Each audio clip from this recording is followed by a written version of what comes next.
Before we dive in, if you're new here, welcome to Novel Explanation, where we bring your favorite stories to life, one part at a time. Hit subscribe and turn on the bell so you never miss what happens next. Chapter 301, The Overjoyed Lone Wolf. Chapter 301. Chapter 301, The Overjoyed Lone Wolf. Jing City University, Girls' Dormitory. With a suitcase in hand, Li Xuanyu pushed the door open and entered. The familiar environment put her in a pleasant mood. In the dorm, the three of them, Yang Xiaoyu, were cramming for their final postgraduate entrance exams. Seeing Li Xuanyu pushing the door open, the three of them, Yang Xiaoyu, all looked over in unison. "What's up?" Yang Xiaoyu rubbed her eyes, looking incredulous. In October, when she left, Li Xuanyu was as thin as a rake because she had just recovered. In just 2 months, had Li Xuanyu been drinking chicken soup every day? Not only had her figure returned, but she seemed to have gotten even bigger. Oh my God, could it be that she was treated to good food and drinks at Mo Jingxuan's place every day? Putting down her pen, Deng Lanlan got up and walked over to Li Xuanyu, using her hand to measure. After trying, she still found she couldn't compare. Li Xuanyu rolled her eyes at the unruly Deng Lanlan. "Eat more meat." "Woo woo woo, that's not possible. I eat meat, and the weight doesn't go where it should." Li Xuanyu dragged her suitcase to her desk and opened it. In the dorm, Yang Xiaoyu and the others also put down their revisions, eating the snacks Li Xuanyu brought back, chatting and laughing about interesting happenings. Especially Yang Xiaoyu and the others, who were very interested in the fun things that happened to Li Xuanyu at Candy Technology over the past 2 months. In the office on the top floor of the Candy Science and Technology Park office building, Mo Jingxun was rhythmically tapping his fingers on the desk.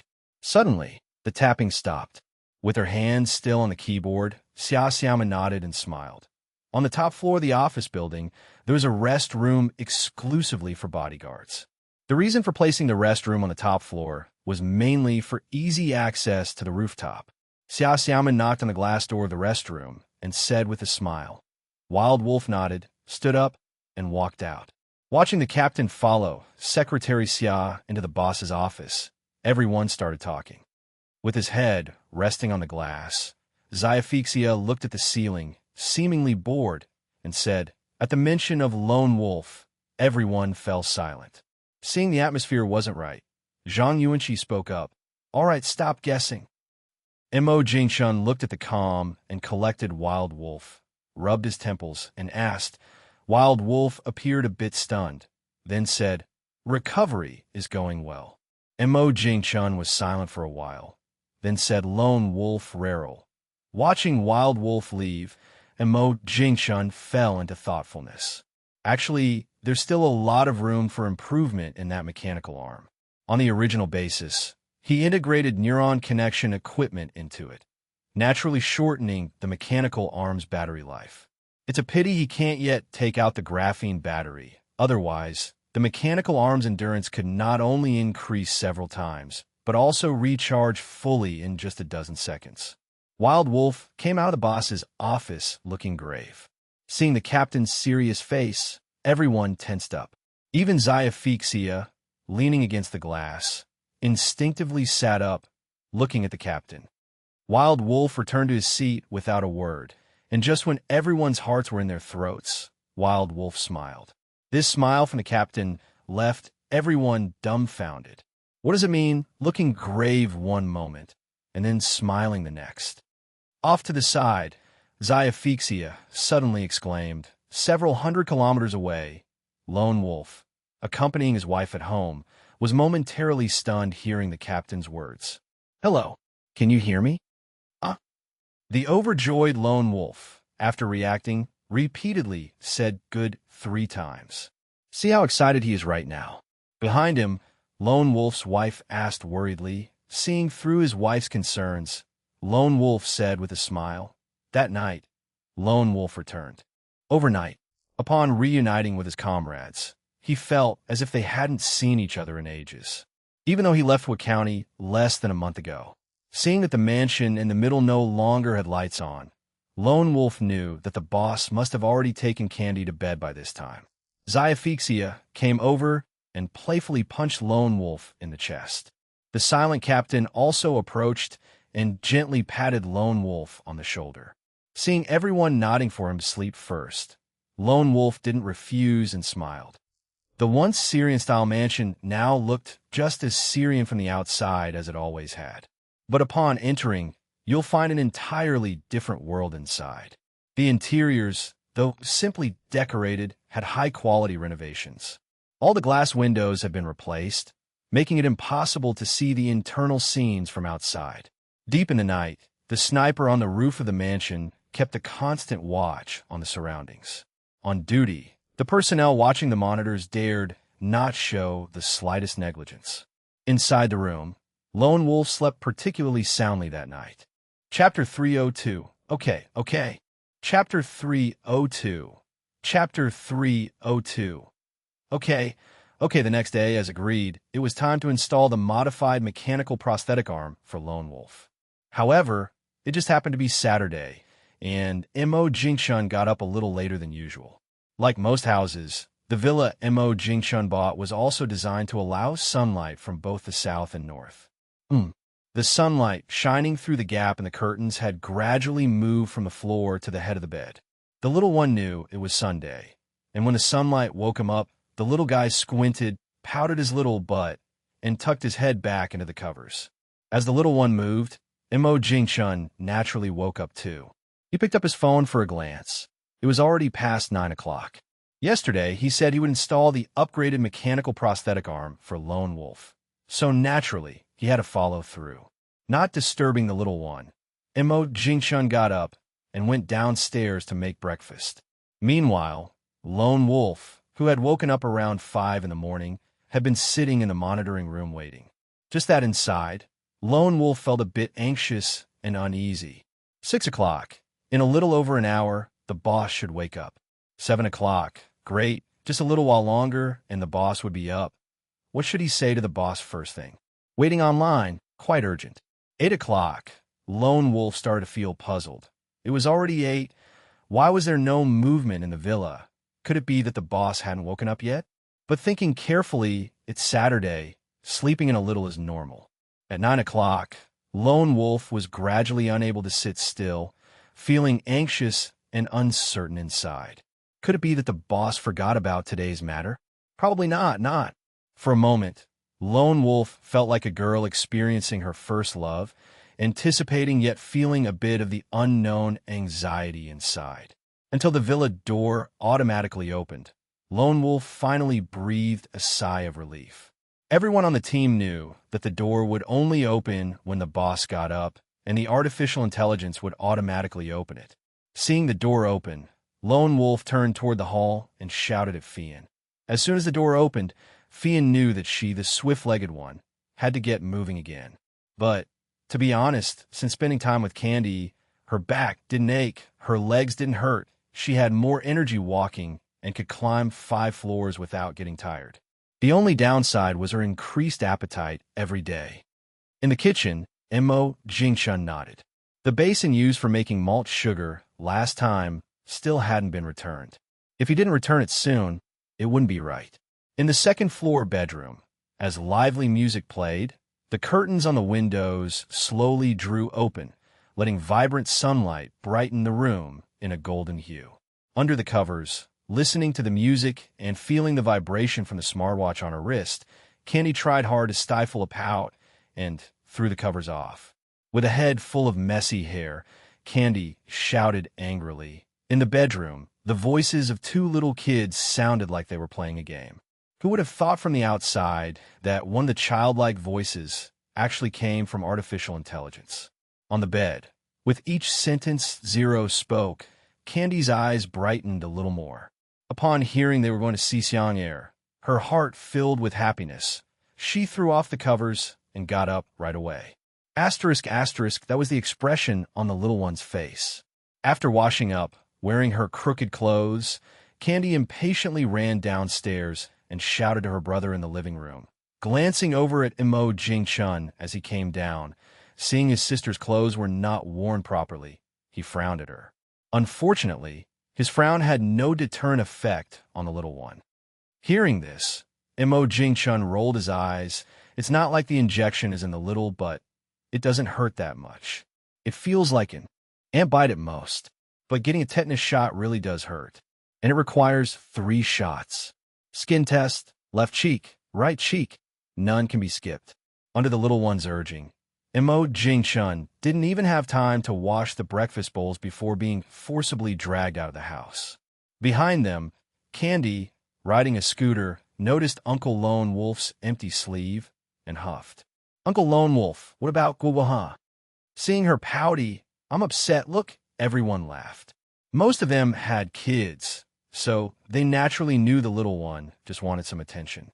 And Mo Jing-chun, holding the basin, glared at his sister, then said to everyone, under the dormitory building in Candy Technology Park, and Mo Jing-chun, who just got out of the car, crouched down and said to the little one. The little one grabbed the basin, handed the scooter to Fian, and walked up the stairs into the dormitory building. Watching Fian following behind, Mo Jing-chun stood up and said to Lone Wolf. Looking at his teammates and seeing their encouraging eyes, Lone Wolf took a deep breath and followed with a slight smile. In the elevator, Lone Wolf thought the boss would take him to the top floor, the company's most mysterious place, the boss's private lab. It turned out he was overthinking it. The elevator stopped on the 6th floor. Lone Wolf nodded and stepped out of the elevator, watching the elevator doors close and the elevator go up. Lone Wolf knew that the boss was referring to retrieving the upgraded mechanical prosthetic arm, something that might give him a new lease on life. P.S. Thank you to Meng Shilio for the reward support. Thank you. Chapter 303. How about replacing the left hand too? First update. Chapter 303. Chapter 303. How about replacing the left hand too? First update. Mo Jing-chun didn't keep Lone Wolf waiting for long. That box, he had already seen it a month ago, and he had even seen the appearance of the bionic arm inside a month ago. It was a bionic arm custom-made for him by the boss through military contacts. But what would it look like after the boss's modifications and upgrades? It was truly full of anticipation.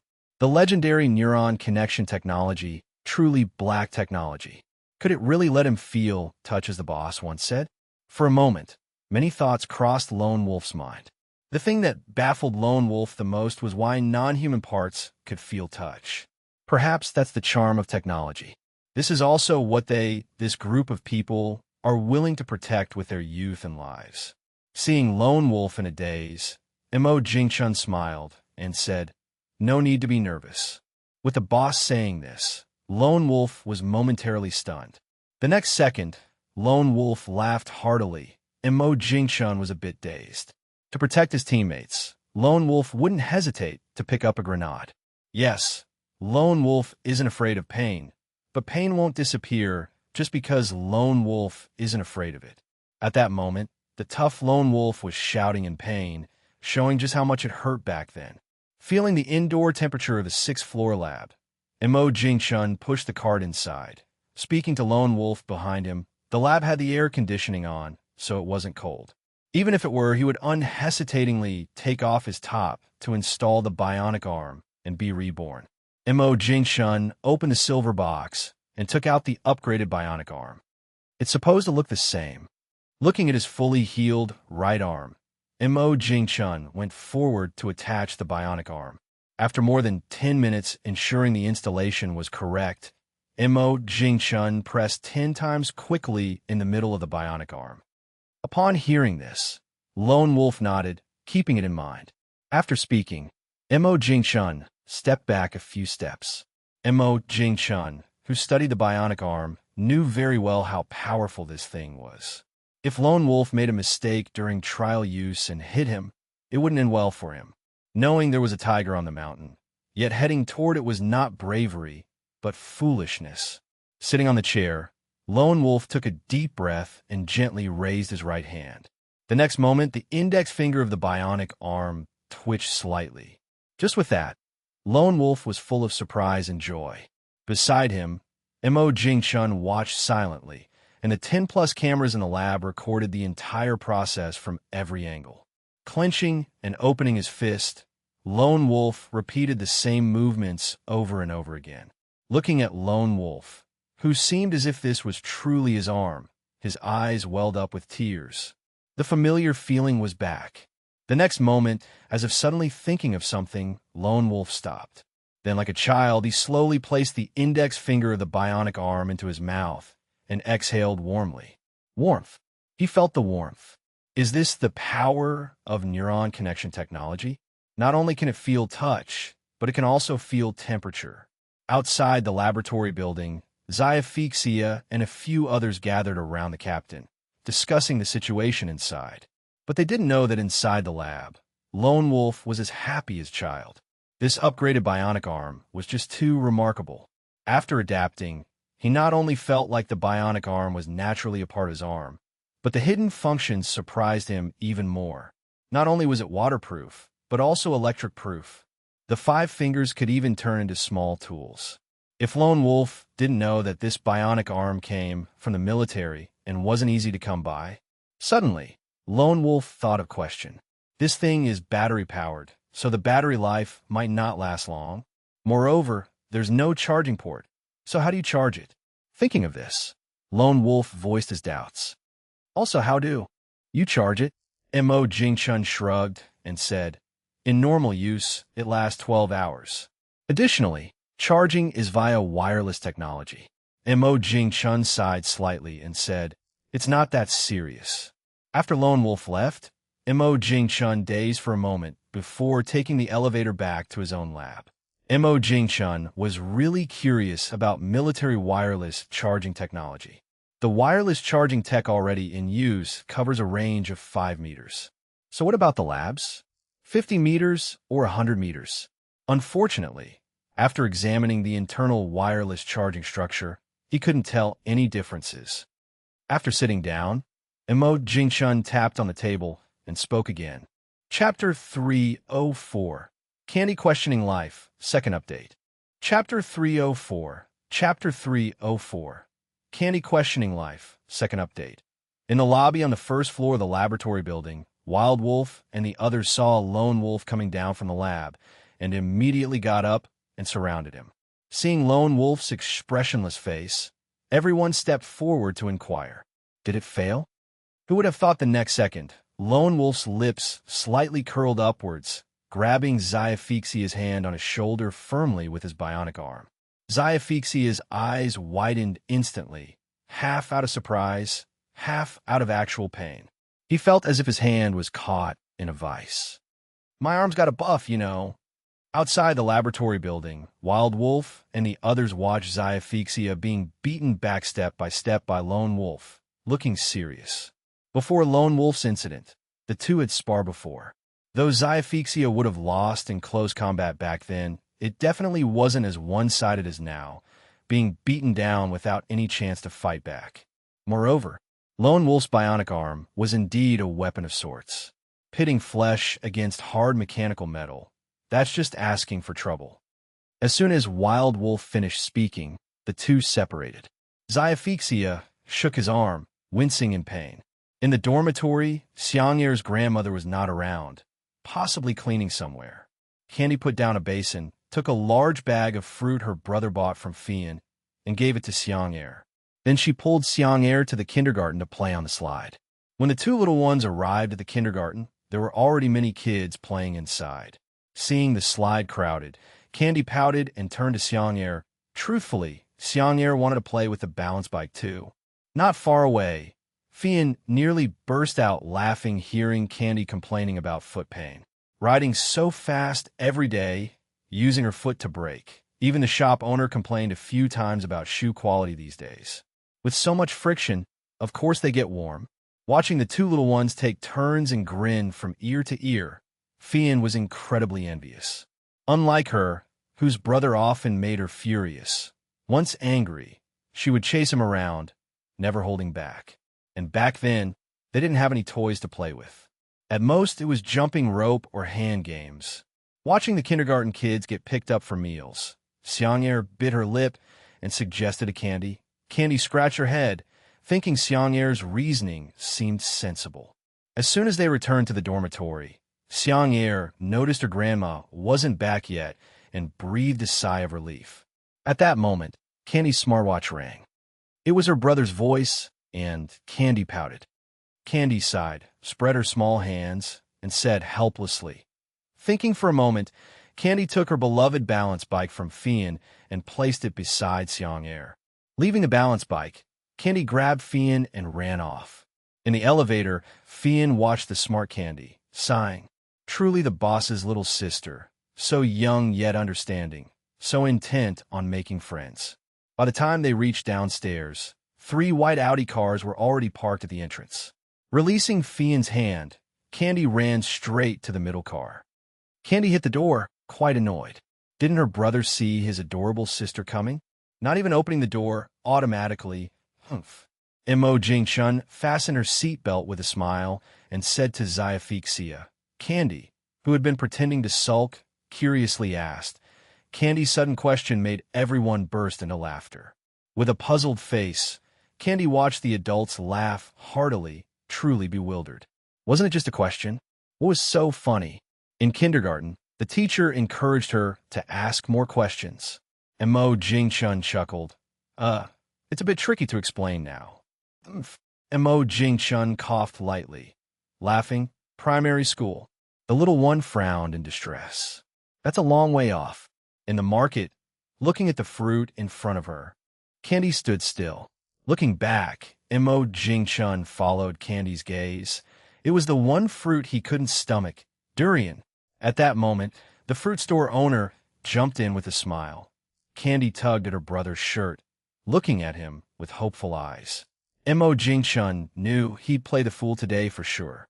Back home, the little one couldn't wait for her brother to open the fruit. If not for her sore hands, she might have tried it herself. Mo Jingchun, who'd never bought durian, struggled mightily, but finally managed to pry it open. Holding his nose, Mo Jingchun handed a piece of durian to his sister. Smelling it, Candy frowned but carefully accepted the durian flesh. Under her brother's watch, she took a small bite. Ugh, ugh, ugh. Suddenly, Candy questioned reality a bit. Was this really edible? Seeing his sister's changing expression, Mo Jingchun couldn't help but swallow. That eager look, that disbelief, that silent plea to the heavens. He figured his sister wouldn't be trying durian again anytime soon. Chapter 305, Returning to Alma Mater with a New Identity, Part 3. Chapter 305. Chapter 305. Returning to Alma Mater with a New Identity, Part 3. Watching her brother step back again while pinching his nose, Candy was almost about to cry. Candy couldn't understand why such a fruit existed in this world.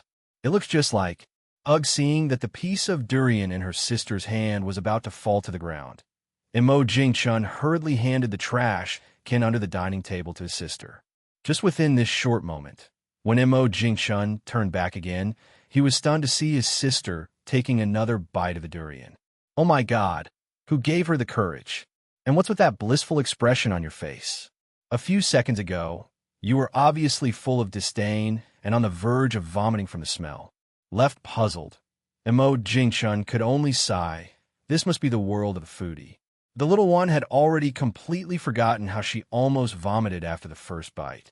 Mo Jingchun took another step back, holding the trash can. The little one nodded cheerfully. Mo Jingchun didn't dare take deep breaths, fearing inhaling too much of the durian scent would affect his appetite for dinner. Mo Jingchun quickly put the durian in the fridge, finally sighing in relief. By dinner time, the little one had another big bowl of white rice. If not for her brother's disapproval, she felt she could eat another piece of durian. In Jing City, in the dormitory of Jing City University, although it was already past 11 at night, Li Xuanyu and her 3 roommates were still diligently working on their graduation projects, perfecting their proposals. For them, developing a small system was easy. The challenge was in perfecting it. Moreover, in such a competitive environment, who wouldn't want their graduation project to be more perfect and sophisticated? Even Li Xuanyu, who had actual development experience and wasn't considering further studies, felt the same way. Typically, The topics for graduation projects were chosen by the students themselves. Only if the advisor considered it too simple and meaningless would they ask the student to change the topic or assign one directly. What puzzled Li Xuanyu was that while other students had advisors, she was the only one left without one. She had asked her counselor, who told her that her advisor hadn't returned to school yet, and that she would be notified upon their return. Twisting her sore neck, Li Xuanyu decided not to dwell on it. When the boat gets to the pier head, it will go straight with the current. After all, could the advisor eat her up? The next morning, while Li Xuanyu was still washing up, she heard her roommates yelling. Hearing this, Li Xuanyu thought, Mo Jingchun is coming to the school? Well, it's his alma mater. Isn't it only natural for him to come back? But in the next second, Li Xuanyu froze. No, this isn't right. Mo Jingchun's status now is different. He's not only a Nobel Prize in Medicine laureate, but also an honorary professor at Jing City University. His return to his alma mater is entirely different. The saying goes, today, I take pride in my school. Tomorrow my school takes pride in me. Xuanyu, what are you spacing out for? Lecture? That's right. Now that Mo Jingchun is returning to his alma mater, it must be due to the school's invitation. Looking at herself in the mirror, Li Xuanyu felt a bit annoyed. That guy, knowing he was coming back to school, didn't say a word. At this moment, Li Xuanyu still hadn't realized the seriousness of the matter. In everyone's subconscious mind, since Mo Jingchun is a Nobel laureate in medicine, this lecture must be medicine-related. On the morning of the 19th, clad in a custom casual outfit, Mo Jingchun gave a few instructions to Su Pengfei at the company, especially to have Su Pengfei and Su Wenyan keep a close watch on the employee dormitory project. Just about to leave, hurried by the little one, Mo Jingchun turned back after stepping out of Su Pengfei's office. Standing up, Su Pengfei nodded and agreed. In the park, Candy squatted down, gently patting Bun's head with her small hand. Bun, don't want her off. The little one glared at Dagger, who wagged its tail instead. Hearing her brother's call, the little one turned around and shouted loudly. Coming, Dagger ran to the lawn, and after seeing 3 white cars departing, ran back excitedly, picking up Bun and returning to the nest. Sleeping without a pillow is no good. In the car, holding a tablet, Xia Xiaoman turned her head to ask the boss, tickling the little one, making them laugh. Mo Jingchun replied with a smile. Jing City, with the smart stabilizing spoon business still here, had its old premises of candy technology reused. This was also the only branch of candy technology in any city worldwide. Cuddling his sister, Mo Jingchun and the group left the high-speed rail station, where a car was already waiting. Seeing the person in charge here in Jing City, Mo Jingchun smiled and nodded. After the boss got in the car, Sun Chaowu wiped the sweat from his forehead. Though the boss was smiling, he inexplicably felt immense pressure. Outside the window, traffic was bustling. Luxury cars could be seen everywhere. Unlike in Hoi County, where spotting a famous luxury car on the road was rare. Instead, the Wuling Hongguang was a common sight. Suddenly, Mo Jingchun's eyes lit up. What did he see? The once small photo studio was still there, and he wondered if the boss still had that photo hanging on the wall. A few minutes later, a group of suited, burly men suddenly flooded into the small photo studio, startling the store owner. But then, realizing it was absurd, where was this? As the ancients would say, this was the foot of the emperor. These days, who would dare to act like a mob boss so brazenly? Carrying his sister into the shop, Mo Jingchun, seeing that familiar photo on the wall, felt giddy like a child. P.S. Thanks for the rewards and support from some lot and that stranger. Chapter 306, Life Look Forward. Chapter 306. Chapter 306, Life Look Forward. The photograph is still the same, but for some reason, the owner has changed to a new frame, placing it in a very conspicuous spot. As soon as you walk in, you can see it. The little one with their arm around their brother's neck looked at the photo, identical to the one in their brother's study, eyes filled with surprise. Wow! Mo Jingchun patted his sister's head and smiled as he said, Witnessing someone who was once just a student, in just a few short years, become the founder of a large corporation and even a Nobel Prize in medicine recipient. The owner of the photo studio was so excited he stuttered a little and said, Mr. Mo Jingshun politely smiled and nodded in response. Suddenly, Mo Jingshun saw tears in the shop owner's eyes and was dumbfounded. What's going on? Is this tears of excitement? That can't be. What followed was the shop owner's words that made Mo Jingshun suddenly realize that's how it was. The shop owner shook his head and sighed. Mo Jingshun, not in a hurry, sat in the small shop for about 20 minutes, listening to the shop owner's story. Life is just like this, full of sweet, sour, bitter, and salty experiences.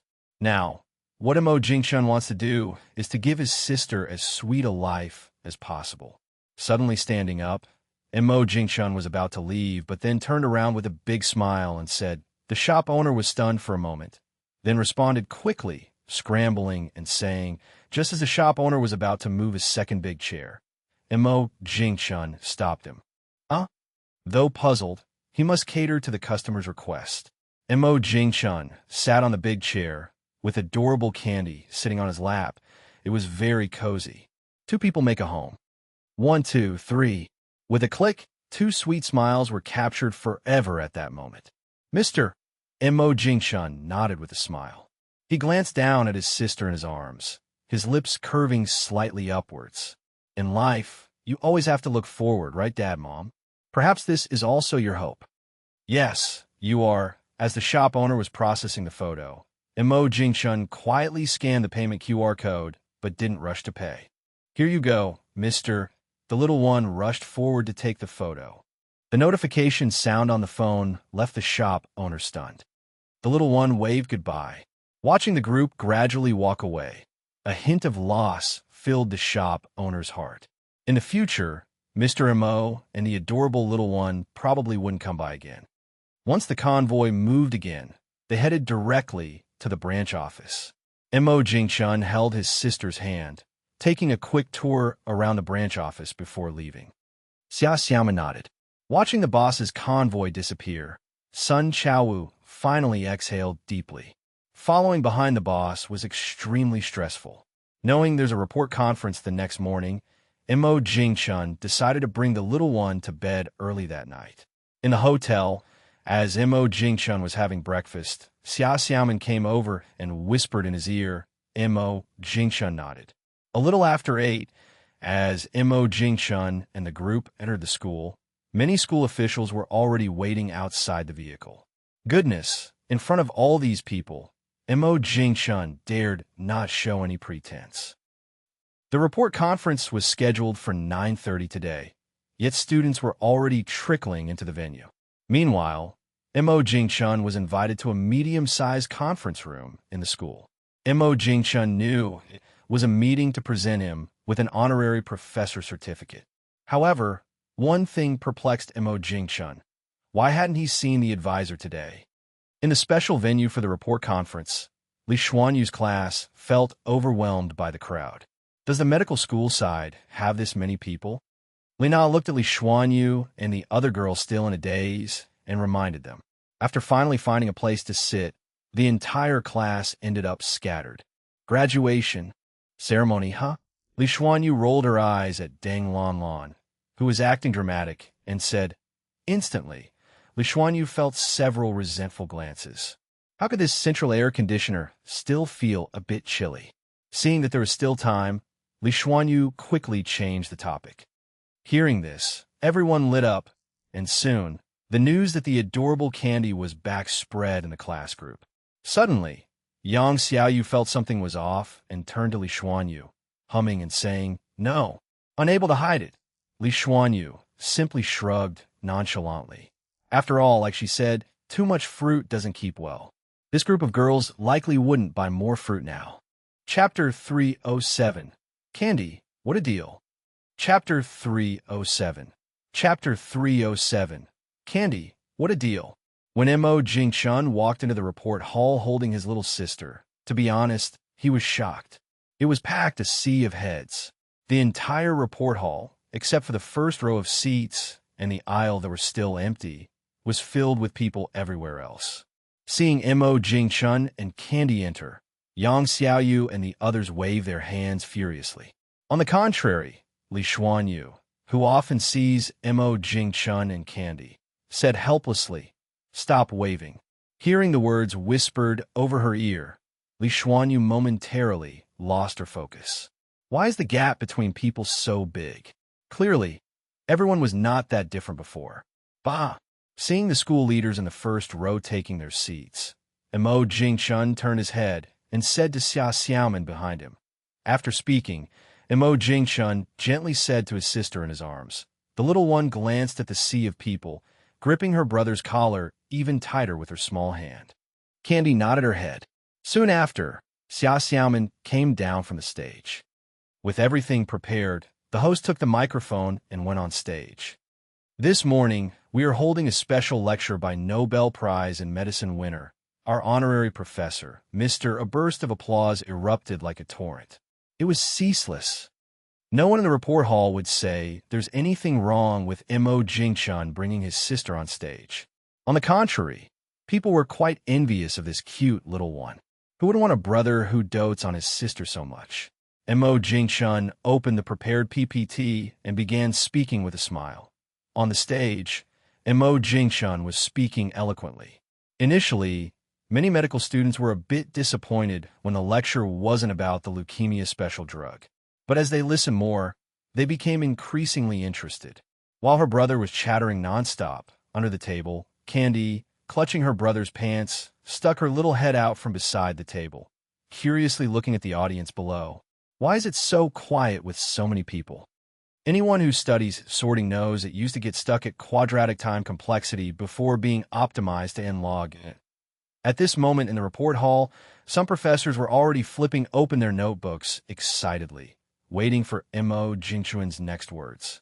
Today, they might witness a new algorithm, a sorting algorithm with even lower time complexity.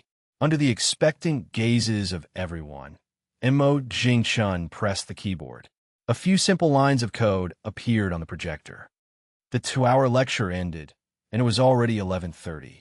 The little one almost fell asleep, sitting on his shoes, bored to tears. The little one's little head couldn't figure out what was so fun about such a dull and boring talk. It's not as fun as riding a bike. After having lunch with a group of leaders, Mo Jingchun finally felt free and relaxed. To be honest, Mo Jingchun kind of missed Academician Chun. Academician Chun wouldn't keep asking questions during meals. On the school playground, basking under the sun and feeling the warmth from the sunlight, Mo Jingchun sent messages to the counselor and classmates. Sitting on a chair in the grandstand, Candy dangled her little feet, wondering what she was thinking. Probably, still thinking about the Maltose in her brother's computer bag. Mo Jingchun looked at his sister, puzzled. Why is she sighing? What could a child be worried about? Candy held her chin with both hands. Candy thought, I can't tell my brother that I'm still thinking about those Maltose candies. Those are to be given to the big brothers and sisters. In less than 10 minutes, Mo Jingchun saw a group of pretty girls running over. Feeling the class monitor's shoulder slap, Mo Jingchun winced in pain. That was quite a heavy hand. Seeing the little one curiously looking at the group of big sisters, Li Xuanyu took out the fruits hidden behind her back.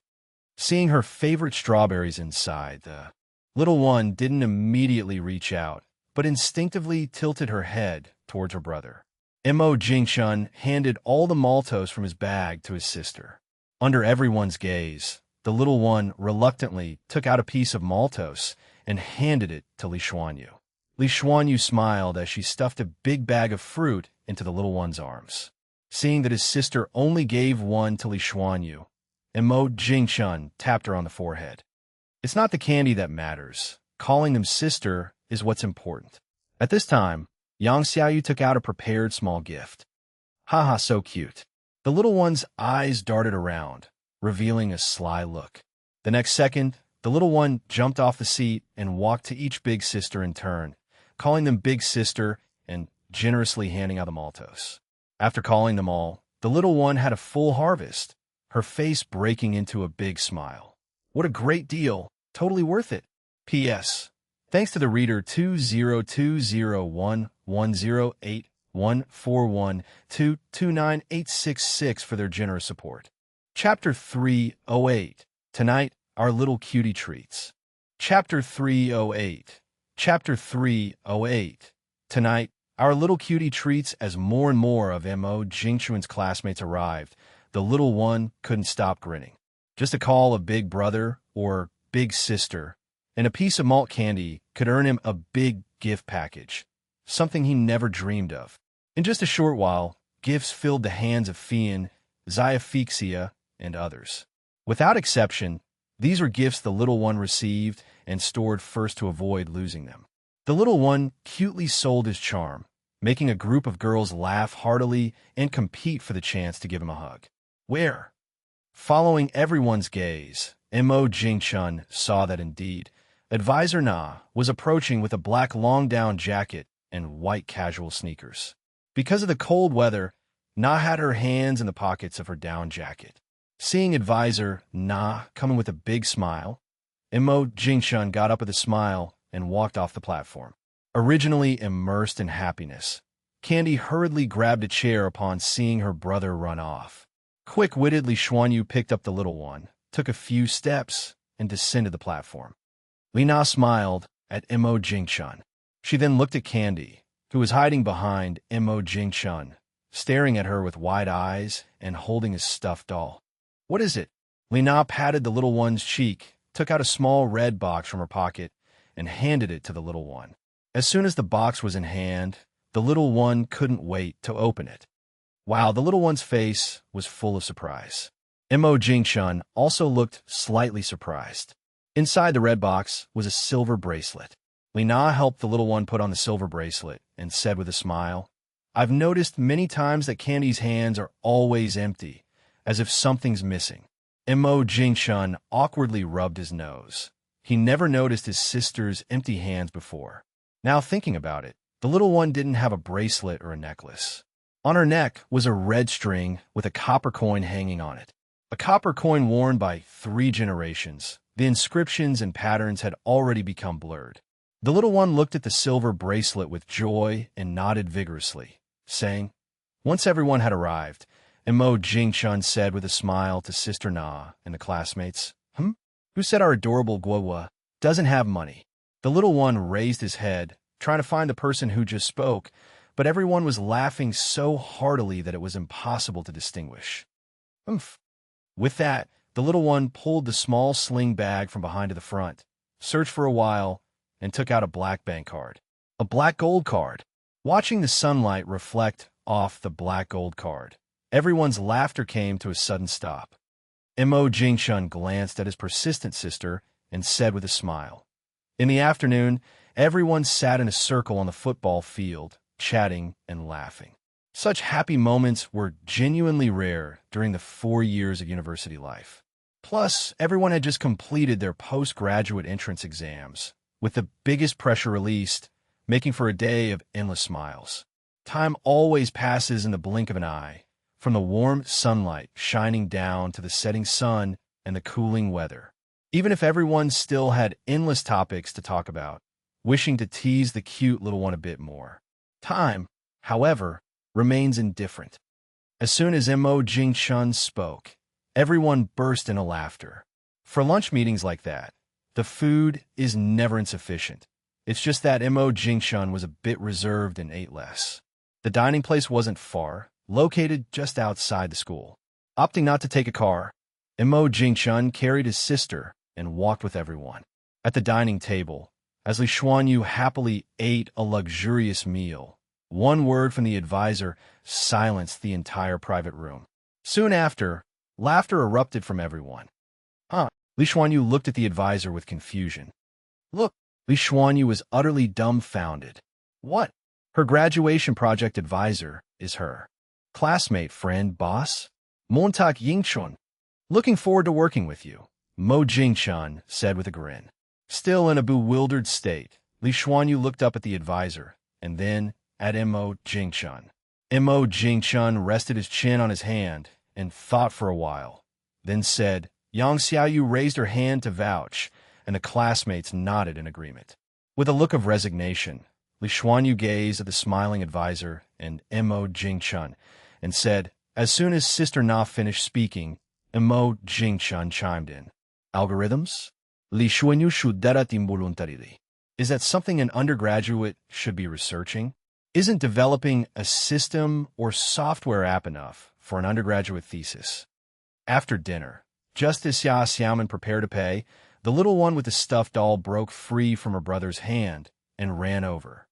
The little one held the bank card high. Seeing the boss nod slightly, Xia Xiaoman squatted down and, with a smile, took the black gold card from the little one's hand. The hotel manager glanced curiously at the little one's black gold card, but said nothing more. The little one, satisfied, slipped the bank card and receipt into the small sling bag. At the hotel's entrance, Mo Jingchun said with a smile, P.S. Thank you for the tip and support from Human Evolution Without Me. Chapter 309. It's someone we know. Chapter 309. Chapter 309. It's someone we know. Li Xuanyu rolled her eyes. There was no way she dared to stay a few more days. Watching Na and Li Xuanyu finally return to school, Mo Jingchun lowered his head and patted his sister's head. Without Mo Jingchun urging, the little one was already eager to return to the room. There was a bed full of gifts, and she had lots yet to open. Back in the guest room, Mo Jingchun accompanied the little one to open the gifts. Just when the two of them were gleefully unwrapping gifts, there were 3 knocks on the door. Knock, knock, knock. Mo Jingchun raised an eyebrow. At this time, he was already resting. What could be so urgent that required his attention now? The little one didn't even lift her head, her eyes fixed on the bed full of gifts. As for who came from outside, the little one couldn't care less. Anyway, it surely wasn't for her. Mo Jingchun opened the door to see Xia Xiaoman standing there. Mo Jingchun's face, although not showing displeasure, had a slightly raised eyebrow, clearly telling Xia Xiaoman what's so urgent that it must interrupt his regular rest. At this moment, Qin Yuzhu emerged from the group behind, her face full of smiles. Candy, sitting on the bed, glanced back. Oh, a familiar face. She then turned back. Mo Jingchun handed a drink Xia Xiaoman bought to Qin Yuzhu and said with a smile. Qin Yuzhu took a sip without hesitation. Mo Jingchun smiled, but said nothing. Qin was already in her 30s. As harsh as it may be, the reality is, once women pass their 20s, their bodies start to decline. Plus, Qin is busy with work, often staying up late, and worrying about various matters. You say, can there be no wrinkles on her face? After chatting aimlessly, Qin Yuzhu knew there was no point. Gradually putting away her smile, she seriously explained why she suddenly visited. Mo Jingchun nodded, waiting for her to continue. To Qin Yuzhu's disappointment, Mo Jingchun shook his head and said, difficult. Qin Yuzhu sighed disappointedly. Then let's talk about collaboration. Collaboration? Mo Jingchun blinked, looking at Qin Yuzhu. In the next moment, Qin Yuzhu took out a document from her briefcase. Mo Jingchun paced the room, deep in thought. Qin Yuzhu wasn't in any hurry, sipping her drink, watching Mo Jingchun pace back and forth. This time, since she came, it was natural to have great confidence in getting Mo Jingchun to agree. It seemed like a loss now, but as the county attracts more talent, maintaining a fiscally losing subway would be very worthwhile. And even if Mo Jingchun didn't agree with this cooperation model, she still had backups 2 and 3. The neuron connection technology was simply too important for many experimental projects, especially the big guy in the lab. Once the neuron connection technology was secured, based on expert evaluations, that big guy could definitely move flexibly, like a plump person. Several minutes later, Mo Jingchun stopped. Profit is nearly impossible. Currently, among so many subways and light rails nationwide, only 7 cities have profited.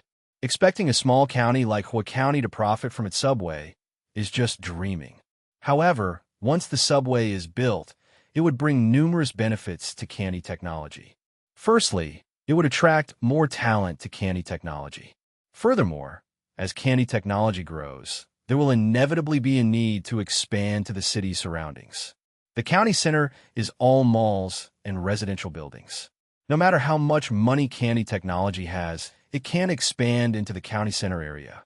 Instead, the surroundings of the county can be developed, using the city as a center to form a new commercial and technology circle in an arc. Qin Yuju stood up with a smile and said, Mo Jingchun took a deep breath, without worrying about backing out.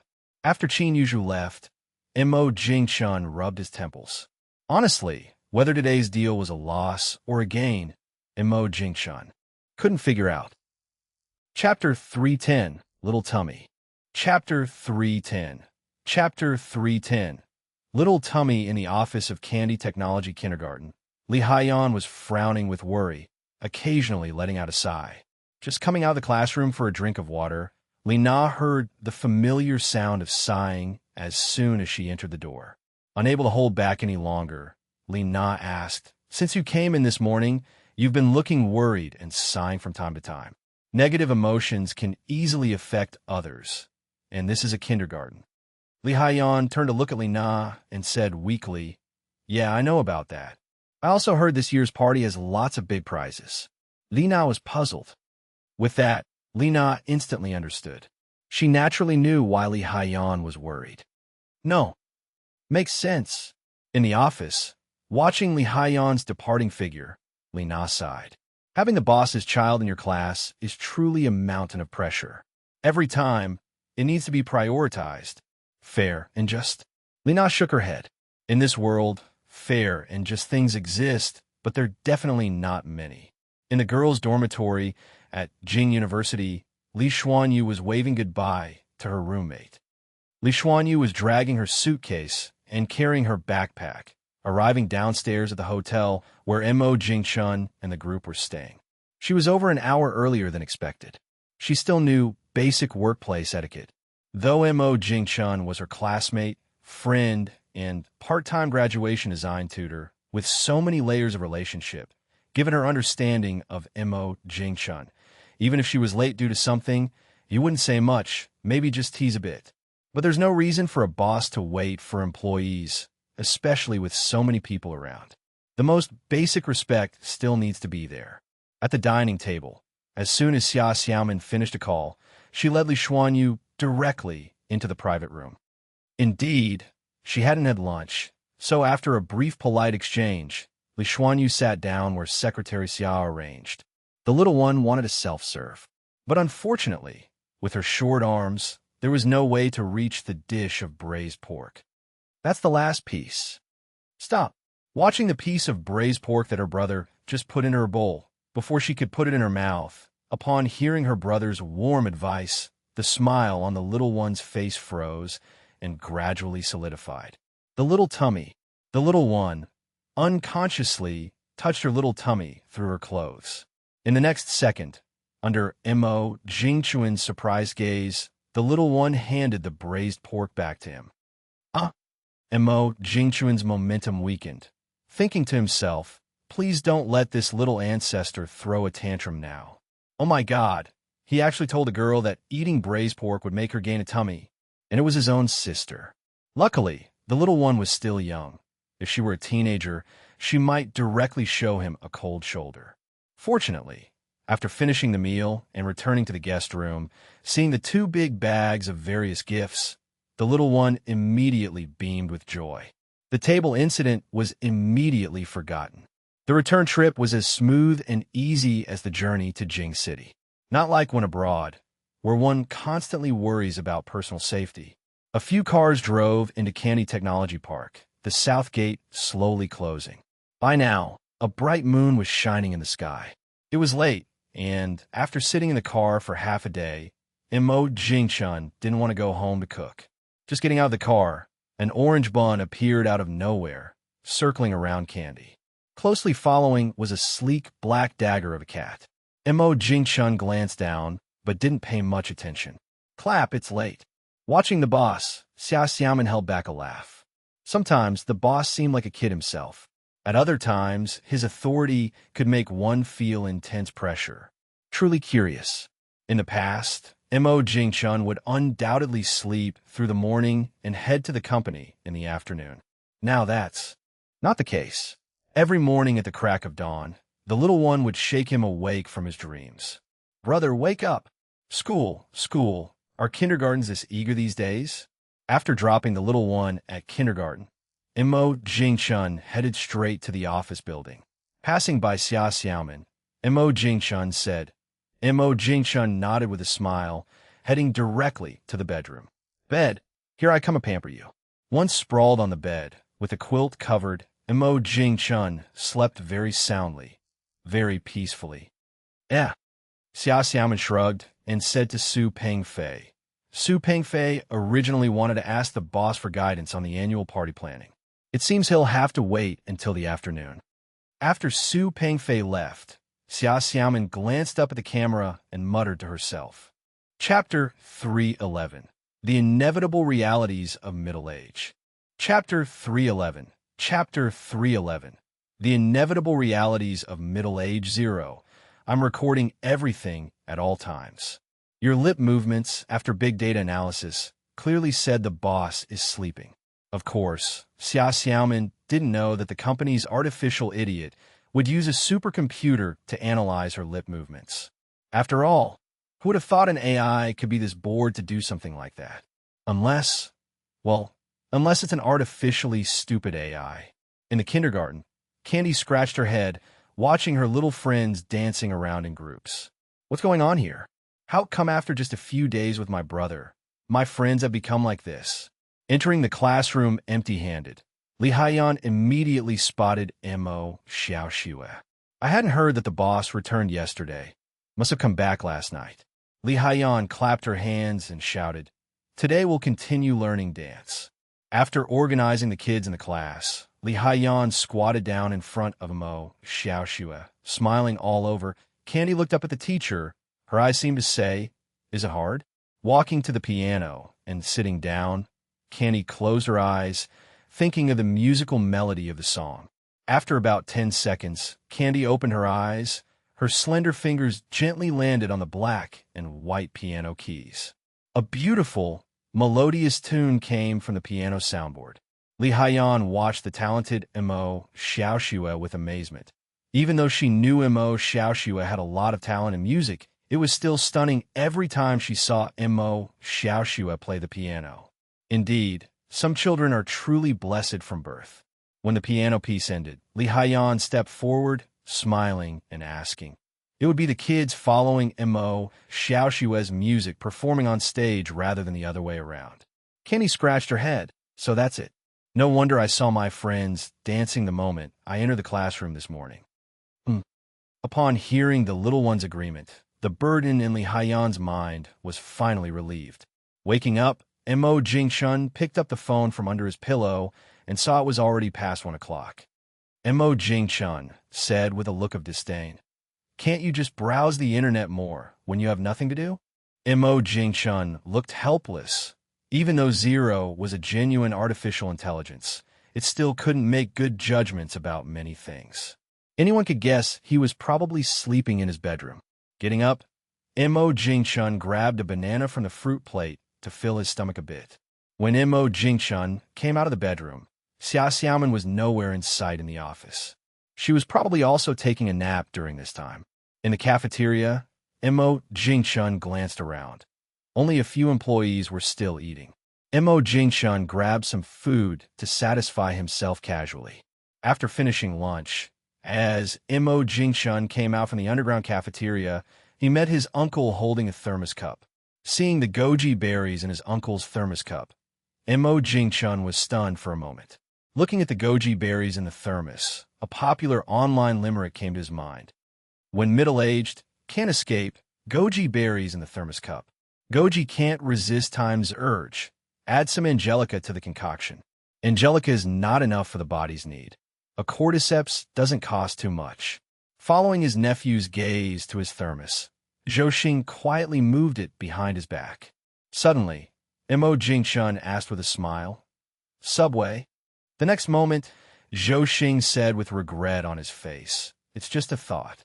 Our small county. TSK, TSK, TSK."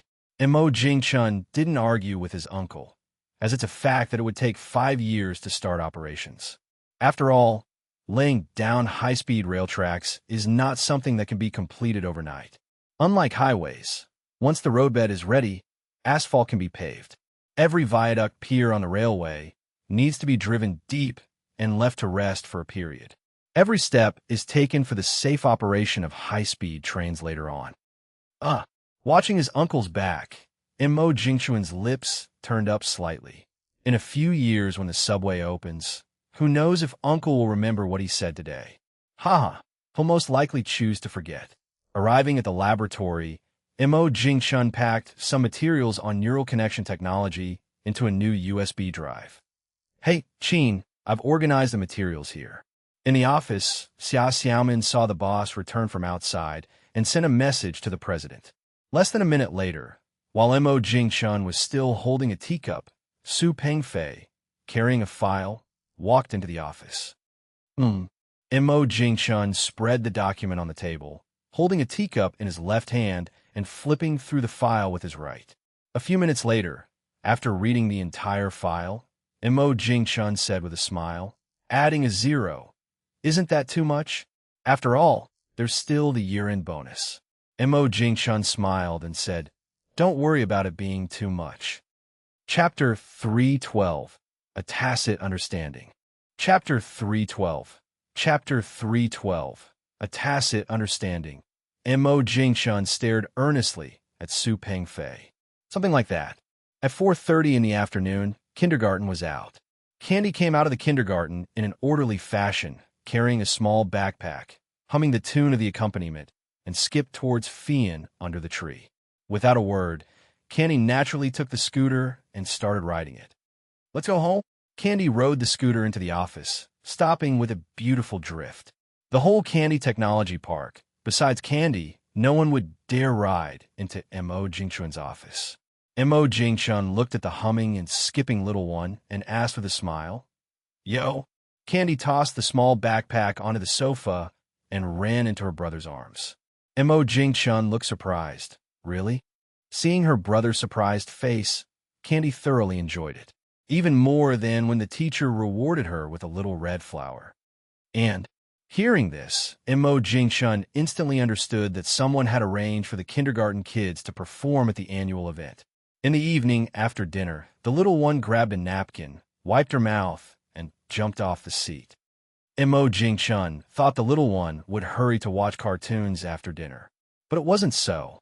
Soon after the little one took the elevator upstairs, Mo Jingchun, who was still eating in the first-floor cafeteria, heard the sound of piano playing from the second floor. The tune was exactly what the little one hummed when she first arrived at the office in the afternoon. As soon as the piano started, Mo Jingchun could tell.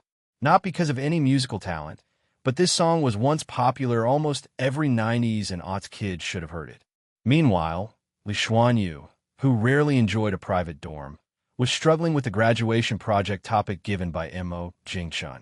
Yes, the topic she thought of herself. Mo Jingchun just glanced at it and said it was too basic. Though it could get her graduating, it lacked any technical depth.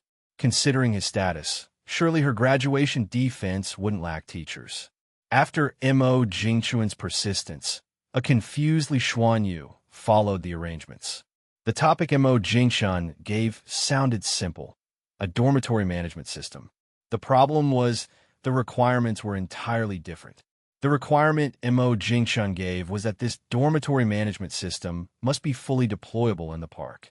Needless to say, Mo Jingchun would definitely conduct experiments in the dormitory.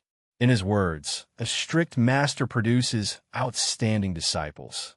Otherwise, it would be his reputation at risk during the thesis defense. Li Xuanyu shrugged and started building the system framework on her personal laptop. Utilized at the company's computer, Li Xuanyu found her own laptop quite unsatisfactory. It seriously lagged. Many times, she felt the urge to smash the computer to pieces. Next day, Mo Jingchun, preparing to attend today's operating system meeting, had just stepped out of the office with Xia Xiaomin when his phone rang. Seeing the caller ID was Qin Yuzhu, Mo Jingchun knew The people coming for the neuron connection technology materials had arrived. Mo Jing-chun pursed his lips. What did she mean by mere formality? He sure had seen the mortars being regularly maintained in the armed police hall. Moreover, how many of your people are among the company's security staff? He really didn't know. But based on Zero's routine monitoring and data analysis, the number was nearing triple digits. After ending the call, Mo Jing-chun shook his head and returned to the office. Opened the drawer. It was stuffed with snacks Candy likes. Shoving the snacks aside, Mo Jing-chun took out the USB drive he had prepared the day before from the hidden compartment. Xia Xiaoman came over, and Mo Jing-chun handed her the USB drive. Shortly after Xia Xiaoman took the USB drive out, Mo Jing-chun got up and went to the meeting room to attend the operations system development progress meeting. As for whether Xia Xiaoman would run off with the USB drive, Mo Jing-chun wasn't worried at all. Not to mention that Xia Xiaoman was officially working for the government. Even if she did run off with the USB drive, it wouldn't matter to Mo Jing-chun. With data this vital, how could he not have any precaution? Having the USB drive alone, without the matching dynamic key, is worthless. Unless someone could break Candy's encryption algorithm. Reaching the south gate with the USB drive, Xia Xiaoman immediately spotted a military vehicle parked not far outside the gate. After confirming the license plate, Xia Xiaoman walked straight over. Clearly, Xia Xiaoman wouldn't just run off. Hearing this, the four soldiers unhesitatingly took out a safe from inside the vehicle. The safe was opened, and Xia Xiaoman placed the USB drive inside. Throughout the entire process, not a single soldier touched the USB drive with their hands. Meanwhile, a soldier recorded the entire process on video. Afterwards, 3 soldiers saluted Xia Xiaoman, then, without hesitation, boarded the vehicle and drove away. In the meeting room, as he listened to the operating system's progress report, Mo Jing-chun was slightly surprised. Chapter 313, Pinnacle. Chapter 313. Chapter 313, Pinnacle. Zero would be released so quickly. Although the desktop still looks very rudimentary, many parts have yet to undergo design enhancements. But it's already a baby just stepping out into the world. The next steps are nothing more than spending time to perfect more functions and conducting comprehensive system tests. As long as we keep improving, it shouldn't take long to meet the requirements above. Mo Jing-chun estimated that in another 6 months, at most a year, the system could be handed over to higher authorities. As for later maintenance, it should be entrusted to those research institutes. Unless there's a problem they can't solve internally, they won't reach out for maintenance assistance. Though it sounds incredible, the fact is the confidentiality requirements for this operating system are so high that even Mo Jing-chun doesn't know its official name yet. More than half an hour later, Mo Jing-chun left the meeting room and saw Xia Xiaoman standing right at the door. Mo Jing-chun felt a bit surprised. Is it possible we have to guard against our own people? Though he thought about it for a moment, he wouldn't possibly say it out loud. In the office, Mo Jing-chun checked the progress of all company projects and the profitability of each project. After pondering for a long time, Mo Jing-chun spoke. Looking at the boss's serious expression, Xia Xiaoman quietly prayed that Su Pengfei wouldn't get into too much trouble. In no time, Su Pengfei came back with Xia Xiaoman. Perhaps influenced by his boss, Su Pengfei's dressing style also gradually shifted from suits and leather shoes to casual wear and sneakers. Mo Jing-chun tapped the table with his pen and said in a deep voice, Su Pengfei understood. The boss just wanted a company. Although he didn't understand why the boss didn't just let him set up a subsidiary, but instead spend the money for an acquisition. But the boss surely has his reasons, and as a senior employee, the boss's requests naturally must be carried out. 3 days flew by, and Su Pengfei fully acquired a bionic limb company at the price of 1 million. Speaking of a company, in Su Pengfei's view, calling it a small workshop would be more appropriate.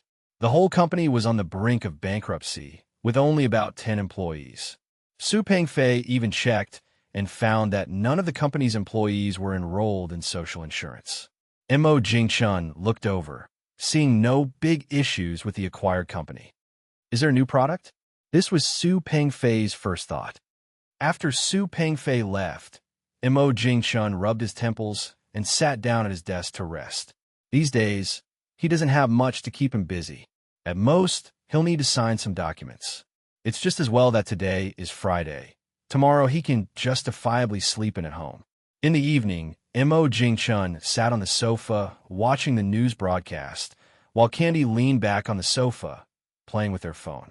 Those soft, tender little hands moved quickly and deftly across the phone screen. Hearing this sound, Mo Jingshun instinctively turned his head to look at Candy's screen. Sure enough, the little one was playing Wild King avidly on the phone. Luckily, the little one didn't turn on the voice chat. Otherwise, if their teammates knew their Wild King was just a preschooler, who knows what they would think. You think your national standard Wild King could be an old pro? Wrong. It's actually a little kid in preschool. Candy let out a hearty laugh after successfully stealing the dragon with a big move. Seizing on their momentum, Candy controlled the hero to charge straight in. Double kill, triple kill, quadra kill, pentakill. Chasing to the opponent's turret, Candy mimicked the big brothers from short videos, humming. The little one pouted in disappointment, having been happy for less than 3 seconds. Mo Jingshun saw and smiled. It turned out Candy had chased the enemy to the tower for a pentakill, lost their minion wave, and got taken down by the tower. Just then, the little one huffed. Curious, Mo Jingshun leaned over to take a closer look. Oh dear, the opponent was unsatisfied and sent messages to everyone. Report. Seeing a trend towards trash-talking, Mo Jingshun reached out and tapped the little one's forehead. The little one stuck their tongue out at their older brother. After reviving, the little one immediately called for a team-up and pushed straight to the enemy crystal.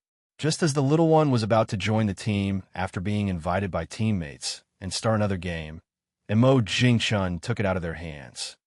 Without the phone, the little one pouted and retorted.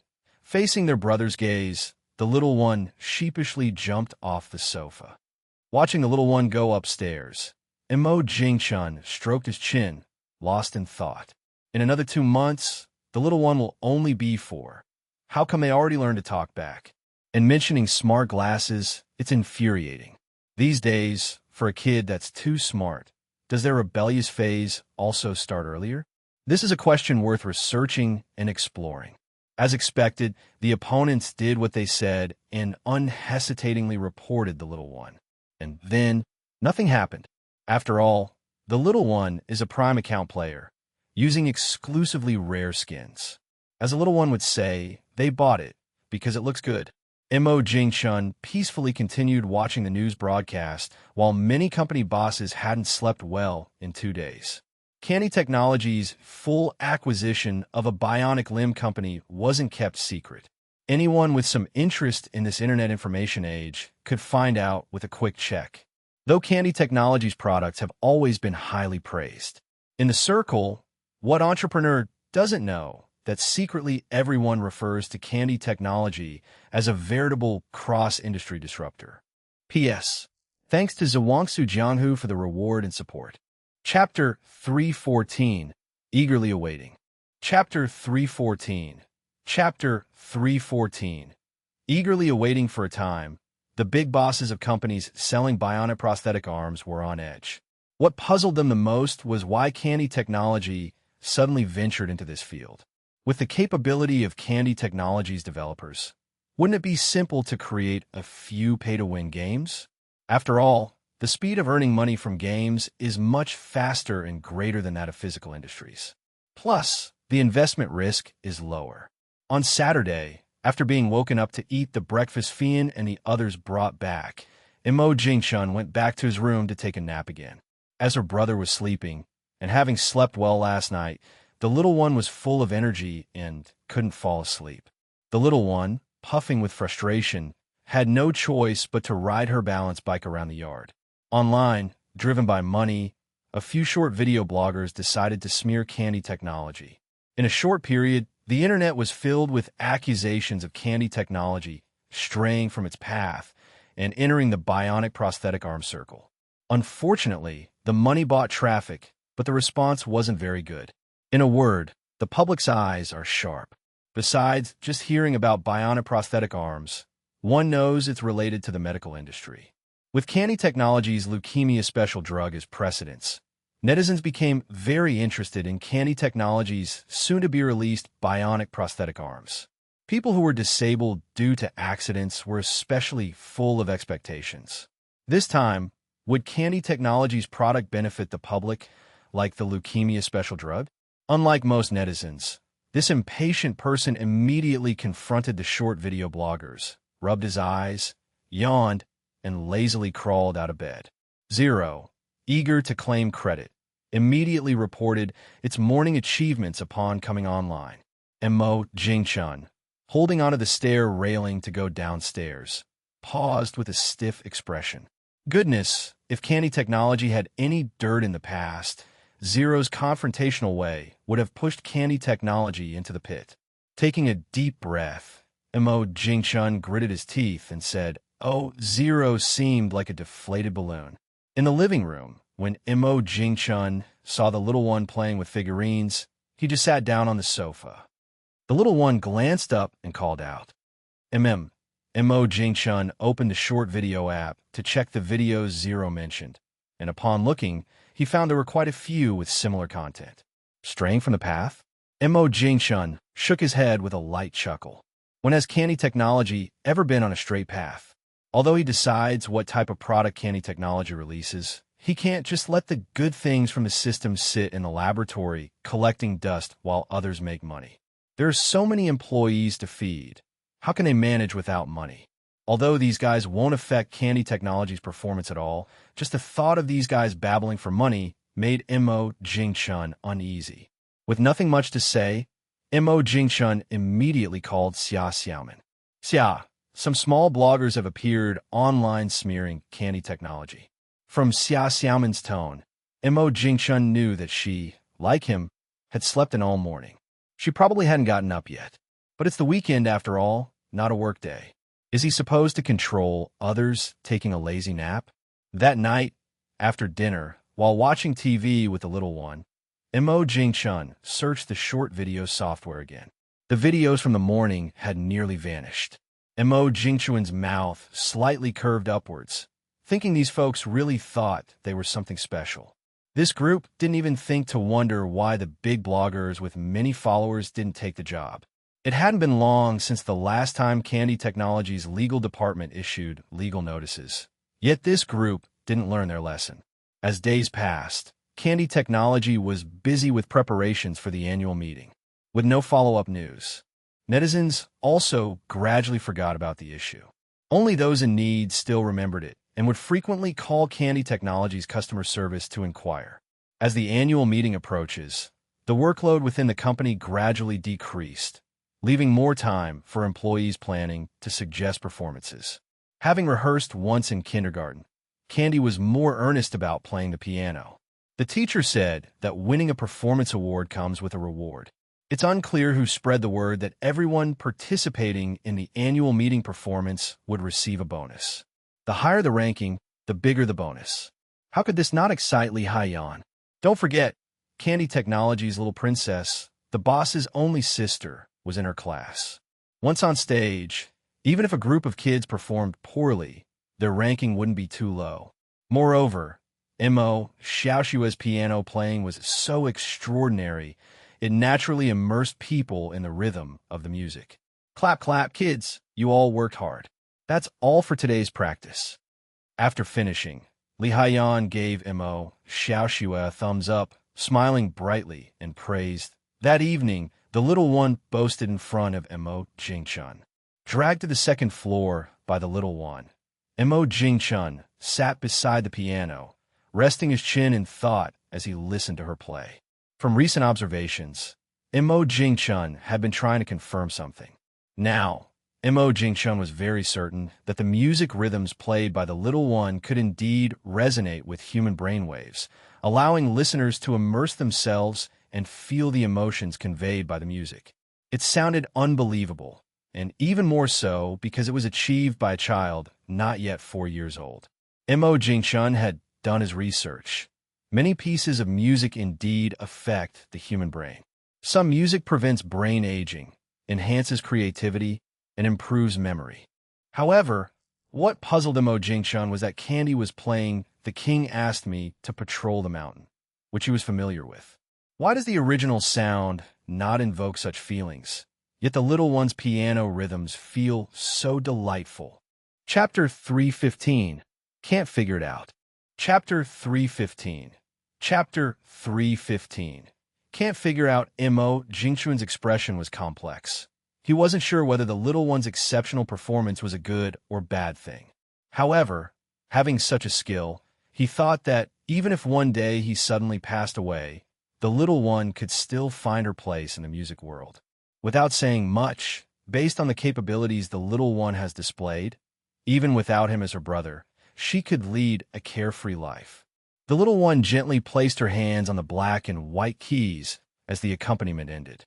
The little one tilted her head, looking at her brother with expectant eyes and a smiling face.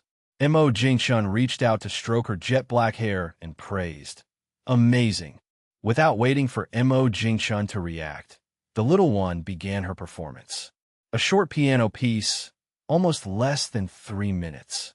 Yet Mo Jingshun stared in shock at the little one, who was full of pride. How could this be? Just now, while listening to the rhythm of the little one's original music, his heartbeat was affected. Especially at the peak tempo moment, Mo Jingshun felt as if his heartbeat was about to jump out of his body. Heart pounding heavily, Mo Jingshun took a deep breath to force himself to calm down. Why? For the first time, Mo Jingshun sternly warned the little one, "Brother won't harm you." The little one pouted unhappily.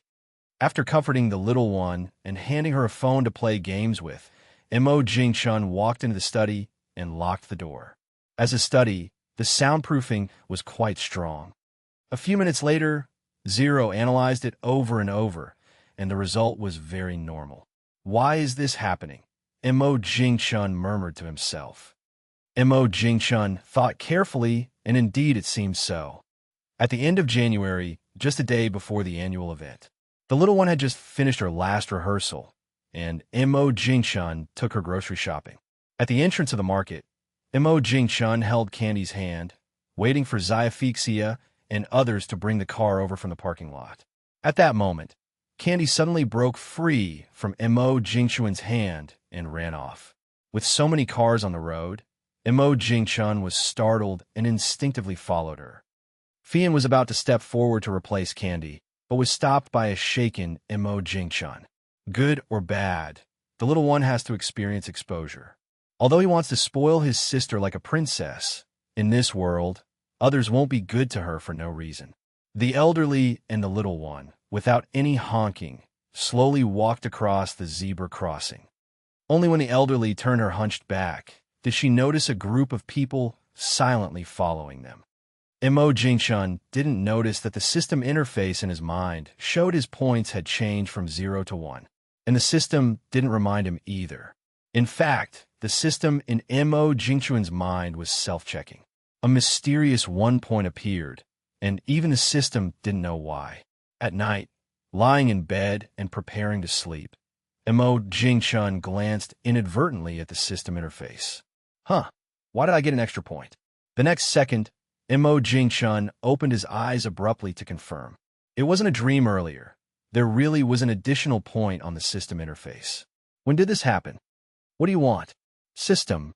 Can I say the system is still looking into it to fix the bug promptly? No, I can't. Mo Jingshun, with eyes closed, couldn't help but frown. A single point isn't much, but it can accumulate. Why won't the system say how to earn it?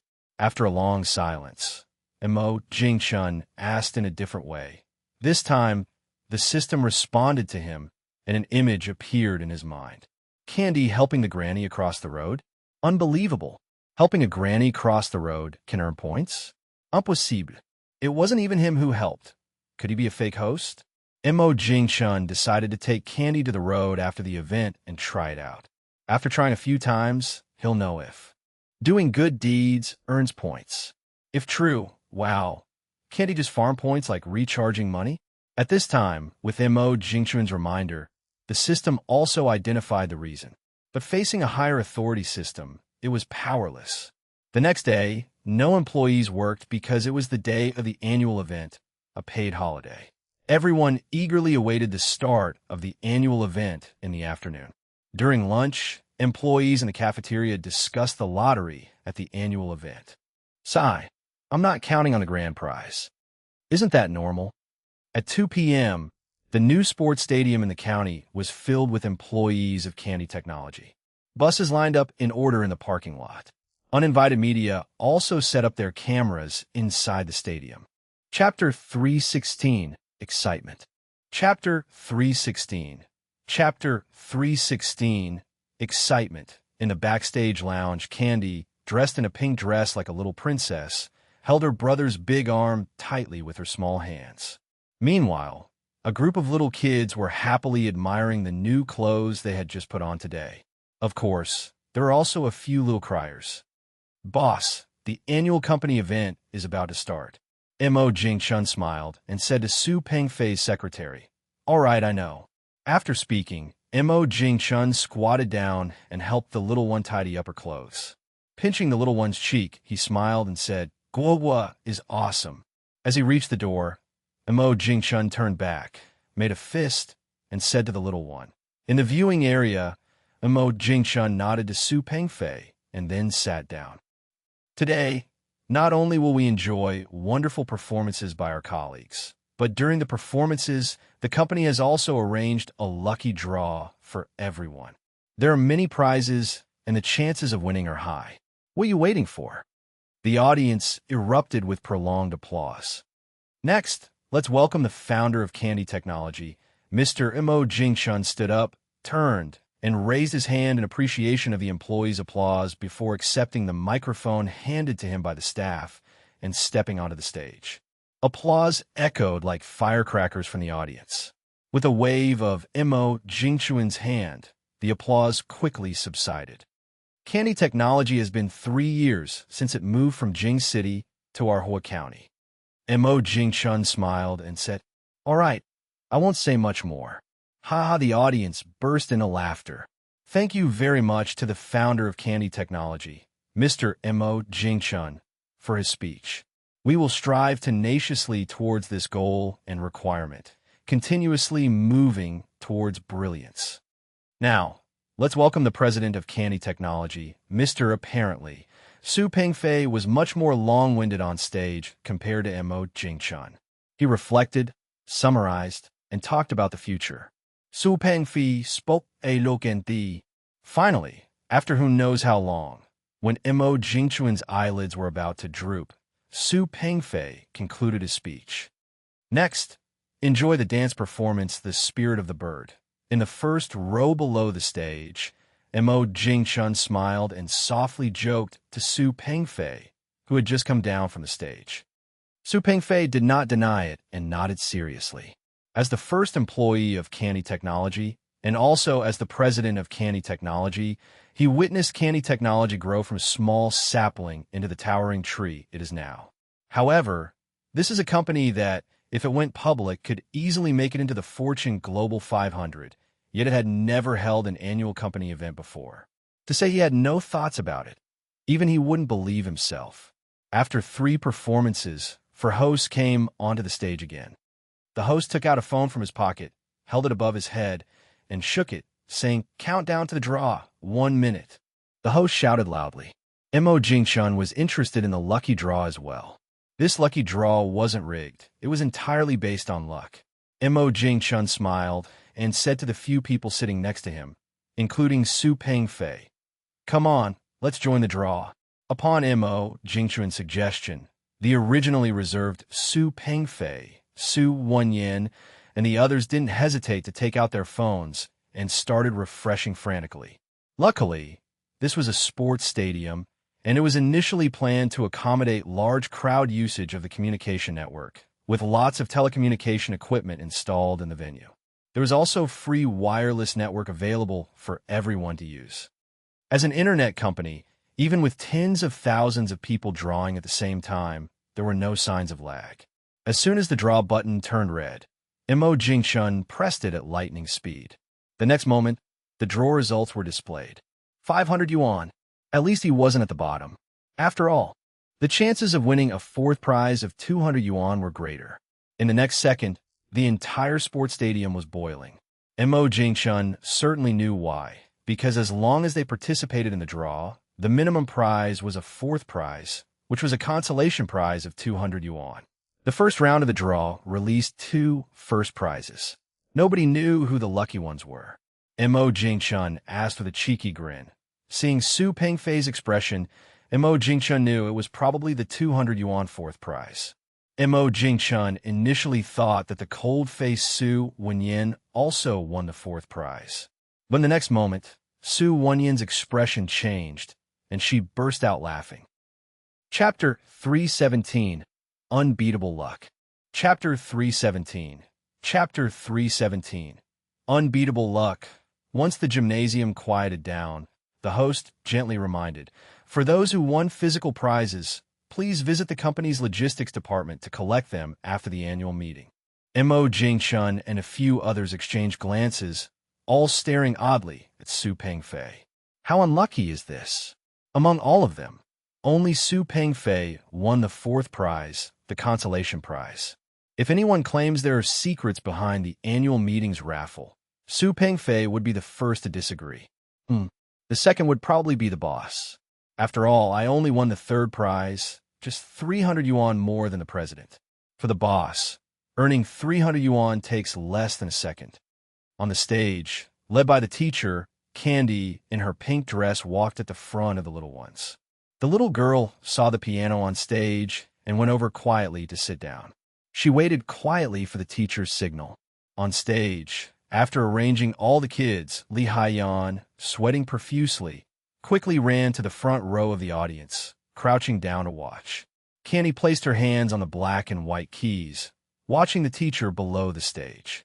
As Li Haiyan's raised hand quickly dropped, the rhythm of the piano filled the gym. At this moment, Candy immersed herself in the music, hearing nothing but her own playing. In the first row, Su Wenyan playfully nudged Mo Jingchun's arm, winking at Su Pengfei. Mo Jingchun tilted his head in confusion towards Su Wenyan. Hiss! Mo Jingchun grinned and didn't continue to frame Su Pengfei. His wife was right there. If they end up fighting on the bed at home because of this, it would be a big problem for him. After all, that's a matter of life and death. Hey!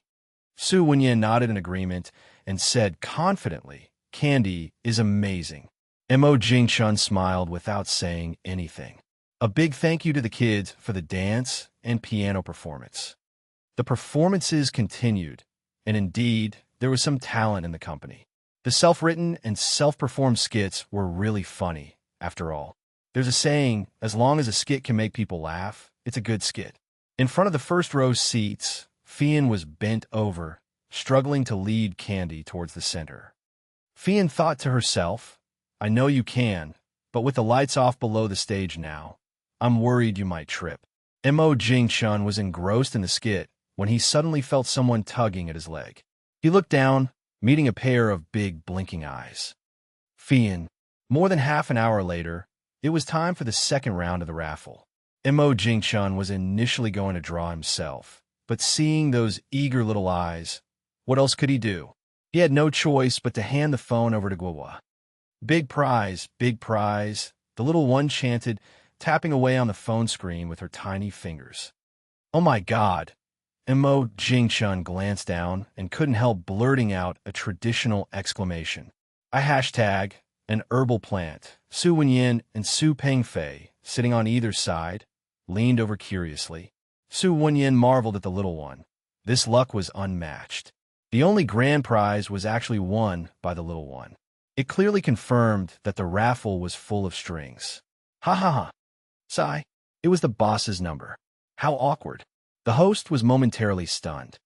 It seems Mr. In the audience, Mo Jingchun was quite embarrassed.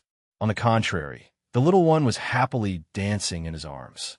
The grand prize was a car, which was useless to him. Mo Jingchun gestured to Xia Xiaoman. Not trusting, Mo Jingchun added. Xia Xiaoman wanted to laugh but held back. Avoiding the grand prize, Probably only the boss in the entire gymnasium would worry. Mo Jingshun helplessly looked at the cheerful little one. With such luck, she'd be the main character, the favored child in a fantasy novel. After several turns, the grand prize was eventually given away in the third raffle round. An ant working the factory won it. Seeing the grand prize given away, Mo Jingshun finally breathed a sigh of relief. The performances ended by 7 in the evening. Buses and temporarily diverted public buses from the county transported all employees to the hotel for dinner.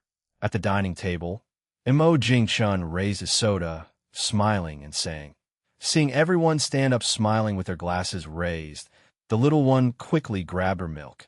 No way she could be forgotten in this toast. Having had some drinks, everyone became more talkative. The conversations flowed easily. P.S. Thanks a lot to Forgetting for your generous support. Chapter 318, Rookie. Chapter 318. Chapter 318. Rookie Mo Jingshun's table was probably the one that ate the longest. Seeing Su Pengfei boasting like that, Mo Jingshun knew that everyone was already drunk. Su Wenyan's face was completely flushed from drinking. According to what we learned in high school, people like Su Wenyan who turn red from drinking lack acetaldehyde dehydrogenase in their bodies. People say you can train yourself to drink more, but you have to be naturally capable of it. Otherwise, you'll end up like Su Wenyan. Mo Jingshun looked helplessly at Su Wenyan, who was hunched over a trash can, feeling sick. Out of everyone at the table, only 3 weren't passed out. Himself, the little guy, and Xia Xiaoman, who hadn't touched a drop of alcohol. As for Xia Xiaoman not knowing how to drink, he definitely didn't believe it. Mo Jingshun rubbed his forehead, patted his full belly, and glanced at the drowsy little guy. He turned his head and shouted to Fian, "Still drink? Maybe you're looking for alcohol poisoning and ended up 6 feet under by accident. Now that will be a big joke." Imagine the headlines the next day. Candy Technologies CEO Su Pengfei dies from alcohol poisoning at the annual gala after rescue efforts failed. Mo Jingshun couldn't help but shiver at the thought. Everyone from the table was hauled back on a bus. Inside the tech park, the little guy was already asleep on the bus. With Xiaophixia staying on the bus and the AC turned on, Mo Jingshun wasn't too worried. Looking at Su Wenyan and a few other girls who couldn't even walk by themselves, Mo Jingshun got a headache. Sure, Xia Xiaoman chuckled and agreed. Everyone drank so much that Xia Xiaoman totally understood. Since the inception of Candy Technology, they had come a long way. The executives really hadn't expected that in just 3 short years, Candy Technology would reach its current status. The rare thing was, boss Missouri Jingshun never abandoned them. They all knew deep down who was underqualified. Was it because they didn't want to learn?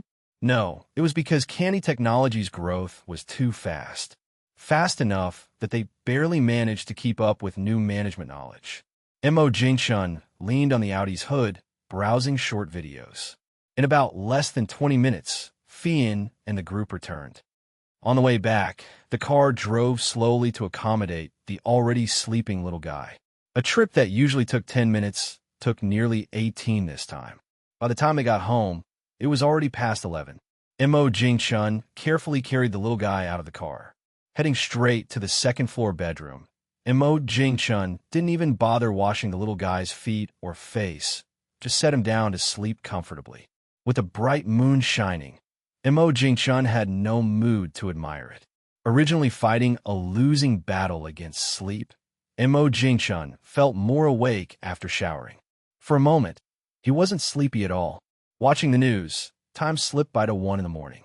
Seeing the time, Mo Jingshun immediately put down his phone and closed his eyes. He didn't have to work today, but there was still a big issue he needed to confirm. A few minutes later, in the quiet and dark environment, Mo Jingshun drifted into sleep. The next day, only 2 departments in the company were working. One was the 365-day, 24/7 security department. The other was the logistics support department, working overtime today. Early in the morning, employees from the logistics department started their work, waiting for employees who came to claim their physical prizes. Chen Hongli, too excited to sleep all night, was already waiting in the first-floor lobby of the office building. Despite more than 10 hours passing, Chun Honglei still felt like she was dreaming. She honestly never dreamed of drawing the only grand prize, a car worth millions. Worth millions. Even if it were just $1 million, how long would she need to work at the plant to save that much? If no opportunity came along, she'd need to work 20 or even 30 years to save up $1 million in cash. Sitting in the lobby, Chun Honglei couldn't stop grinning. For a car that expensive, she certainly couldn't bear to drive it. That's right. Overnight, she sought personal connections to reach out to a 4S store for a new car to sell at a discount. Hearing that, Chun Honglei immediately jumped up and followed first. Chun Honglei hurriedly took out the ID card hanging around her neck and handed it to the staff. After a beep, the staff looked up at Chun Honglei in surprise. Chun Honglei followed closely behind the young guy, afraid of getting lost and the prize vanishing. In the underground garage, when Chun Honglei received the car keys and saw the car, her constantly anxious heart finally settled down. Chun Honglei couldn't wait for the young guy to leave, so she could take the car out of the park and do the deal with the 4S store. In the dormitory building, Su Wenyin, waking up, patted her aching head. Did she drink to the point of blackout last night? Why didn't she remember anything afterward? The crucial thing was who brought her back to the dorm. Sipping hot water, Su Wenyin looked at her pale reflection in the mirror and twitched at the corners of her mouth. Oh my, I shouldn't drink like that anymore. Otherwise, one day, I might drink myself to death without even knowing. Alas, I can't even find a reason to blame the boss. It's tough, having a boss who doesn't drink. Sitting on a chair, Su Wenyin recovered a bit, tidied up casually, and went downstairs. Despite eating a lot last night, why am I still hungry this morning? Trash can. Thanks to the lady for the delicious treat. As soon as Su Wenyin walked out the dormitory door, she ran into Chao Mingxin, who was also just coming out. Seeing Chao Mingxin's even paler face, Su Wenyin chuckled lightly. P.S. Thanks to Flinui for your support and donation. I desire. Chapter 319, Experiment. Chapter 319. Chapter 319. Experiment. As soon as Su Wenyin finished speaking, some color seemed to return to Chao Mingxin's otherwise pale face. Look closely, there seemed to be some color. It was clearly from blushing. In the time of one meal, he became an absolute rookie. And he couldn't even argue back. Can you blame him? No, you can't. Who would have thought that Su Wenyin, a woman, could hold her liquor so well? More importantly, Su Wenyin was very competitive. In order to win, she could continue drinking even after throwing up. It was simply crazy. Watching Chao Mingxin lower his head with a flushed face, the corners of Su Wenyin's mouth slightly turned up. Patted her grumbling stomach, Su Wenyin decided not to provoke Chao Mingxin further. Right now, the most important thing was to fill up her stomach. Otherwise, she would be weak and listless for the rest of the day. At this hour, there were not many people in the canteen. Chao Mingxin hesitated for a moment while holding the tray, but then walked towards Su Wenyin's table. Seeing the tray, Su Wenyin looked up and gave a glance. Chao Mingxin asked in surprise. Su Wenyin glared at Chao Mingxin, but she knew that what he said was probably true. She was aware that there was one person among the boss's bodyguards who used to be a field medic. Su Wenyin asked with wide-open eyes. In bed, Candy, with her hair like a bird's nest, watched her brother lying there sound asleep, showing no intention of getting up, and pouted. Finally, she let out a sigh. Her brother was still asleep. The little one slipped down from the bed and went to throw away her diaper by herself, brushed her teeth, washed her face, returning to the bedside to see her brother was still in the same sleeping position. Breakfast didn't look promising from her brother. Running downstairs, the little one stood at the doorway and shouted. Today was a rest day, and everyone knew the boss always slept in on such days. When buying breakfast, naturally they'd bring something back for the little one. Fian skillfully used the microwave to warm up the breakfast. A few minutes later, the little one was eating buns and drinking porridge, her little feet swinging in the air. Meow, meow, meow, meow. The little one looked at Bun, rubbing against her feet, shrugged and said, Meow, meow, meow. No matter how much Bun meowed, the little one was in no hurry. Her brother said, Bun, missing a meal occasionally was fine. With all that flesh, if she doesn't lose weight, she'll kick the bucket someday. Strange, what does kick the bucket mean? Never mind, eating the bun is what matters most, not thinking about it. Slowly finishing breakfast, half an hour passed by. Bun lay on the little one's slippers, not bothering to even meow for rubbing. Standing in front of the cat food as tall as she was, Candy stepped on a small stool, used all her strength to scoop a bowl of cat food, and poured it into the cat bowl. Thinking for a bit, Candy turned around and scooped another bowl of cat food. Meow, meow, meow, said Candy, looking around after jumping off the stool. Candy scratched her head, thought for a bit, and then put the nutritional paste back. The little one busied herself for a while, clapped her hands. By the bedside, watching her brother's brow twitch, the little one impatiently spoke to her smartwatch. The glaring sunlight hit Jingchun's eyes, making the whole world seem red. Awaking Jingchun covered his face from the sharp sunlight, meeting his little sister's innocent eyes.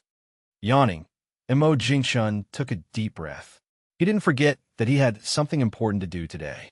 At noon, after lunch, Jingchun took his sister to the pedestrian crossing in front of the market. A big one and a small one, sitting on two small stools, eyes fixated on the pedestrian crossing. The winter noontime sun was pleasantly warm but not hot, feeling very comfortable. The little one, holding her chin in, both hands, eagerly watched the traffic lights, not knowing why her brother came here to sit. The place wasn't fun at all. She really wanted to go to the rocking car across the shop. And Mach, just sitting here is so boring waiting. Before the little one could finish, she suddenly felt herself lifted up. Her brother had picked her up and dashed out. Jingchun kindly said to the old lady about to cross the road. Once the light turned green, that granny bolted across faster than you could imagine. In the brief moment Jingchun was surprised, the granny had already crossed the street. Candy blinked at her brother as if to ask what he was doing. Back on the little stool, Jingchun fell into thought. Why would someone run for no reason? Did he look like a bad guy? Not far away, Wild Wolf and others scattered around watched their boss's doubtful actions with no clue. They exchanged glances, shaking their heads. Evidently, their boss's brilliant idea was beyond their understanding. An entire afternoon went by. Jingchun and his sister went through it, finally figuring out the pattern, making his mouth curve slightly into a smile. Turns out you only gain points by helping people who truly need it. And he discovered it wasn't only helping a granny across the street that earned points. Even helping grandpas worked. An unexpected event revealed that as long as you help good people in need, you can earn points. More precisely, aiding kind people in need would earn points. This was the result Zero came up with after building a model for analysis. Chapter 320. It's over, it's over. Chapter 320. Chapter 320. It's over on Sunday. Jingchun, accompanied by the little guy who looked reluctant, crouched in a new intersection for a long time under the guard's bewildered eyes. Unfortunately, even though Hua County is just a small town, there are very few people within it who can actually become his target figures. In a way, Hua County has indeed achieved poverty alleviation. Jingchun knows there are still people living in dire conditions, but this group, supported by these policies, remains unchanged. Do they really have no issues at all? Probably not. As for other places, he doesn't know. But as for old Zhang, the notorious bachelor in the village, who is in his 50s, the policies from above have taken care of him quite a bit. But what's the result? After receiving subsidies, he became even lazier. This is because they haven't sent him piglets to raise. Jingchun feels that if they did send any, those piglets might not see the sunlight the next day. Such a person makes not only him shake his head in disbelief, unwilling to help, but also leave the entire village utterly disappointed. On the roadside, the little guy sat under the sunshade Fian was holding, eating a candied hawthorn slowly. He glanced at his brother who was still dazing off, and the little guy silently sighed. When will days like this finally end in such warm weather? Isn't playing on a balance bike at home more fun? Zero's voice pulled Mo Jingchun back to reality.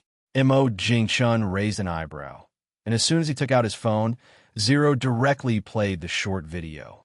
Mo Jingchun stood up, folded the small stool, and knocked on the top of the little guy's sunshade.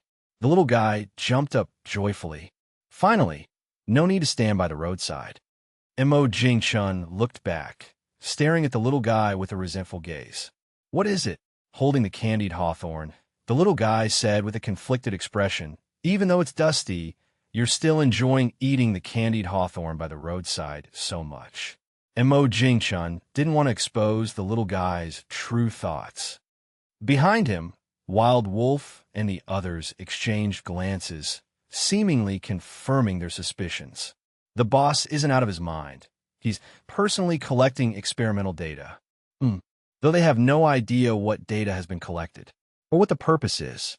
In the kitchen, Candy rode the balance bike, watching big black fish in the bucket with Bun, speaking reluctantly.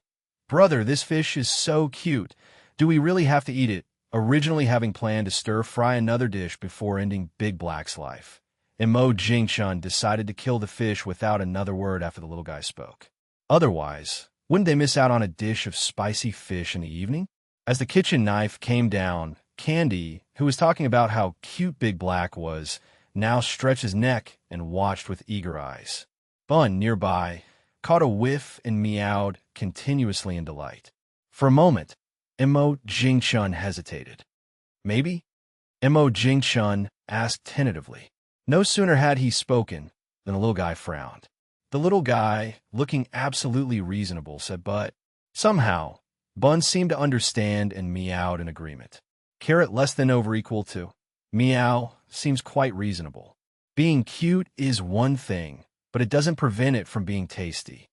Mo Jingchun murmured, ending Big Black's life with one swing.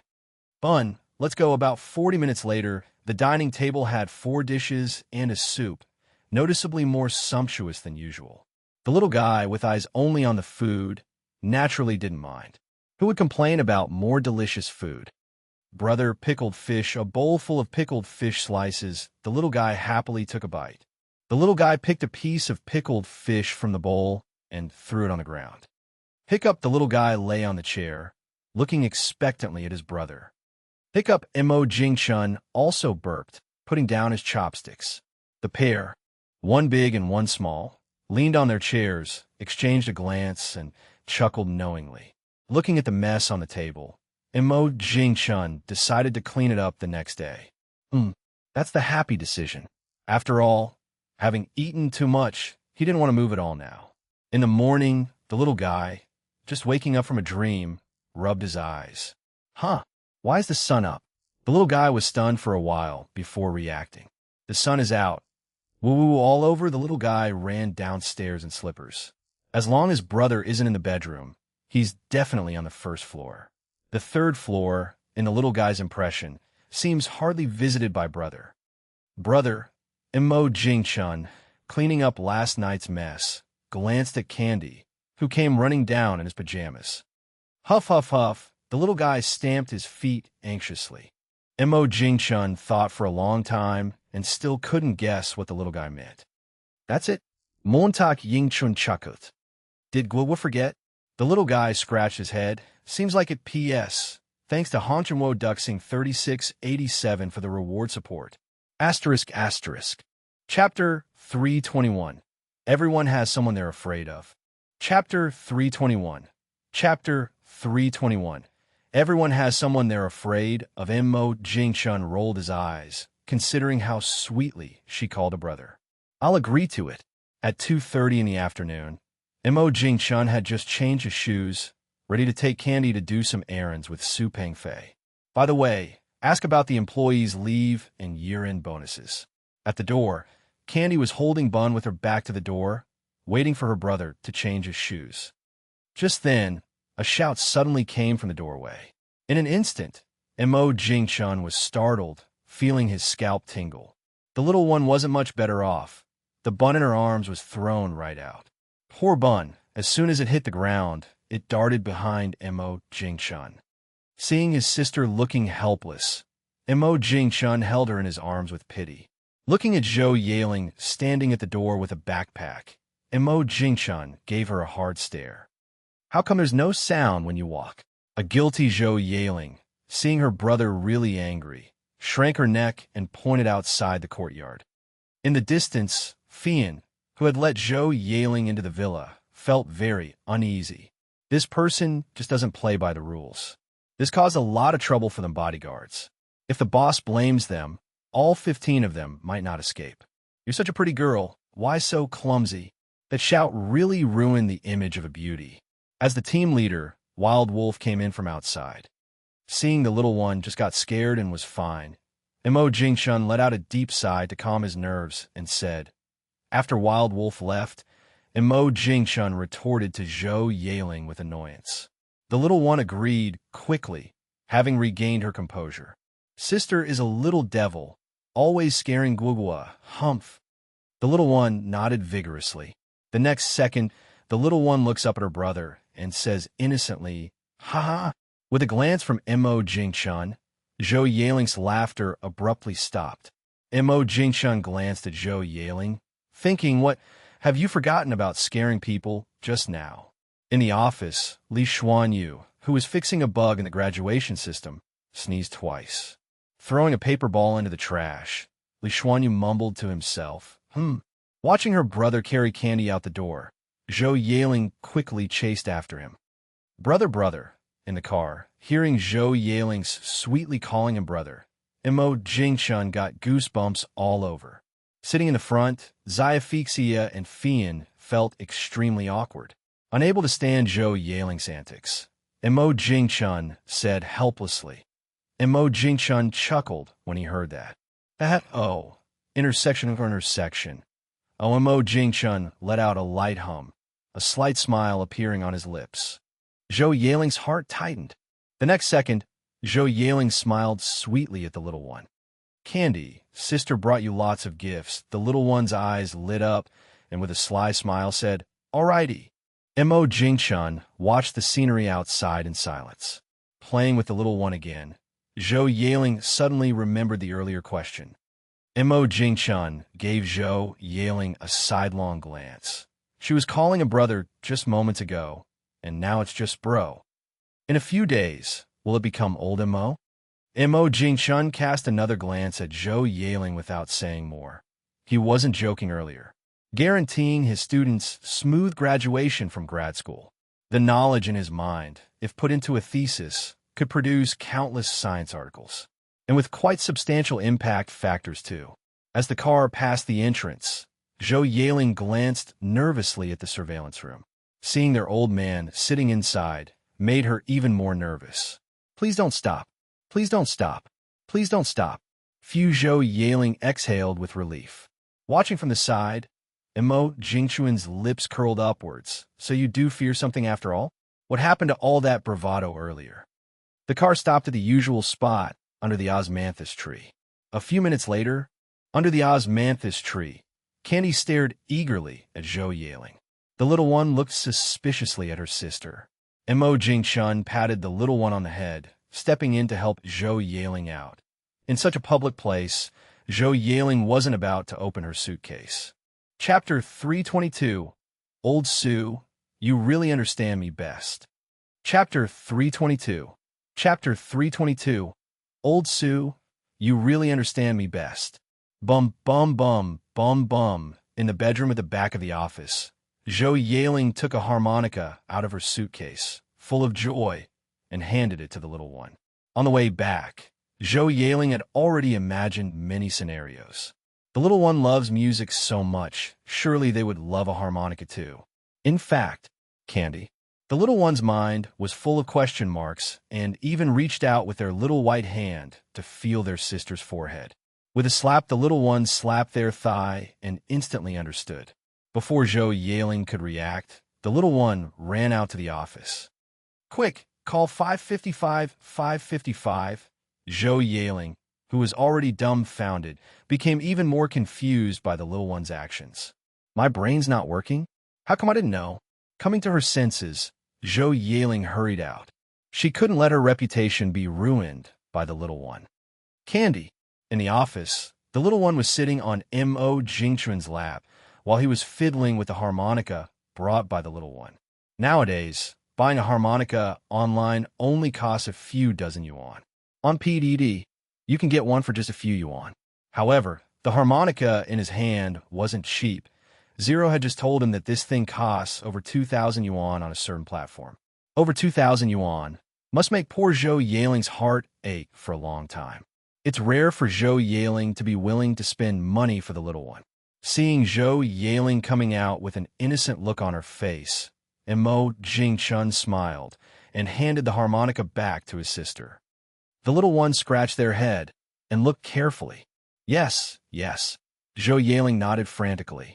Oh my God, just this harmonica cost her a month's living expenses, and the little one doesn't appreciate it, looking disdainful. Boo-hoo-hoo, so sad. Mo Jingchun patted the little one's head and laughed. That's right. There are other gifts. The little one's eyes lit up, actively jumping off brother's lap and pulling sister towards the bedroom. Zhou Yailing looked so hopeless. The most expensive gift was disliked. Even smaller trinkets might not be favored. At that moment, Zhou Yailing shuddered all over. She could already imagine the old man pulling out a belt, ready to whip her. The little one exclaimed with joy as they received the 3 little yellow ducks from Zhou Yailing. Watching the little one dash off to the bathroom with the little yellow ducks, Zhou Yailing started to doubt life. Why is the cheapest gift the most loved by the little one? The little one ran to the bathroom, and without guessing, she knew what the little one was up to, playing with the little yellow ducks in water. Oh my, playing in water. Zhou Yailing was shocked and quickly followed. Fortunately, the water was warm, not the freezing cold water she imagined. The little one looked puzzled, turning to see the sister who had her hand in the sink. Seeing her sister not speaking, the little one got anxious. Zhou Yailing's face froze, casually retracting her hand. In today's times, kids are so sharp. How could a bunch of university students compete with them? The little one threw all 3 little yellow ducks into the water, amusing themselves and ignoring the sister by the side. Humph! Guoguo playing in water, brother doesn't say anything. Guoguo isn't afraid. When Zhou Yailing returned to the office, it was empty apart from herself. Mo Jingchun and his little pal had disappeared somewhere. Meow, there was still a fat cat. Zhou Yailing glanced at Bun on the sofa, judging by the size. It must weigh at least over 20 pounds. Instantly, she lost all interest in petting the cat. President's office. Mo Jingchun and Su Pengfei sat opposite each other, leisurely sipping good tea, enjoying themselves.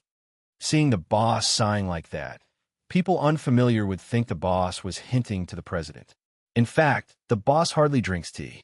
Instead of giving a box of good tea leaves, giving the boss a bottle of Homebody Happy Water brings more joy.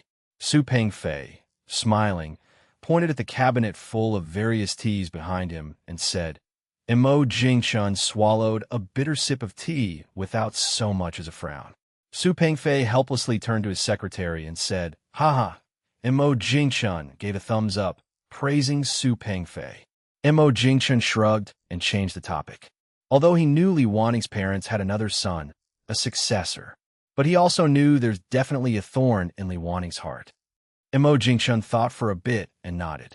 This year's earnings were better than last year's. With last year's bonus ratio, employees this year, as long as their performance reviews aren't problematic, will definitely get bonuses larger than last year's. Su Pengfei noted solemnly. Just in time for the bonus distribution, he also plans to buy a villa in Hua County. Given Hua County's development trend, property prices there are bound to rise in the future. Plus, he's heard that a subway is going to be built in Hua County. It sounds ridiculous, but surveying teams have already entered the city, making it hard to say. He has some guesses that if a subway is indeed being built, it must have something to do with canny technology. More accurately, it must be related to the boss. Could it be that the boss has developed something extraordinary again? Hey, Montag Yingchun tease it. Oh, P.S. Thanks to Yi Su, a stranger, Dong Xian, and Yaxin for their generous support. Chapter 323. Guoguo isn't afraid of Big Brother. Yeah, right. Chapter 323. Chapter 323. Guowa isn't afraid of Big Brother. Yeah, right? As long as Candy Technology doesn't go bankrupt with the current trend, the housing prices in Hoa County will keep soaring, even if we don't talk about the supposed subway construction there.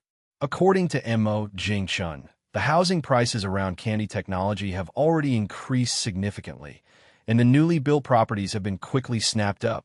Among these buyers, only a few genuinely bought them to live there, and Mo Jingchun feels that's at most 30%, perhaps not even 20%. Everyone thinks they're foresight, hoping that when Candy Technology expands again, they'll benefit from the demolition compensation. Mo Jingchun can only say, these people are thinking too much.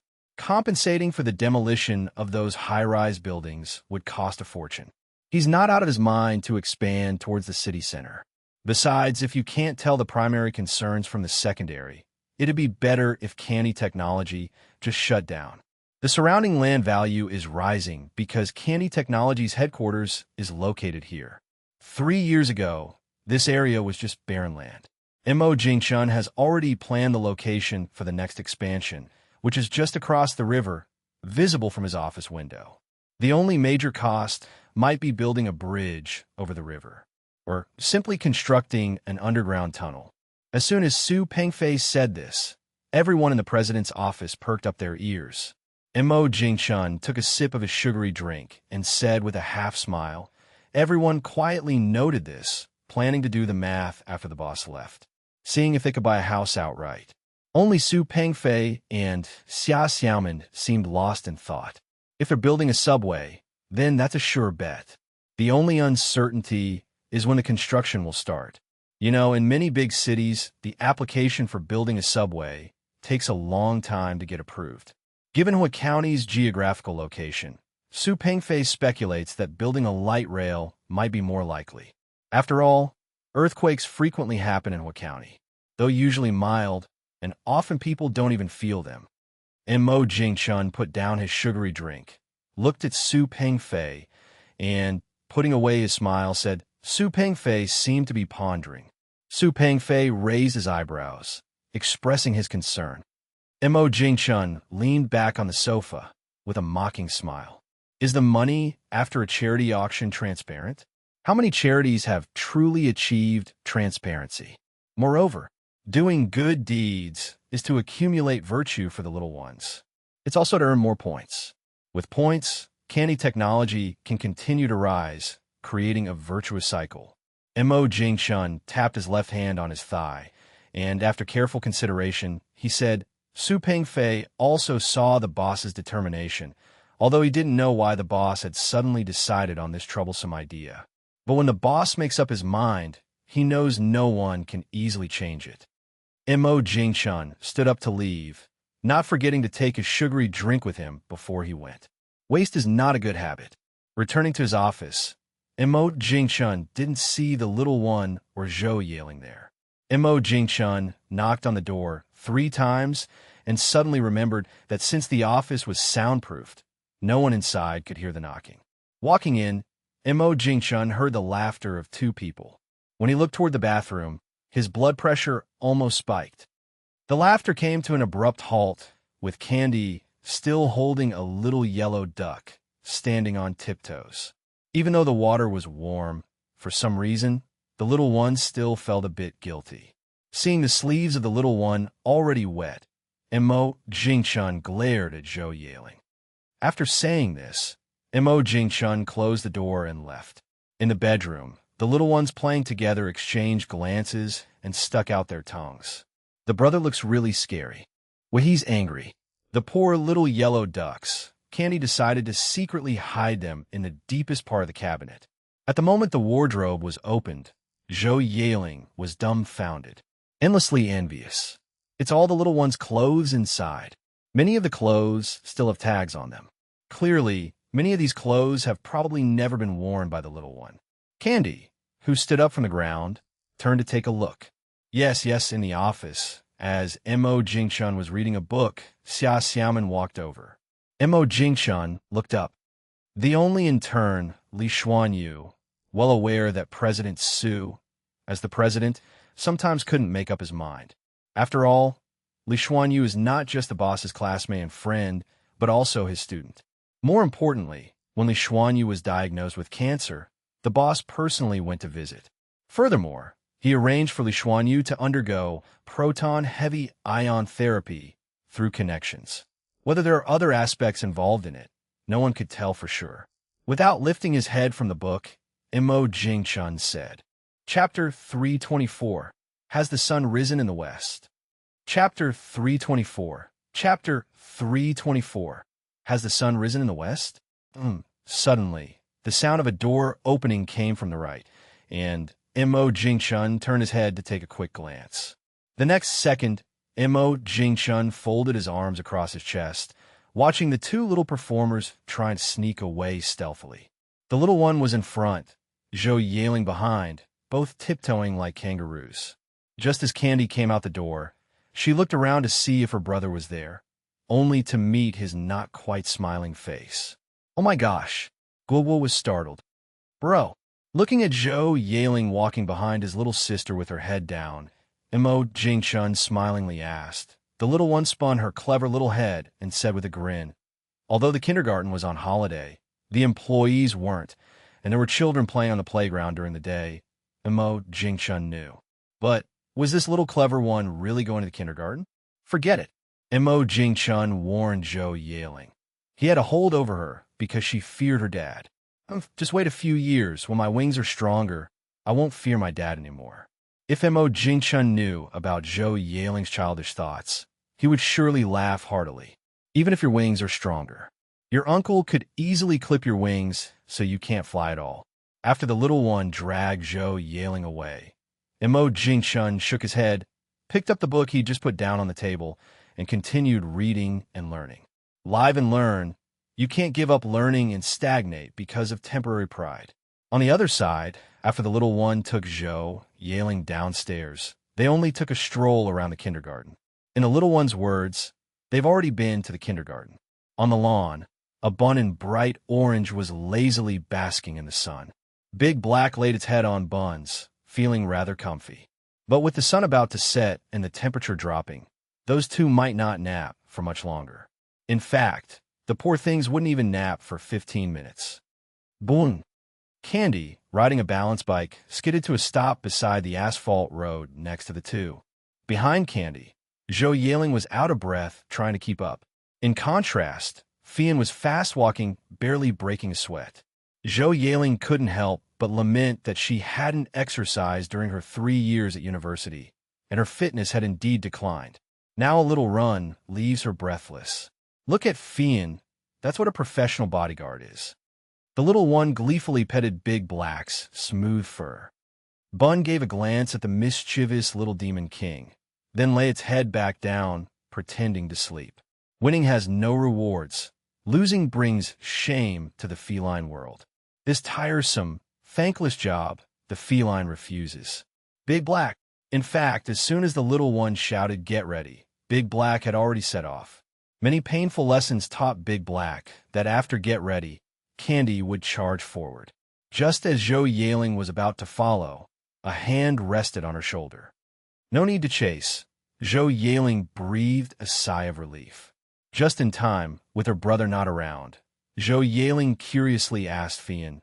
Fian smiled slightly, and Zhou Yaling thought the answer was imminent. But then, the smile and expectations on Zhou Yaling's face came to an abrupt halt. The next day, only 2 days remained until Candy Technology breaks for the New Year's Eve holiday. With Zhou Yaling back, Mo Jingchun was much more relaxed, even though this one was often unreliable. In the morning, breakfast was ready, and the little one was up with Zhou Yaling. Montak Yingchun was somewhat surprised. A university student, and a third year at that. Finally on holiday, why not sleep in at least through the morning? Truly mysterious. This was not at all like Zhou Yaling's usual behavior.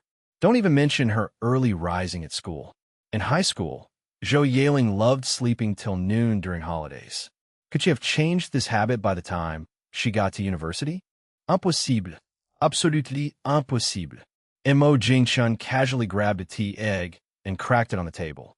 Sitting at the dining table, With no intention of waiting for Mo Jingchun to come down for breakfast, Zhou Yaling glanced at him without speaking.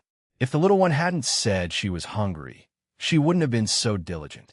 Mo Jingchun served himself a bowl of congee, took a sip, and raised an eyebrow slightly. For a moment, Mo Jingchun was left speechless, eating the pickled vegetables. Mo Jingchun kept his head down as he gulped down the congee and asked, "The day after tomorrow, the company will be on holiday." Zhou Yaling exclaimed, "Isn't it still more than 10 days until the new year? Tis TSK. How much money would that lose?" Though she envied her brother, Zhou Yaling knew her own abilities well. After breakfast, Mo Jingchun put down his bowl and chopsticks and saw that Zhou Yaling and her sister were still eating slowly.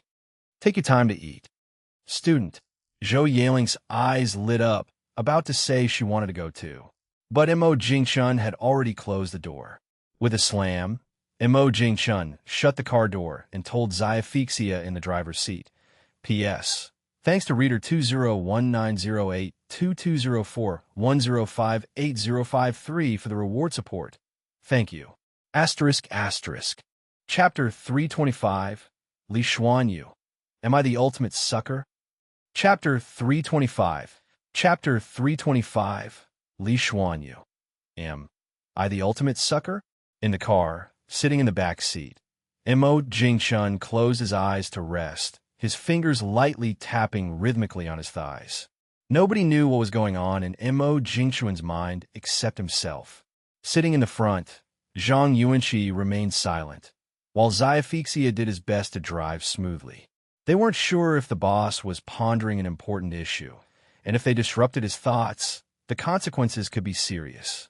After all, up to now, the products and software developed by Candy Technology have been beneficial to the nation and its people. Over 10 minutes later, the white Audi car smoothly stopped in the technology park. But as the boss sitting in the back seat remained motionless, Xiaofixia and Zhang Yuanqi hesitated to open the door and get out, fearing they might disturb him. Mo Jingchun's tapping hand suddenly paused, and he opened his eyes. Mo Jingchun nodded, opened the car door, and got out. Walking through the ground floor lobby of the office building, Mo Jingchun pulled out his phone from his pocket and searched for Li Xuanyu's contact. He dialed her number. In the office, Li Xuanyu, who had been chatting with her colleagues, was caught off guard by Mo Jingchun's sudden call. With a holiday coming up in 2 days, she had already planned to go home for the new year and had taken her laptop to the dorm 3 days ago. After all, at the office, personal laptops couldn't connect to the company network. Like the wind, Li Xuanyu dashed from the office to the dorm. Just as Mo Jingchun's dedicated elevator doors closed, Li Xuanyu reached the ground floor in another elevator. 15 minutes later, with sweat on her brow, Li Xuanyu took a deep breath and stepped into Mo Jingchun's office holding her laptop. Despite having been at Candy Technology for quite some time, it was her first time reaching the top floor of the Candy Technology office building and stepping into Mo Jingchun's office. Knock, knock, knock. Xia Xiaoman turned her head to glance at Li Xuanyu at the door, smiling and nodding. Holding her laptop, Li Xuanyu was astonished by the sheer size of the office. With such a large office and only 2 people, how could it not feel cold? "Why are you standing there in a daze?" Mo Jingchun joked with a laugh. "What?" Li Xuanyu touched her nose. "Before you were my mentor, I wasn't afraid, even though you were my boss. But ever since you became my mentor, I've been a bit scared. Especially now, as it's time to check on her graduation project progress." Of course, she only thought these things to herself and wouldn't dare say them out loud. Mo Jingchun found it amusing, but maintained a serious demeanor. "Why are you looking at me?" Li Xuanyu pressed the power button hard, as if she was pressing not the button, but Mo Jingchun's head. Mo Jingchun couldn't help but wrinkle his brow. The next second, Mo Jingchun quickly wheeled his chair back. Li Xuanyu did the same. They watched as smoke started rising from Li Xuanyu's laptop. At a critical moment, Xia Xiaoman, who was at her desk, rushed over and swiftly placed the laptop on the floor away from Mo Jingchun. A still frightened Li Xuanyu patted her chest in relief. In the next moment, her expression changed. Seeing Li Xuanyu pounce on a laptop, Xia Xiaomin didn't stop her. After all, the old laptop had stopped smoking. A minute later, Mo Jingchun rested his chin on his hand, watching as Li Xuanyu pressed the power button repeatedly, trying to bring the laptop back to life. Mo Jingchun glanced at Xia Xiaomin. Understanding the signal, Xia Xiaomin went to find the logistics department. That's easy. Your hard drive should still be intact. Mo Jingchun quickly typed Git on the keyboard to log into the website. Li Xuanyu looked up at the smiling Mo Jingchun, slightly taken aback. Are you a devil? Li Xuanyu reluctantly complied with Mo Jingchun's demands and logged into her Git account. Li Xuanyu kept nodding diligently. She didn't dare refute. Just a moment ago, when she muttered a rebuttal, Mo Jingchun hit her with 3 responses in a row. Crying face. Returning with a new laptop, Xia Xiaomin placed it on the boss's desk and went back to her own workspace. As for the boss taking on a teaching role for the first time, Xia Xiaomin pretended to be deaf and turned a blind ear to everything. From current observations, this Li Xuanyu seems to have the highest chance of becoming the lady boss of candy technology. After half an hour, Mo Jingchun took a sip of water to moisten his dry throat. Looking at the downcast Li Xuanyu, Mo Jingchun earnestly said, saying this, Mo Jingchun pulled out a blank sheet of paper and wrote a repair note for Li Xuanyu.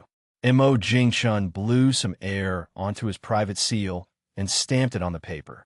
The holidays are soon. Li Xuanyu Bota. For some reason, she felt like a big fool. Having a professor as a mentor didn't feel great at all. P.S. Please vote for monthly tickets and recommendation tickets. Nung. Chapter 326. The Ranking of People You Should Never Offend. Chapter 326. Chapter 326. The Ranking of People You Should Never Offend. How was it? After stamping the paper, Mo Jingchun curiously stretched forward to observe Li Xuanyu's facial expression. That fierce demeanor from earlier should have been okay, right? Mo Jingchun thought it probably captured some essence. Li Xuanyu glanced at the slip in her hand, silently praying that her laptop just had a minor issue. If not, losing all that data would be quite distressing. Moreover, getting a new computer also means having to set up the development environment again from scratch. Not to mention the cost, it would also take a whole day. Talking of which, today has been a streak of bad luck. How did her perfectly fine laptop just break down? Li Xuanyu sighed. She wasn't that scared anymore. Facing Mo Jingchun's eyes, she said with a slight pout. Mo Jingchun smiled without arguing. He was usually kind and approachable, maintaining a demeanor without putting on airs before employees. However, when issues arise, he doesn't trouble the lower-level staff. He holds the management accountable, just like the last dormitory incident. Honestly, this approach worked even better. At least the dormitory environment improved dramatically. It's actually the same everywhere in society. The higher you stand, the more people perceive you as kind and approachable. Easygoing. But everyone has negative emotions. All right, I won't keep you from your chatting. Mo Jingchun smiled, patting the new computer that Xia Xiaomin had just brought, saying, take this for now. With Mo Jingchun saying so, Li Xuanyu became worried again. This lousy computer, even though she paid over $5,000 for it, ending up as a fool buying it from a relative's computer shop. But still, it had accompanied her for almost 4 years. How could it just decide to stop working like that? Li Xuanyu hesitated a bit while holding the potentially smoking laptop, but hugged the new computer to her chest as well. In the elevator, as she watched the floor numbers decrease, Li Xuanyu suddenly froze for a moment. Didn't Mo Jingchun just imply she wouldn't be held back from chatting? Her face reddened instantly. This guy, he has so much free time to check the surveillance cameras. But on second thought, isn't that fine? She finished the development tasks. Can't she chat a bit? Besides, can their exchanges even be termed as chatting?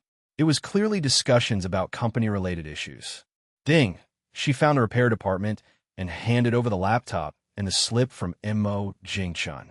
When they have nothing to do, the repair department is usually laid back, playing on their phones as long as it's not too excessive. Nobody says anything. Dong Qianli put down his phone, taking the laptop, and a slip? It even had the boss's personal seal. Could it possibly be fake? It's just a computer repair. Is there a need to falsify? For private computers, people often bring them for repair, and as long as you're polite, the repair team, if they have time, is usually happy to help, especially if it's for a pretty lady. But now, if the seal is fake, it's a serious issue. With uncertainty, Dong Qianli held the slip with a smile and said to Li Xuanyu. Li Xuanyu nodded, finding this process entirely normal. Dong Qianli entered the office at the back with the slip, finding a supervisor to share his speculations. The supervisor, upon hearing it and looking at the slip, was also uncertain for a moment. If the seal really is fake, wow, this young lady is going to be in trouble. Hello, Secretary Xia. This is the repair department's supervisor. The slip is genuine. The boss just wrote it. After ending the call, the supervisor and Dong Qianli exchanged surprised glances. Wow, the slip was personally written by the boss. Who is this girl? All around the company, everyone knows the girls you absolutely cannot cross. At Candy Technology, the young Miss Candy is absolutely untouchable. An office saying goes, better to offend the boss than to make Candy cry. Otherwise, your good days are over. Second to her would be the straightforward girl who comes every year to work summer jobs, Zhou Yaling. Everyone knows she's the boss's cousin. Don't be fooled by how the boss often teases Zhou Yaling. Try doing it if you're someone else. Just see if the boss doesn't come after you. Now, it seemed this unknown girl might very well rise quickly to third place. She might even rank second. After all, the girl waiting outside seemed exceptionally stunning. With no further ado, better get acquainted while they can. Sitting on a bench, Li Xuanyu looked bewildered as about a dozen people poured out from the office. Li Xuanyu nudda. Li Xuanyu nudda. Nodding was the only option, given their overwhelming presence while she was alone. Several heads watched as Dong Qianli opened up the laptop. Oh, somebody made an offhand remark, but was promptly stepped on by the supervisor, causing them to wince in pain. Realizing the situation, they dared not make another sound. Silently, Li Xuanyu cursed her relative's entire family in her mind. Dong Qianli glanced at the motherboard, then at the supervisor, before apologetically saying to Li Xuanyu, in fact, all of them knew this old model of motherboard was likely unavailable even at computer repair points. But of course, they couldn't say that out loud. Chapter 327. Courage isn't for everyone. Chapter 327. Chapter 327. Courage isn't for everyone, although I knew the laptop I cherished for 3 or 4 years was an assembled one. When Li Xuanyu heard it couldn't be repaired, she still felt a bit regretful. Could you please check if the mechanical hard drive is still good? He was 90% sure that the mechanical hard drive was still good and could read data normally. Besides, this laptop wasn't made by Apple, so there was no worry about the chip being burned out. Apple's laptops are safe, but if the chip is damaged, it doesn't matter if the hard drive is working, you still can't access the data. After several operations, Dong Qianli successfully removed the mechanical hard drive. He rummaged through a drawer, found a data cable, and tested it. Just as he expected, the mechanical hard drive was still good. The mechanical hard drive wasn't a high-quality one, and transferring the data took a full hour. Li Xuanyu hugged the new computer and the corpse of the old laptop back to her desk. Curious co-workers asked. In the afternoon, when Mo Jingchun returned home and just stepped into the courtyard but hadn't entered the house yet, he smelled the aroma of food. His master is indeed a master. The dishes he cooked always smelled better than his own. In the dining room, a little fellow held a spoon in his mouth, resting his chin on his hands, gazing aimlessly at the door. Zhou Yaling touched her stomach and said helplessly, "Why don't we eat first?" Currently, Zhou Yaling was not only hungry but also very tired. Taking care of kids is truly exhausting work. Compared to looking after kids, Zhou Yaling felt teaching a class or going to work was easier. At least, work and classes were only mentally tiring. The little fellow touched his stomach and pouted. Hearing this, Zhou Yaling rolled her eyes at the little fellow. Their brother's kindness wasn't wasted. Despite a rumbling belly, He still wanted to wait and eat with his brother once he returned. The little fellow tugged at the sleeve of his down jacket, revealing the smartwatch on his wrist. Zhou Yaling watched the little fellow call Zero, and despite the time, she was still very curious about this so-called artificial idiot, as her brother described. Why does their brother often say Zero is an artificial idiot? After all this observation time, she felt that Zero was really intelligent. Compared to other artificial intelligences on the market, it was much smarter. Both the little fellow and Zhou Yaling instinctively looked towards the door. They heard the voice before seeing the person. When Mo Jingchun entered the house, he glanced towards the dining room. Zhou Yaling looked at her brother with a face full of grievance and said, Mo Jingchun changed his shoes while smiling and said, Hearing this, Zhou Yaling said sourly. Hearing Zhou Yaling's words, Mo Jingchun's smile grew even bigger. The little fellow also giggled. Mo Jingchun gently tapped the little fellow's nose and said with a smile, hum. The little fellow nodded vigorously. Zhou Yaling on the side pursed her lips. She was starving too, but didn't hear a word of concern. Sure enough, feelings have faded. Maybe find a chance to bury it later. All right. This little fellow was more considerate, still acknowledging the meals were made by his sister. In the cafeteria at Candy Technology Park, everyone eating was mostly discussing the same topic. No one knew where the rumor started that the company had established a charity foundation. At first, no one was sure if it was true, but by the morning, it was confirmed. The president's office had transferred some people from several departments into the company's charity organization. It said there were 2 staff members just for the finances. Why else? The company can allocate part of its income as tax to the country or donate it to charity. This way, individuals and enterprises, rather than handing taxes to the government for them to decide the expenditure, it's better to allocate a portion of income directly for public welfare or welfare endeavors.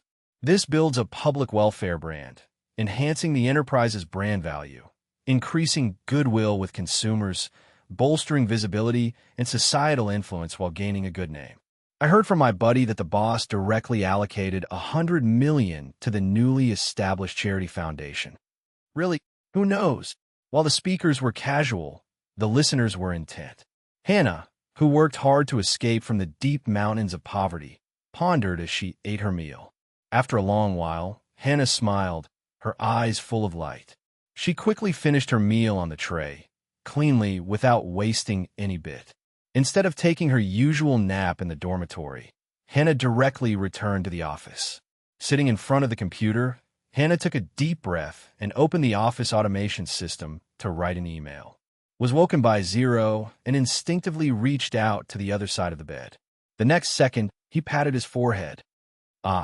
Gugwa and Zhou Yaling are upstairs. He picked up his phone and saw that just within the nap time, a pile of messages had accumulated in the message center. Mo Jingchun raised an eyebrow. Who is this person sending him an email on the office automation system? Could it be something wrong with the management level, and an employee is writing a complaint? I'm an unnoticed small employee in the company. After learning that you established a charity foundation, I wanted to strive for my hometown and for the children yearning for knowledge. I apologize for disturbing you, but having struggled my way to where I am today, I still want to fight for those little brothers and sisters. After reading the entire email, Mo Jingchun murmured to himself, that place is notoriously poor. Apart from geographical and traffic issues, the main problem lies in the lack of education and the outdated mindset. If there were no policies, that place's group of children might not even finish high school. Mo Jingchun smiled. Then let's... Chapter 328. Brother, did sister make you angry again? Chapter 328. Chapter 328. Brother, did sister make you angry again? In the office, Mo Jingchun was reading the data that Zero Energy collected online. On the sofa, the little one was playing small games with Zhou Yaling, and bursts of laughter occasionally came from the two of them. It's just the two sisters. Let's see what happens if someone else tries laughing like that in the boss's office. They'd be graduated from Candy Technology in minutes. But it's precisely because of the carefree little one that the otherwise cold office had a touch of cheerfulness. Mo Jingchun really enjoyed this lifestyle. Making money and taking care of a kid all at once, the little one is happy and the money is earned. From the data, it actually shows that quite a few kind-hearted people have helped the ethnic group. Sadly, the results haven't been satisfactory. The place is still poor. Those university students who manage to leave the mountains, many of them don't want to return. Don't the parents in the mountains understand that education is the quickest way out? No, quite the opposite. Most families do take it seriously. But in these families, even eating can be a problem. Another reason is that many children have become orphans. Not in the true sense of orphans, but with some parents having run away or remarried. How are they different from orphans? Mo Jingchun shook his head and sighed. In their parents' generation, the more children, the more wealth. But now, it's completely different. Already poor, with so many children in a family, how can they afford to support them? Moreover, elementary and middle schools in the mountains lack teachers, especially those with high education. Kindergarten doesn't even exist. Though uncertain if it's true, online there are stories of children being 11 or 12 years old before starting elementary school. Mo Jingchun estimated that even if not 11 or 12, they're still around 10. Hearing Mo Jingchun sigh, the little one and Zhou Yaling, who were enjoying themselves on the sofa, paused. Zhou Yaling gave a look to prompt the little one, who quickly ran to Mo Jingchun's side. The little one tugged at his brother's pants, looking up with eager eyes. Having just taken a sip of tea, Zhou Yaling, upon hearing the little one, spurted it out. Poof, cough, cough, cough, cough, cough, cough, choked. Zhou Yaling patted her chest hard. It took quite a while for her to recover. Facing Mo Jingchun's questioning look, Zhou Yaling's face was innocent. She merely signaled for the little one to ask why the brother had sighed. Who knew the little one would take such an unexpected route? Mo Jingchun patted the little one's head and laughed, saying, the little one looked at his brother suspiciously. Is it really so? Are you sure sister didn't make him angry again? Forget it. How troublesome. If brother does end up wanting to scold sister, well then, Guogwo will just cheer on the side. Having thought of nothing, the little one continued playing. What kind of worries could a child have?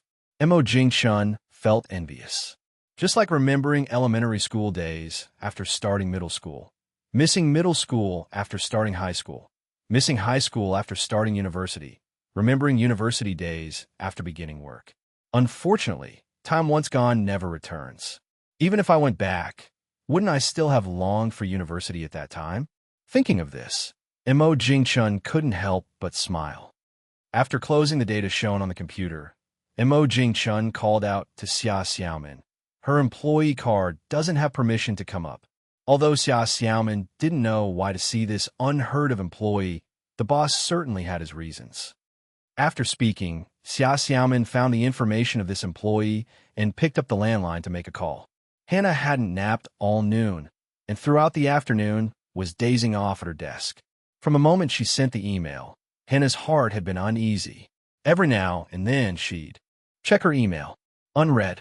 For an insignificant employee like her, the boss probably wouldn't read her email, right? Hannah was worried the boss wouldn't read it, yet also worried if he did. Hannah, who waited all afternoon, felt very conflicted internally. If her actions led to losing her job, she'd regret it for life.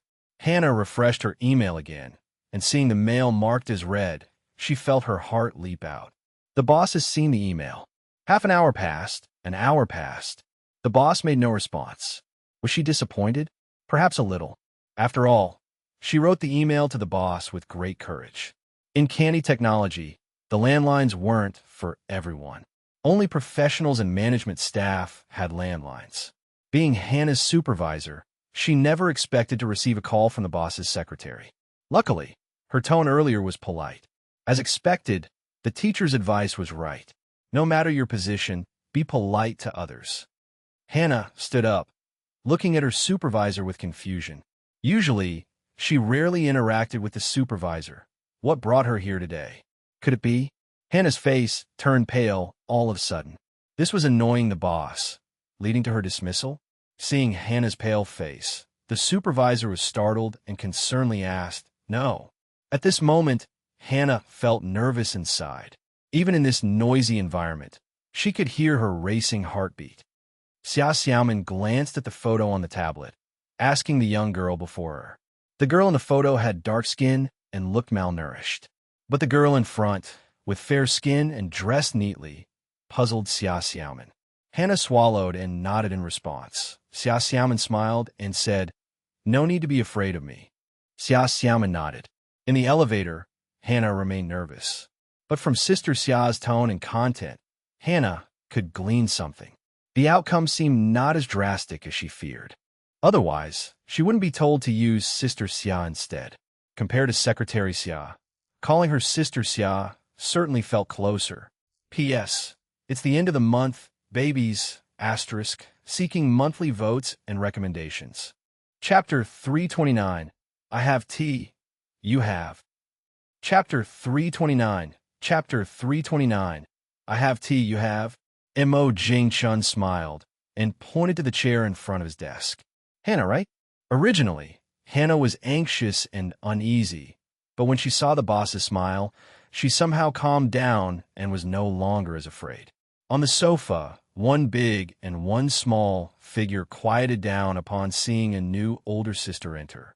Zhou Yaling thought to herself, it'd be best if they stayed quiet, or else the little one might blame her again later. But who is this person? Zhou Yaling held the little one, her eyes full of curiosity. She knew most of the higher-ups at Candy Technology, but she could confidently say she hadn't seen this person before. Even if they had crossed paths, it would have just been in passing. Looking at the tablet Xia Xiaoman placed on the desk, it displayed the basic information of the girl in front of him. Mo Jingchun initially wanted to ask why she didn't pursue further studies for a master's degree, but thinking it over, considering it's someone else's privacy, decided it was best not to ask. Choosing not to pursue further studies usually had two possible reasons. The first was similar to himself. She just didn't want to continue studying. The second was due to unspeakable reasons, especially since the girl in front of him came from that place. The information on the tablet was basic, not much to see. At this moment, Xia Xiaoman poured a cup of tea and handed it to Hannah with a smile. The boss's secretary pouring her tea made her feel a bit flattered. From afar, the little one, forcibly held in Zhou Yaling's arms, broke free. Running to her brother's feet, she didn't say anything, just reached out to be held by her brother. Zhou Yaling on the sofa felt a bit jealous. What is my embrace not an embrace? Don't you think my hug is warmer and softer? Little one, you don't know good things. Mo Jingchun picked up his sister and let her sit on his lap. Finding a comfortable position, only then did the little one curiously and carefully observe the big sister in front of her. In an instant, Hannah's heart tightened. Here it comes, he's coming. The moment to decide whether this email was meaningful was here. Hannah was ready to accept any outcome, but she was caught off guard when the boss wanted to understand her and her parents from her perspective. The teacup in her hand gave her a slight sense of warmth. She took a deep breath. Unconsciously, Hannah's gaze drifted out the window, beginning to reminisce about her experiences growing up. Mo Jingchun was a bit surprised at how straightforward Hannah was, daring to directly express her truest feelings. No one would believe it if I said it. Saying this, Hannah's eyes showed some gratitude. Since I started school, I have received support from the government and benefactors. Others might think it's not hard to leave the mountain, right? But only locals know that even though there's a paved road now, leaving the mountain still isn't easy. It's easy to step out, but truly leaving is difficult. Like her, truly leaving wasn't common. Mo Jingchun was shocked to hear this. With so many families, the school should have more than 30 students, right? As she spoke, Hannah's mood seemed to drop a little. Mo Jingchun guessed that this was probably the main reason Hannah didn't pursue a master's degree. On one side is further education, and on the other is helping her brother realize his college dreams. In this situation, Mo Jingchun felt that if he were Hannah, he would also give up further studies. The one most easily affected by emotions would be the little ones. The little one in Mo Jingchuan's arms didn't understand what the big sister was saying, but she could feel the emotions emanating from the big sister. The little one clutched her brother's arm tightly. Her little eyes were a bit at a loss. After some time, Hannah wiped her eyes with a smile and said, Mo Jingchuan nodded and said, "Pack luggage?" Hannah froze. Was she really destined to be dismissed? On the sofa, Zhou Yaling, who was moved to tears, suddenly panicked when she heard her brother telling the employee to pack her things. Even if he couldn't help, he shouldn't fire someone over something so minor, right?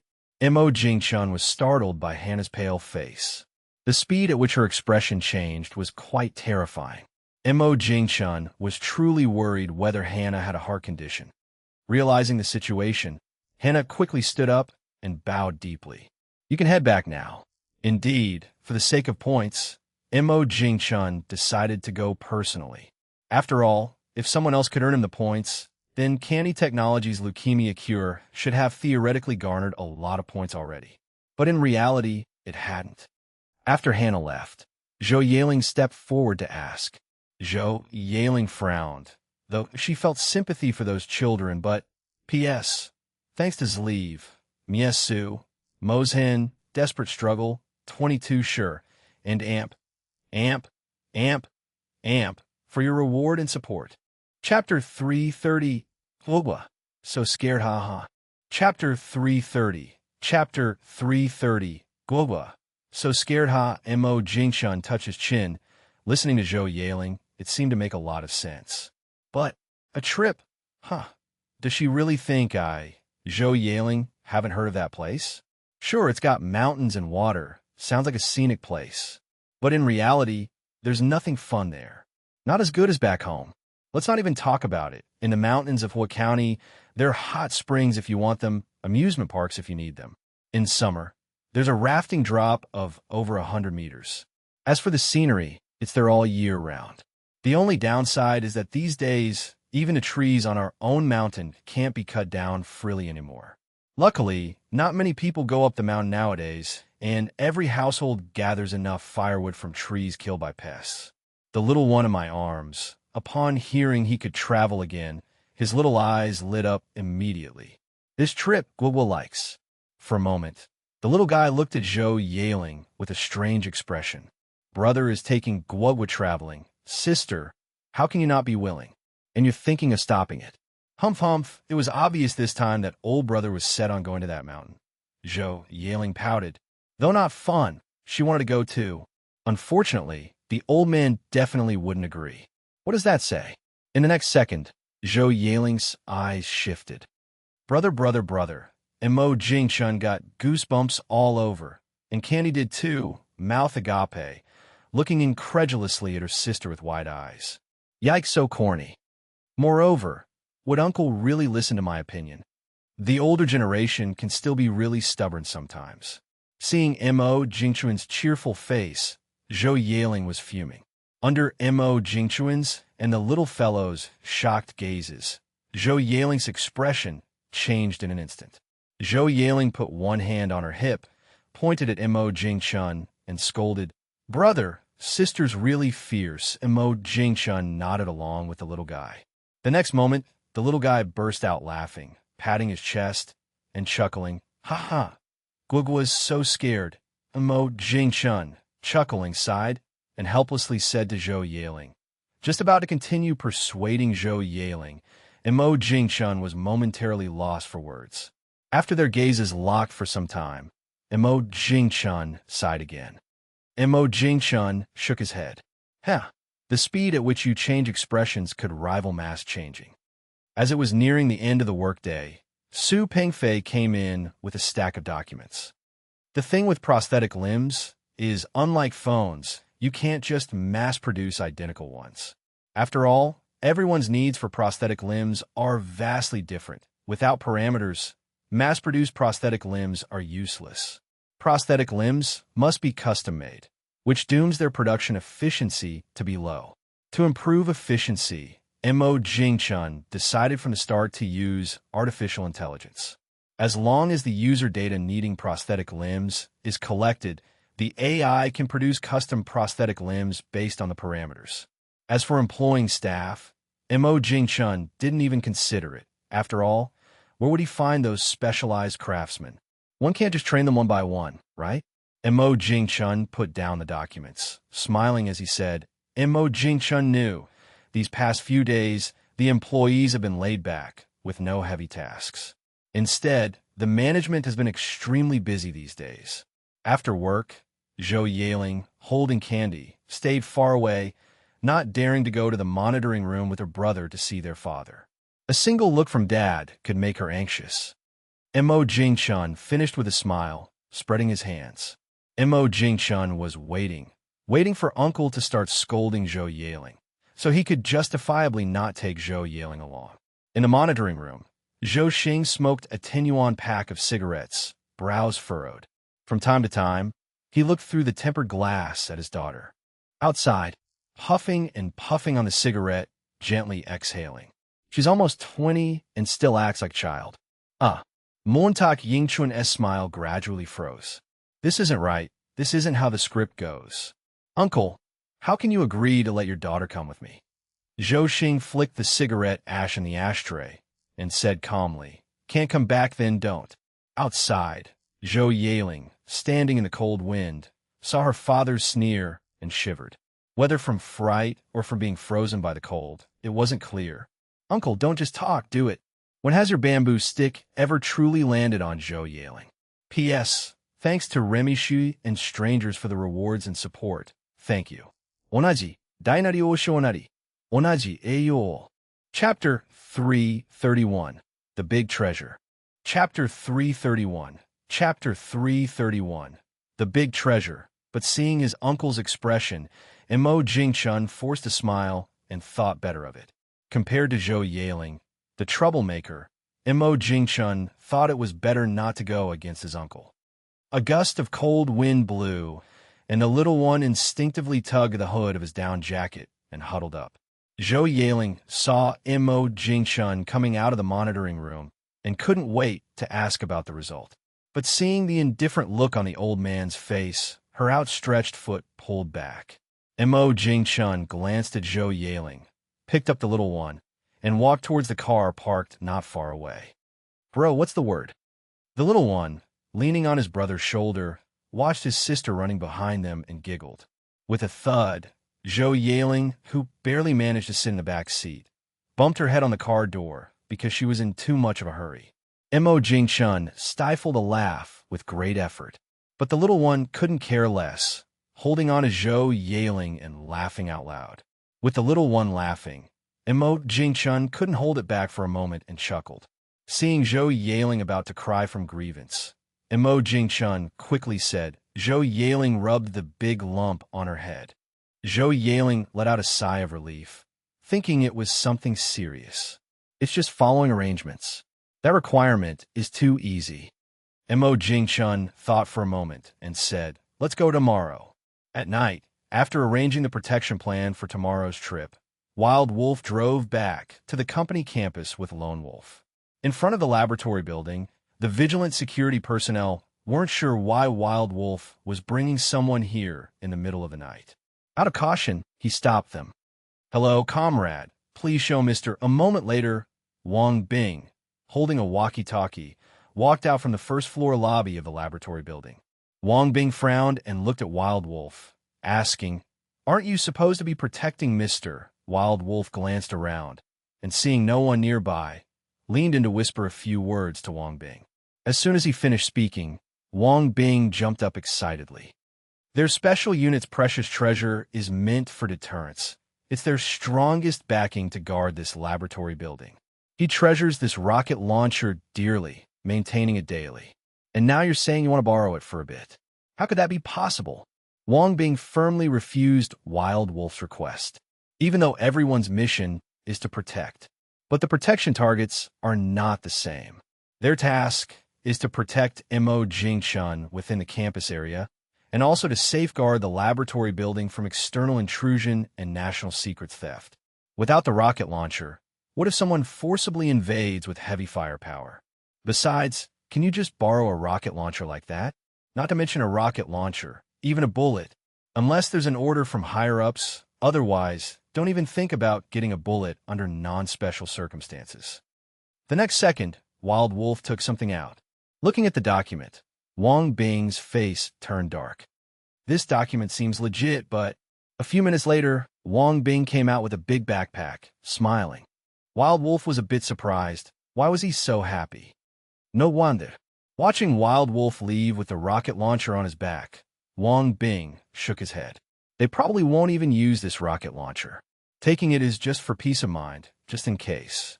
If they lose a shell, they can just make more, and there will always be plenty. But if they lose one of their hard-to-come-by talents, it's not something easily replaced. Receiving a call in the middle of the night, Deng Lijia thought something big had happened. After all, under normal circumstances, people wouldn't disturb his rest this late. All right. Hanging up, Deng Lijia clenched his fists, furrowing his brows. That night, before Mo Jingchun even set out with his people, he was still asleep. Many people had already heard the news. In an underground base somewhere, Qin Yuzhu, who'd just been woken up, looked at the freshly delivered intelligence and rubbed her temples. Candy technology is now a hot commodity. Building a factory anywhere brings a lot of tax revenue. As for providing assistance, Qin Yuzhu shook her head. There was already an internal red line established that no one should interfere with Mo Jingchun's development path for candy technology.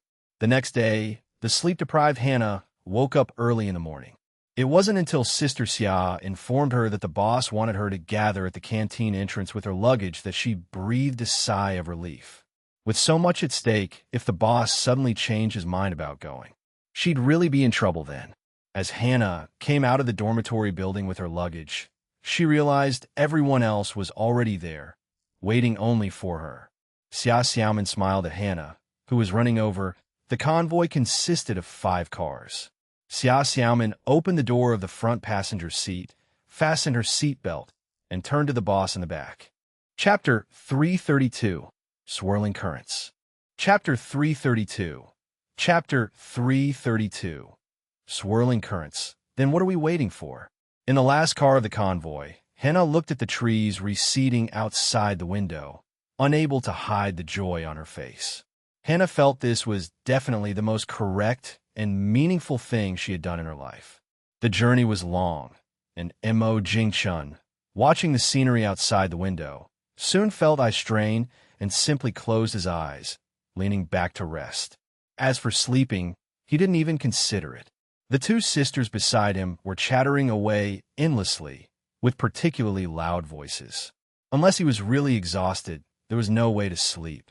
In the car, Hannah was holding her phone, fantasizing about the scene of returning home, when a stern voice suddenly startled her. Facing that sharp gaze, Hannah couldn't help but swallow hard. What a terrifying glance. And nothing. The dark wooden house didn't even have a decent stove. The only thing presentable might be those old hens. Hannah had just started working this year and sent money to her brother. But Hannah knew that whatever money was left had surely been saved up. Lone Wolf frowned, the fist of his bionic mechanical arm making a creaking sound. If it weren't for the fact that Hannah had already been investigated from above, Lone Wolf wouldn't simply be frowning. He took a deep breath. Lone Wolf pressed on his earpiece and said, a moment later, Wild Wolf's calm voice came through the earphones. Told the village chief? Wild Wolf frowned. Now, it's probably not just the village that knows. County? City? Or has it been reported to the province already? Lone Wolf looked at Hannah and sternly asked. Xia Xiaoman sat in the seat originally belonging to Fian, so Fian had to switch to another car. Sitting in the front seat, Fian looked at Hannah, who was scared by Lone Wolf, and said, Hannah wanted to say something but didn't know what to say. Fian shook her head and sighed. Next to them, Lone Wolf showed no sympathy. Acting on your own initiative at a critical moment and not following orders on an ever-changing battlefield will only lead to the sacrifice of your comrades. In the front seat, after listening to the call from Wild Wolf, Xia Xiaoman also frowned. A pretty smart girl. How could she make such a basic mistake at this time? Wait, if there's no issue, why are you calling me? What? Noticing the tense atmosphere, Zhou Yaling signaled to the little one to stay quiet as well. She didn't want to be dragged into trouble by her brother later on, especially a big black pot. Mo Jingchun patted his leg, falling into contemplation. This trip to the ethnic group, from the beginning, he never intended for too many people to know. More precisely, he didn't want any reporters, especially the self-media, to know. After all, he went there to make a quiet fortune, exploiting system bugs to earn points. Once everyone knows, some people will start conspiracy theories again. Think about it, being the boss of a big enterprise and a researcher. Instead of staying in the city doing R&D, you run to the mountains for charity work, let alone netizens. Even he himself felt it was inexplicable and the priorities were reversed. For fame, does candy technology need that embellishment? Not at all. Spending time doing charity, it's better to develop better products or lower the prices of existing ones. He could already imagine, upon arrival at the destination, stepping out of the vehicle and facing a fleet of cameras targeting him. He checked the time, already past 11. He didn't respond to Xia Xiaomin, but instead asked, "How long until we reach the near service area?" Everyone has their urgent moments, and they hadn't stopped after a few hours of driving. Mo Jingchun believed there must be someone needing to relieve themselves urgently. The food at the service area is just so, as long as it fills the stomach. Mo Jingchun wasn't expecting any gourmet experience. In the last vehicle, Hannah waited and waited, but the boss's judgment never came. The more it dragged on, the more nervous Hannah became until her palms were sweaty. With a loud smack, Hannah gave herself a hard slap. The sound was crisp and loud. With the naked eye, a red handprint emerged on Hannah's face. Fian, glancing back, was bewildered at Hannah being so hard on herself. Unfortunately, there's no regret medicine in this world. A few minutes later, the convoy entered the service area. After getting out, Hannah looked down and remained silent. At the back of the convoy, an unassuming SUV also entered the station. Strangely, no one got out of the SUV. Wild Wolf glanced over quickly. After Mo Jingchun got out with the little one, he came over to Fian's side. Initially still smiling, Mo Jingchun's smile faded upon seeing the red handprint on Hannah's face. The sides of her face seemed slightly asymmetric in comparison. Lone Wolf helplessly shrugged. With a slap from his bionic arm, it wouldn't have been just a red face. She hit herself? Mo Jingchun was a bit surprised. Such a heavy slap. How could she bring herself to do that? The little one sniffled. Okay. After Fian took Hannah and left first, Mo Jingchun and the others went inside. Chapter 333. It's delicious, no, no, no. Chapter 333. Chapter 333. It's delicious, no, no, no. I have to say, Hannah's red handprint on her face definitely had an effect. Hannah still kept her head down, not daring to speak. But later, the boss will definitely want to talk to you. Don't be fooled by how approachable the boss seems. Just try contradicting him and see what happens. You'd get taught a lesson in seconds. Fian thought to herself that bosses like this, who rarely get angry and are usually reasonable, are the scariest. Because when they do get angry, nothing can hold them back. Besides, who would dare to rein in a bull like the boss? In the relatively clean cafeteria, Hannah was holding a tray, trying to find a seat. And then, the boss beckoned her over. Mo Jingchun pointed to the seat across from him and said, Hannah really wanted to refuse, but she knew she couldn't unless she wanted to quit. Otherwise, she might even face a ban in the industry. Mo Jingchun had taken a bite himself and also found the rice a bit too hard. Eating too much could upset the stomach. Adults could manage, but it wasn't good for kids. Zhou Yaling pouted, but when she saw her brother directly transferring 10,000 yuan, she suddenly felt energized. Running an errand for noodles? Sure, even if it were 100 bowls. This is definitely a win. Just as the little guy was about to dash off, Mo Jingchun caught them in time. Okay, got it. Mo Jingchun believed Hannah's village chief would understand. Even if the village chief didn't, the county leaders surely would. Hannah kept eating silently, occasionally nodding. Here it comes. Hannah tensed up, awaiting the boss's judgment. Mo Jingshun turned to Xia Xiaomin and said, "If we don't notify them now, it'll be too late. Tomorrow's the bonus day. Deducting 2,000 yuan, and it's from the year-end bonus." Hannah finally breathed a sigh of relief. 2,000 yuan is a lot, but it's nothing compared to losing her job at Candy Technology. "Thank you, boss," Hannah said softly, but Mo Jingshun heard it. Mo Jingshun chewed on his rice emphatically and said to Hannah. Hannah nodded. "All right, there's nothing else major." After eating, the group got back in the car and continued their journey. In the car, Hannah took a deep breath and dialed the village chief's number. Thinking about attracting investment, if we upset Mo Jingshun, he wouldn't say anything on the surface. But you could forget about mentioning investments. Mountain roads, Mo Jingshun could relate. His first time driving home, he didn't dare drive too fast. After getting off the highway, the convoy stopped in the county for half an hour to stock up on supplies. As it got late, the car rocked side to side on the winding mountain road. The kid was thrilled, feeling like they were riding a bumpy car. Too bad the brother wouldn't let them play music, otherwise it would be just like a bigger bumpy car on the other hand. Zhou Yaling didn't look so good, a bit pale and swallowing frequently. In the cold weather, Zhou Yaling even opened a crack in the window. Mo Jingshun wrapped his collar tighter and said to Xia Xiaomin. Mo Jingshun had some speculation in his mind, but wasn't quite sure.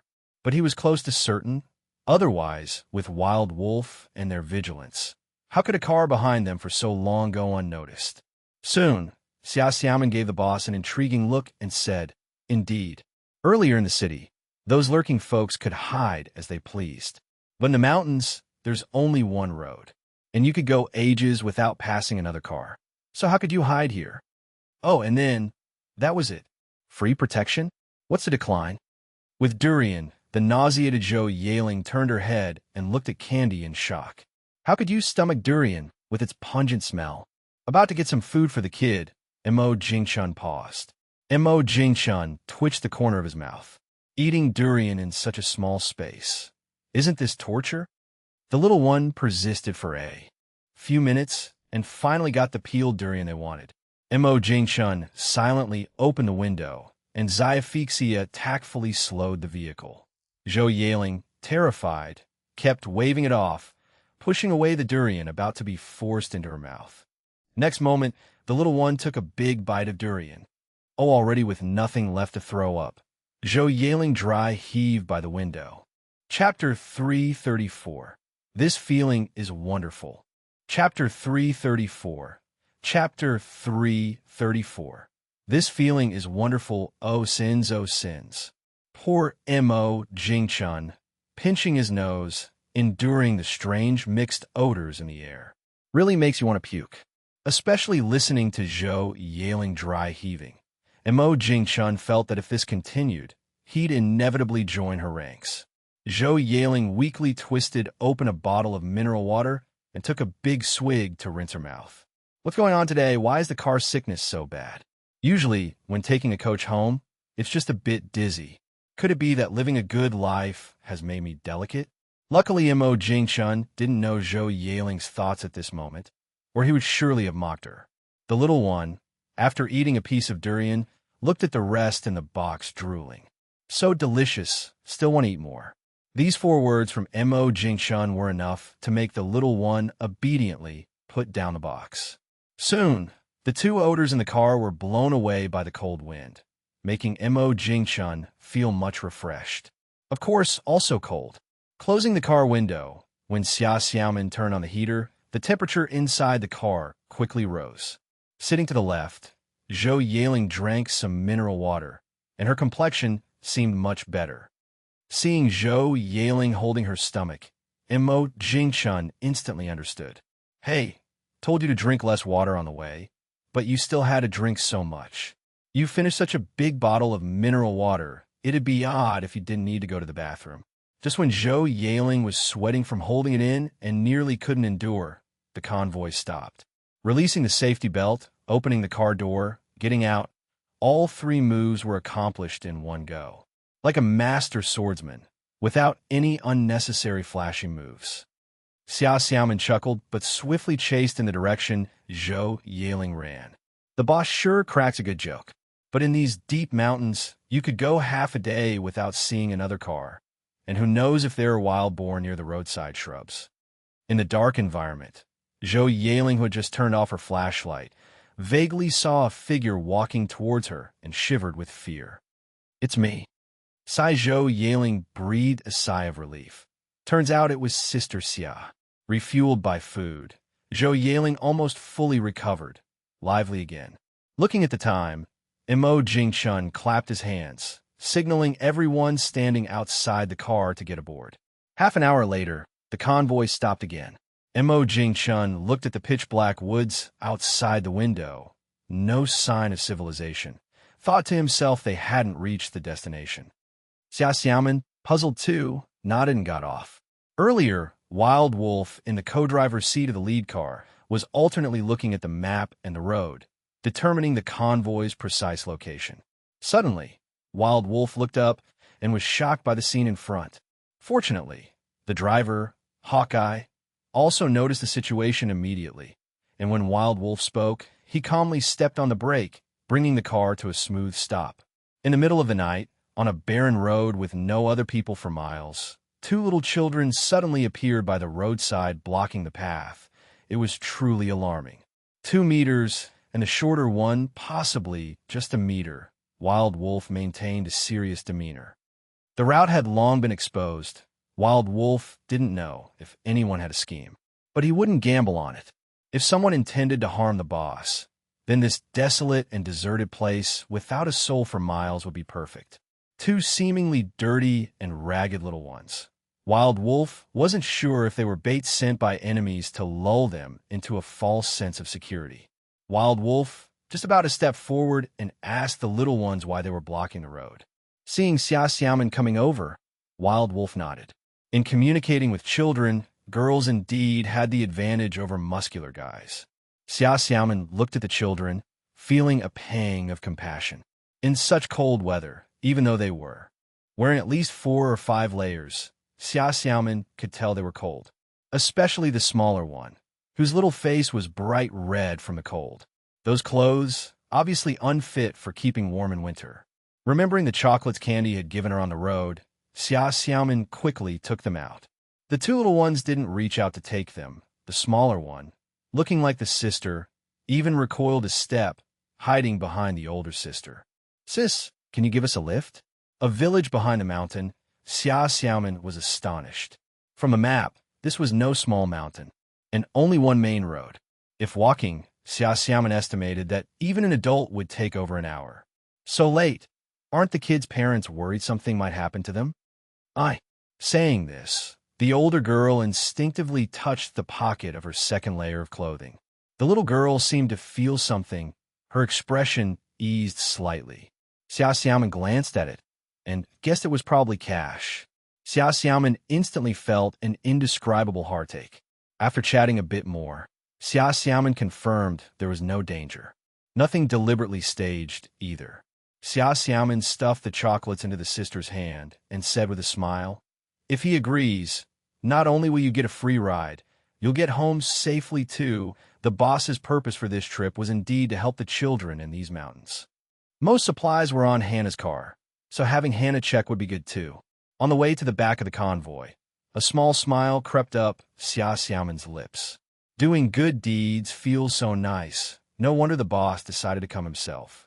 If you know someone who'd love this story, send them this video. Sharing is honestly the biggest help you could give a small channel like this. Now, let's get back to it. Chapter 335. Brother, can you check if the phone is broken? Chapter 335. Chapter 335. Brother, can you check if the phone is broken? Mo Jingchun shook his head and sighed without realizing it. The 2 little kids really are like newborn calves, unafraid of tigers, not worried about whether these people are bad. They dare to stop the car just like that. If they encountered bad people, they'd regret it with no chance left. But if you really did meet bad people, would not stopping the car mean nothing would happen? Mo Jingchun shook his head again. In this place, remote as it is, if they came across traffickers who attack in groups, even if they didn't stop the car, the bad people would stop the car themselves. It's best not to go out at night. Mo Jingshun still felt a bit uneasy. Seeing Xia Xiaoman and Hannah carrying 2 large cotton coats pass by, he turned to Zhou Yaling and said, as soon as Mo Jingshun got out of the car, the others started opening their doors and getting out too.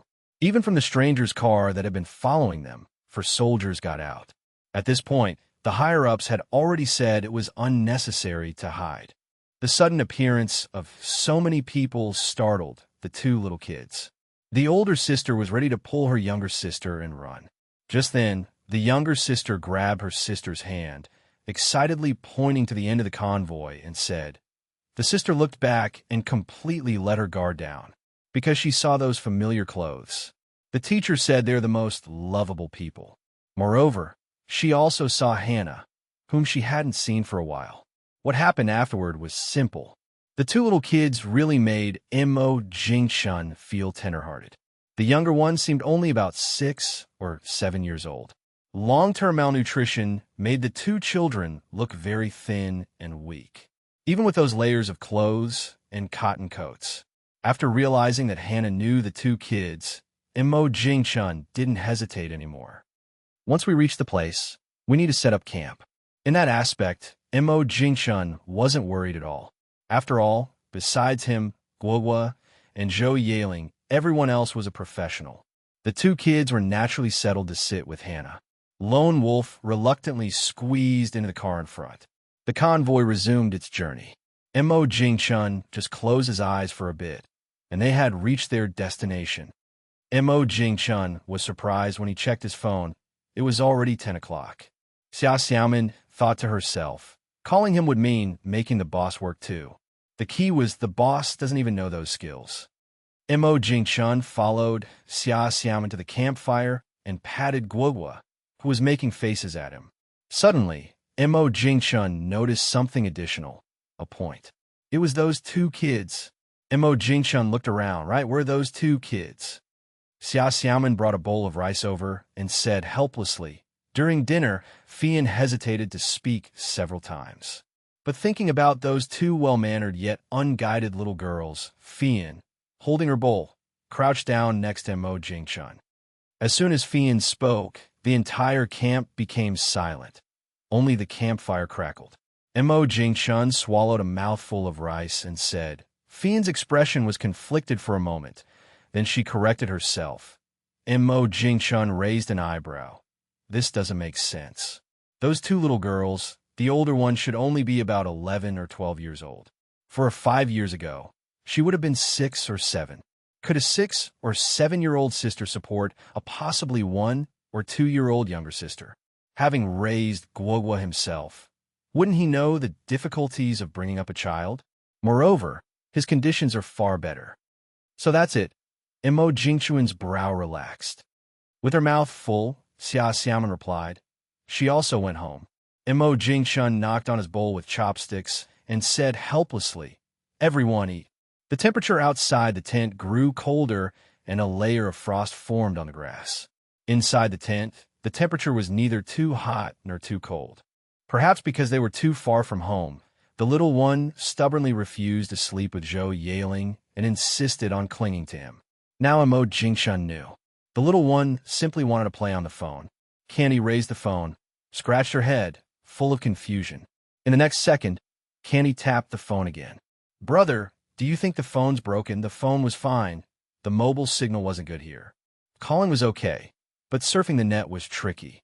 The network speed only showed a few K. Could this be used for online games? Candy tried the phone again. Seeing it was still the same, she reluctantly put the phone down and snuggled into the blanket. Outside, Zhang Yuanqi, who was on night watch, overheard the boss and Candy's conversation in the stillness of the night. He silently walked to the vehicle and turned on a modified car signal station. In less than 30 seconds, the signal was full. Half asleep, Mo Jingshun heard the commotion and slowly opened his eyes. 0. Is this what love is? Mo Jingshun was a bit confused earlier, thinking he was at the villa, wanting to ask what was happening outside. After getting dressed, tucking the little one in, and cleaning out the corner of his eye, Mo Jingshun went out. Good morning, Mo Jingshun yawned. Zhou Yaling, carrying a bucket of water and placing it in front of Mo Jingchun, rolled her eyes. "Oh, is that so?" Mo Jingchun gave an awkward smile. "So, he was the one who got up the latest." "Well, maybe not. There's still someone bundled up in the covers. P.S. Many thanks to Su, a stranger, and Kai for their generous support." Chapter 336. Timmy. Chapter 336. Chapter 336. "Timmy, you little lazybones, time to get up," in the covers. The little one had no intention of opening her eyes. Instead, she burrowed deeper into the blanket. "Get up? Oomph. Getting up is simply not possible. Besides, there's no school to attend. The covers are so warm. Plus, her tummy hasn't grumbled yet. So why get up? That annoying brother, always trying to stop Guogua from sleeping in." Mo Jingchun gently patted Candy under the covers, chuckling softly. Candy, curled up under the covers, remained silent. No, Guogua definitely didn't open her eyes.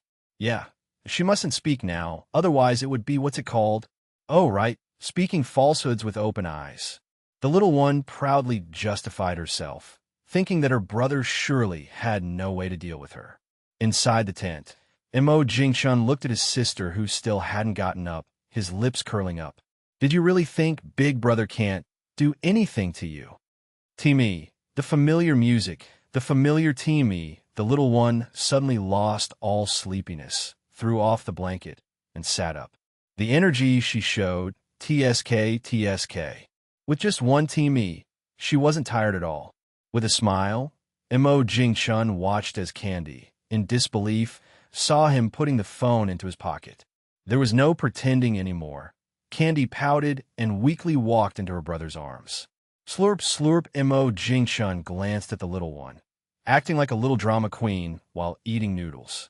After quite a while, Mo Jingchun stood up and said to everyone. Hannah nodded vigorously, full of energy, because everyone's annual bonus had just been credited this morning.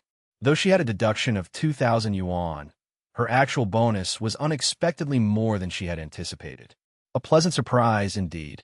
According to Hannah, it takes about 10 minutes to walk from the campsite to the home of the two little ones. When it's rainy and the road is slippery, it might take 20 minutes. In just a few minutes, Mo Jingchun felt as if he was walking into a movie scene. The steep steps seemed treacherous enough to trip on if one wasn't careful. Saying this, Candy, who had been gleefully trotting ahead, simply stopped. After a long while, when Mo Jingchun felt sweat on his back, Hannah stopped ahead and pointed at a dilapidated wooden house. Amu and Sha Hong were the names of the two little ones, elder sister Amu and younger sister Sha Hong. When Mo Jingchun looked up in the direction Hannah pointed, he was surprised to see the two little ones already there. The younger sister hid behind the elder, peeking curiously at the group who had frightened her yesterday. In contrast to her sister, Amu showed a cautious gaze towards them. If it weren't for Hannah being there, Amu would have taken her sister to their uncle's house. Having started second grade, Amu understood what Hannah had said to her last night, and she realized that these people were like those going to school. They came to help the villagers. Remembering what Hannah had said, Amu held her sister's hand and stood waiting for everyone to come up. Watching the big brother holding the little sister, Sha Hong looked on enviously.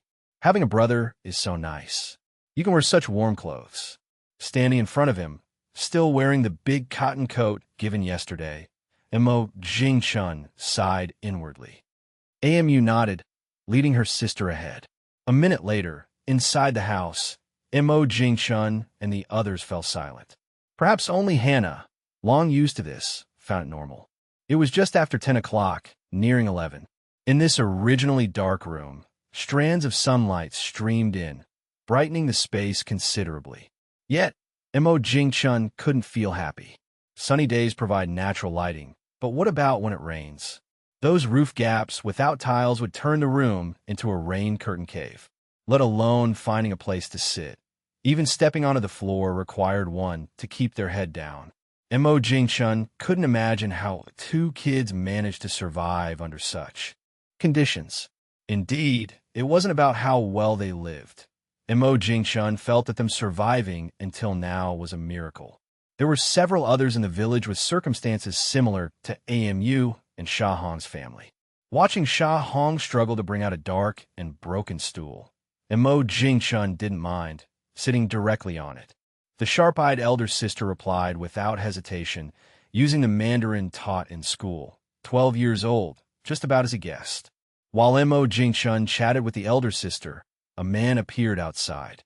With a head full of white hair, he looked at least in his 50s. In fact, he had just turned 40. After much discussion, Mo Jingchun suddenly asked Mu. After a long silence, Mu quietly spoke, "A doctor, because of her late father, perhaps." Mo Jingchun maintained his smile, saying, "What's wrong with school? Plus, she could even eat meat there." Outside, after listening to the village chief's information, Mo Jingchun suddenly realized AMU could attend school thanks to charitable people visiting the village. But, being small teams with limited financial capacity, they couldn't support everyone all the way through college. From the village chief, Mo Jingchun learned there were also sponsorships from kind-hearted individuals. What the village truly lacked were teachers. Considering the situation here, Mo Jingchun understood. In the mountains, how many highly educated individuals are willing to work in the countryside? Even if they do come, as the village chief said, they can't endure the hardships and leave after some time. Chapter 337. Then do it in 5 transactions. Chapter 337. Chapter 337. Then do it in 5 transactions. Perhaps it was the words Mo Jingchun had Hannah convey yesterday that took effect, as the village chief didn't stay long. However, the village chief gave Mo Jingchun something. On the paper of a middle school practice book, there were handwritten names in ballpoint pen one after another. The handwriting wasn't very good, but it was clear that each stroke was written seriously. The village chief said that this was currently a list of the people in the village who might need the most help. The list's authenticity was uncertain, but it should be real. Knowing that Mo Jingchun is the boss of candy technology and still daring to fool him would be courting trouble. Holding the list, Mo Jingchun walked back into the house. Seeing Sha Hong, who was still afraid, Mo Jingchun smiled and said to her sister, "You don't need to worry about your sister's schooling." Mo Jingchun had already made up his mind. Along the way, he had seen that the houses of all the families were almost all hazardous in his view. They seemed likely to collapse at any time. He decided to take a look at the school in the afternoon. If possible, he planned to build a school and have a construction team renovate some bungalows. The bungalows needn't be too big. The size of a dormitory would suffice. Spending a few million to solve problems like those faced by AMU and Sha Hong was worth it. At least it's better than buying a seemingly useless broken painting. After Mo Jingchun had Lone Wolf and the others leave the items they brought, he was ready to leave with them. Some supplies still needed to be procured. When he came, he hadn't considered buying clothes and shoes for the children. Walking outside, looking at the sun overhead, Mo Jingchun suddenly felt the sun was very warm. At least the sun wouldn't let the 2 children freeze. Just then, Mu ran out with a pitch-black thing in her hand, while her younger sister hid inside the house, looking at the black object in her sister's hand and swallowing. Under the sunlight, Mo Jingchun realized that the black object was a piece of cured meat. Mo Jingchun felt like his heart was pricked by a needle. He truly didn't mean to disdain it. "All right." Mo Jingchun patted Mu's fluffy hair and smiled. "Don't worry. I keep my promises." Saying that, Mu bent down and bowed towards the direction of Mo Jingchun. On the way back, everyone was a bit silent, each with their own worries on their mind. After lying silently on Mo Jingchun's back for a long while, Candy suddenly spoke, "They're really pitiful." Candy's words truly surprised Mo Jingchun. For a foodie to voluntarily give up her good stuff to someone she barely knows twice, it's really something special. Especially when she's just a little kid. The innate goodness of humans. At noon, everyone sat in a large circle to eat. What he could do by looking around was naturally gathering information. The others will go to the village's elementary school and community center with me in the afternoon. After speaking, Mo Jingshun picked up a piece of cured meat. So delicious. The cured meat that looked pitch black was indeed tasty. Hannah said that the reason these cured meats looked black was that they were specially smoked. In the afternoon, Xia Xiaomin and Fian's first task upon arriving in the county was to head straight to the bank.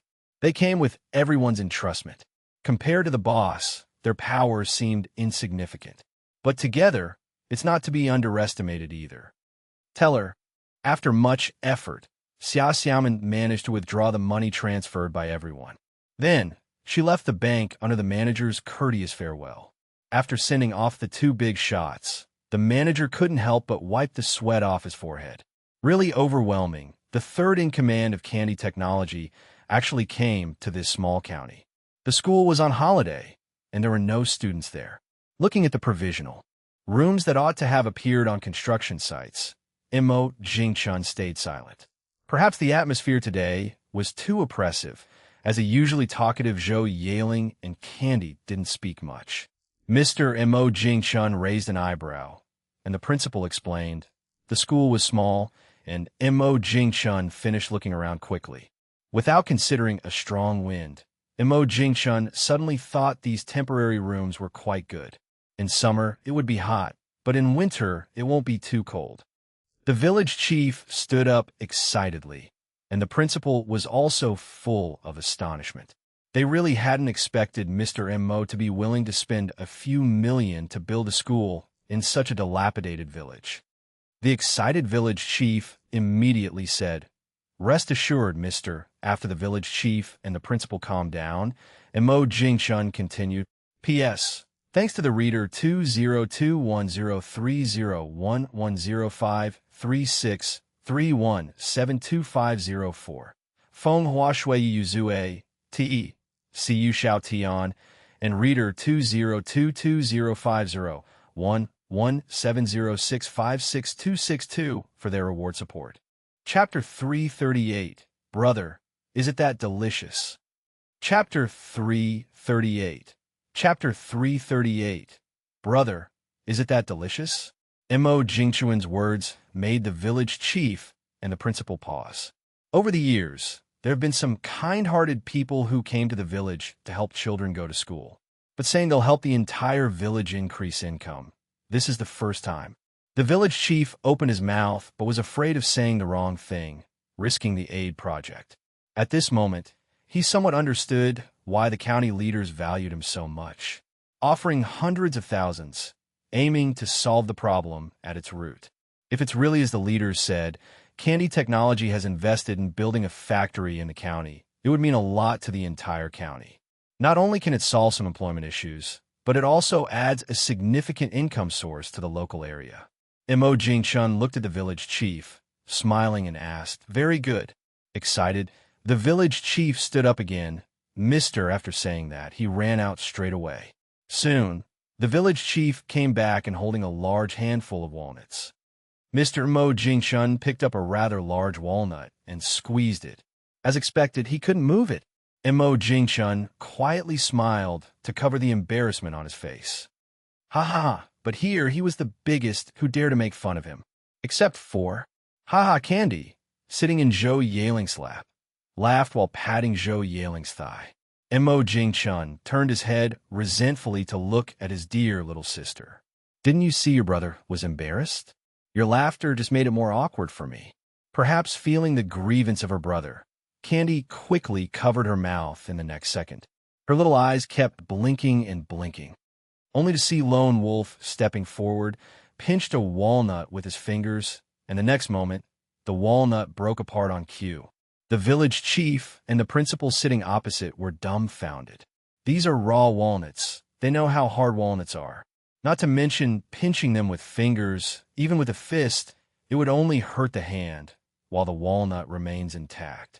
Usually, they break them open with stones or other tools. The village chief and the principal didn't realize Lone Wolf's right hand was a bionic mechanical arm, inadvertently showing off.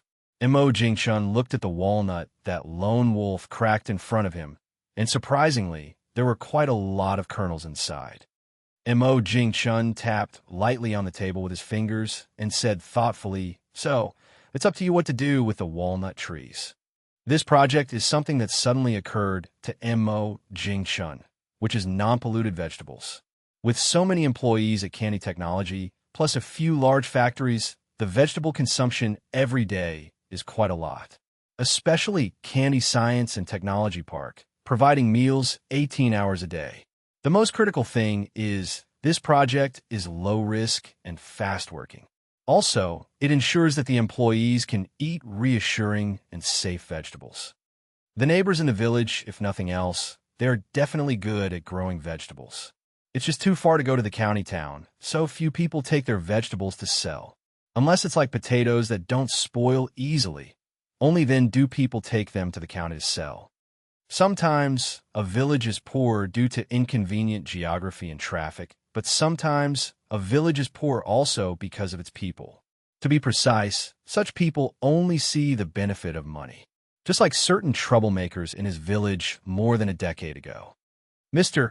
Mo Jingchen nodded, said nothing. The first year, it shouldn't be the case he mentioned. But later, it's unpredictable. As long as what the village chief said can be done, an occasional mishap is understandable. Mr. Mo Jingchun smiled helplessly. Is he that kind of person? If he really wanted to eat, he would definitely pay for it. Candy is still so young. He doesn't want to set a bad example for Candy.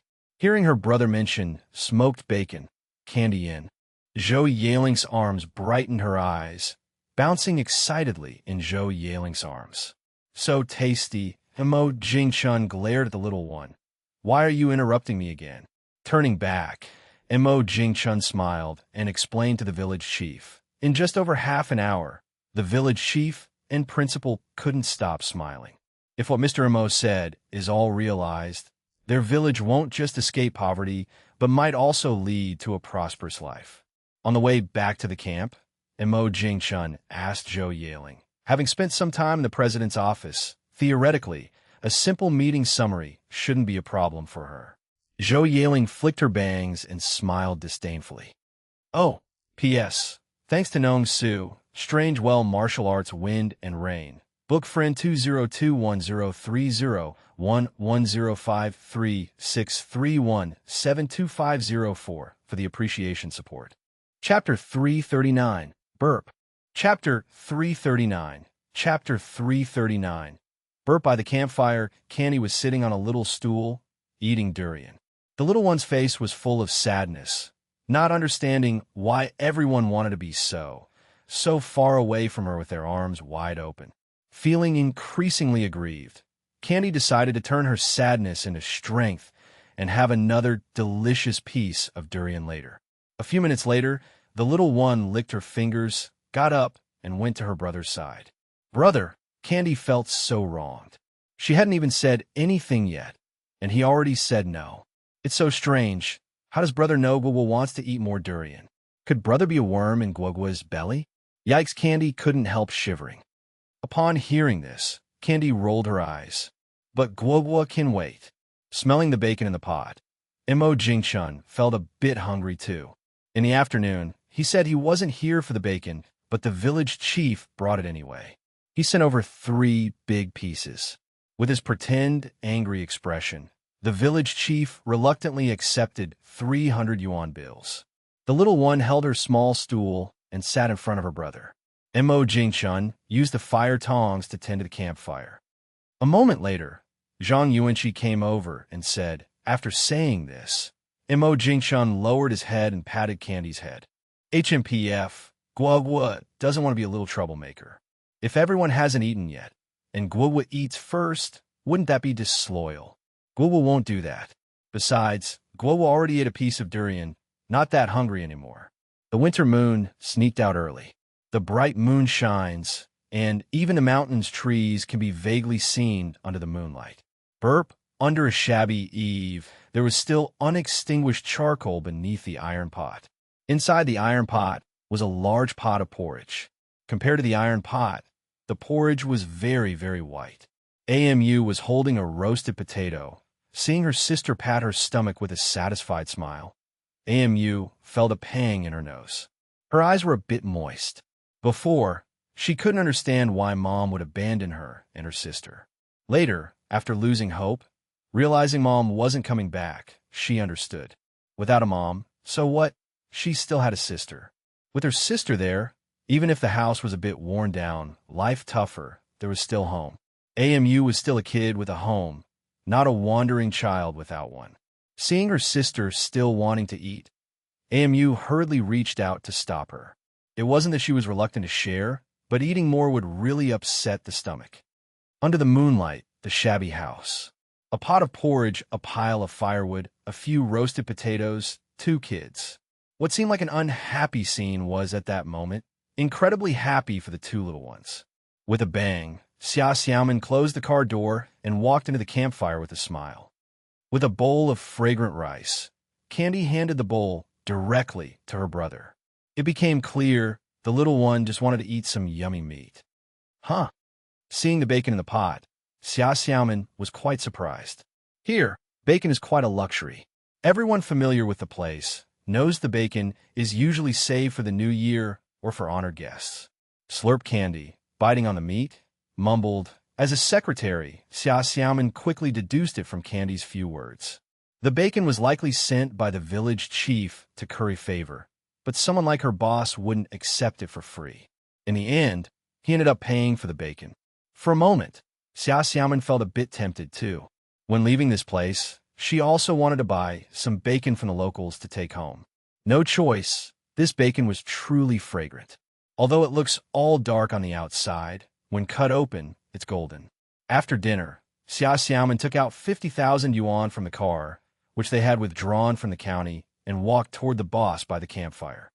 Mo Jingchun looked up at the thick stack of bills in Xia Xiaomin's hand, surprised, and looked at everyone. Around the campfire, everyone just looked at him, not saying a word. Mo Jingchun's Candy, cuddled in his arms, looked curiously at everyone. The world of adults is so strange. After a moment of silence, Mo Jingchun sighed. Xia Xiaomin and the others, to put it bluntly, are earning money at the risk of their lives. Who knows, maybe one day they'll lose their lives protecting him. Every time standing strong in solitude. Even when deeply hurt, no tears are shed, the adorable little one always manages to bring laughter to everyone. Under the moonlight, with everyone performing, the atmosphere was so harmonious. Chapter 340. Everything tastes so good. Chapter 340. Chapter 340. Everything tastes so good. Puff, puff, puff. On a large rock outside the camp, Candy stood holding a plastic cup, brushing her teeth. She took a sip of water, then spit it out bit by bit, like a fish spitting water. Candy, standing on the rock, spit the water from her mouth over a meter away. Turning her head, Candy looked at her brother and stuck out her tongue. A few minutes later, Candy sat alone at a small table on a small stool, happily eating the noodles Zhou Yaling had cooked. Mo Jingchun picked up an egg from his own bowl and gave it to the little one. Candy happily wagged her head, her eyes narrowing with delight. All right then, after breakfast, the important task of washing dishes fell to Zhou Yaling again. Zhou Yaling squatted on the rock that Candy used for brushing her teeth, complaining while washing the dishes. Should have just stayed at home and slept in. Why seek out trouble and come here to suffer? The little one asked skeptically, really? His words left the little one even more confused. He had just said washing dishes was joyful, but now turned around and said who knows. How strange with only about a dozen bowls. Zhou Yaling finished washing them quickly. Originally full of resentment, Zhou Yaling's face lit up with delight as soon as Mo Jingchun pulled out some money. Zhou Yaling put the money in her pocket with a serene expression. Cooking 3 meals a day and washing the dishes could earn 100. This money is really easy to make. Mo Jingchun grinned, thinking to himself, I know you all too well. Though you're almost 20, your big brother still has you wrapped around his finger. Unfortunately, such days can only last for half a year at most. After Zhou Yaling starts working, she'll realize how much money she's missed out on. Cooking for the boss of Candy Technology, the salary is only about 3,000 a month. No one would believe it if they heard. Only someone as naive as Zhou Yaling, who hasn't entered society and doesn't usually make money, thinks she made a fortune. Papa Mo Jingchun clapped his hands to get everyone's attention. At this moment, the strength of Wild Wolf and others really showed its worth. Mo Jingchun found it tiring just carrying one blanket, whereas Wild Wolf and the others carried dozens of pounds each, just like drinking water, without back pain or running out of breath. Huff Huff carrying 2 pieces of clothes at the front, Candy was already panting heavily after walking just a few hundred meters, her little face flushed pink. Outside, AMU and Sha Hong sat on wooden logs, waiting all morning. Achu Sha Hong rubbed her red nose, frowning slightly. She had a runny nose. "Sister, let's go back and warm up by the fire. It's cold." Oh, Sha Hong kept wiping her nose but didn't run into the house by herself. The 2 little ones didn't know how long they had waited. But just when AMU thought the big brother and sister wouldn't come today, Sha Hong pointed into the distance and said, from afar, they could see a long line of people. In fact, it was true. The team not only included Mo Jingchun and the others, but also major workers Mo Jingchun had found in the village to specifically repair AMU and Sha Hong's house and reinforce it a bit. In a few days, it might snow heavily. It would be dangerous if the house collapsed under the snow while the kids were sleeping. Losing their home aside, they could lose their lives too. Without life, nothing else would matter. Leading the group, Mo Jingchun also saw AMU and Sha Hong standing in the distance. Without intelligent glasses, he couldn't see the little ones' expressions clearly, but he imagined they were full of anticipation and smiles seeing them. Huff Mo Jingchun put down the blanket and wiped the sweat off his forehead. Looking at the happy faces of the little ones, Mu and Sha Hong, Mo Jingchun suddenly felt that even without points, what he was doing was worth it. After settling the supplies, Mo Jingchun took an old-fashioned keypad phone handed by Xia Xiaoman. Pointing to Xia Xiaoman, Mo Jingchun said, biting her lip and holding the phone. Mu nodded with her head down, her hands tightly clutching the phone. Just then, Candy came over with a large plastic bag in her hands. Through the transparent plastic bag, you could clearly see the contents. Yes, it was full of the snacks Candy loved. Mo Jingchun patted his sister's head, smiling broadly. Before leaving, Xia Xiaoman took out 2,000 yuan and handed it to AMU. Xia Xiaoman gently pushed back Mu's yellowish, thin hand, smiling as she said, in the following days, Mo Jingchun visited over 20 families based on a list from the village head and the intelligence gathered by Hawkeye. But Mo Jingchun still felt that AMU and Sha Hong needed help most. Although they had a little uncle for help, after understanding the situation, Mo Jingchun and the others knew that with 4 kids of his own, it was already challenging for the little uncle to keep AMU and Sha Hong alive and not starving. Expecting AMU and Sha Hong's little uncle to support them through school was just a wishful dream. More precisely, it was an unrealistic fantasy. P.S. Due to some reasons, none of the new comments on chapters or in the book circle are showing up. When they'll come back, well, that's beyond our knowledge. Chapter 341, Because Guogwa Missed You. Chapter 341. Chapter 341. Because Guogwa missed you, December 27th. Just 3 days left until New Year's Eve. The sky above the bonfire was dark. The mountain ravines were shrouded in mist, and visibility was very low. Sitting around the bonfire having breakfast, Candy shrank her neck. She missed the old air conditioner at home. Guogwa really wants Zero to turn on the air conditioner for Guogwa. Suddenly, something landed on the little one's eyelashes, giving her quite a scare. With a gentle touch of her little finger, the thing on her eyelashes melted away. Candy looked up at the sky in confusion. The next second, Candy stood up abruptly, exclaiming in surprise, it's snowing, eh?" Candy scratched her head. She felt something was not quite right, but seeing the snowflakes falling heavier, she didn't think much more. Not just the little one, even Mo Jingchun and the others had their attention on the snowflakes drifting from the sky, not really minding the little one's recitation of some poem just now. Only Zero, far away in the Candy Science and Technology Park Laboratory building, heard Candy inexplicably recite a poem about geese through multiple devices and was stunned, greatly surprised, momentarily lost color and stood in shock. Let's not talk about the fact that Candy recited the poem with some lines missing. The key is, what does reciting a poem about geese have to do with this situation? Nothing. Mo Jingshun reached out and caught a snowflake with his down jacket. He blew on it gently, and the snowflake quickly melted into a drop of water. Chewing on a chicken leg and also watching the sky, Xia Xiaoma nodded and said, Mo Jingshun took out a crumpled list and glanced at it. Every name on it was circled. The circle indicated that Mo Jingshun had visited each corresponding household.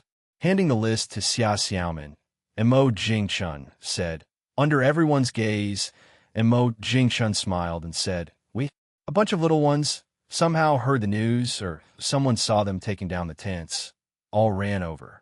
AMU walked into the camp carrying a big bag of walnuts sent by her little uncle. Without saying a word, AMU simply handed the walnuts on her back to Mo Jingshun. Mo Jingshun was a bit surprised, but this bag of walnuts could be sold in the county town for some money.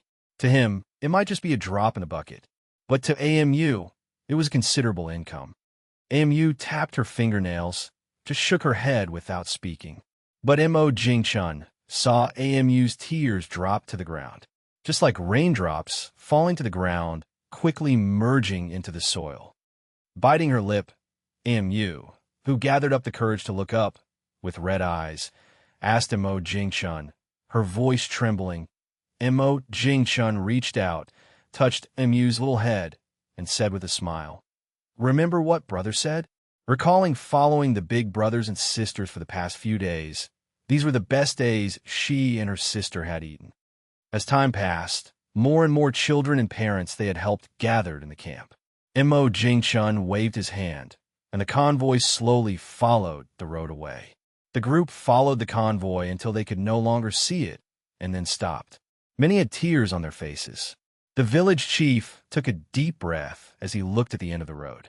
May the village truly step onto a path of happiness and prosperity with the help of candy technology. May he see it with his own eyes in his lifetime. Hannah, do you know what kind of person Mr. The next second, the village chief realized immediately. Candy technology, the company's name is All Candy, which is quite telling. In the car, Mo Jingshun smiled and wiped his sister's tears from the corner of her eyes. What's the matter? We're going back, aren't we? Guo isn't sad, Guo, just... Mo Jingshun shrugged, saying nothing. Zhou yailing nearby was arguably the saddest. Compared to others, she had one more sad thing. For the past few days, she had been enthusiastic about cooking and washing dishes, with AMU helping as well. Unfortunately, that life was over. She couldn't earn a daily banknote anymore. Truly, it was too sad. More than 2 hours later, the county town came into view. Thinking about how the county leaders knew they were here, but followed his wishes not to disturb them. You could say, full of sincerity. After a brief half-hour meeting, both sides were smiling widely. Good. After another handshake, amidst the sky full of large snowflakes, Mo Jingshun and his group left the county town. In the car, Mo Jingshun closed his eyes to rest. Candy was holding his phone, fiddling around.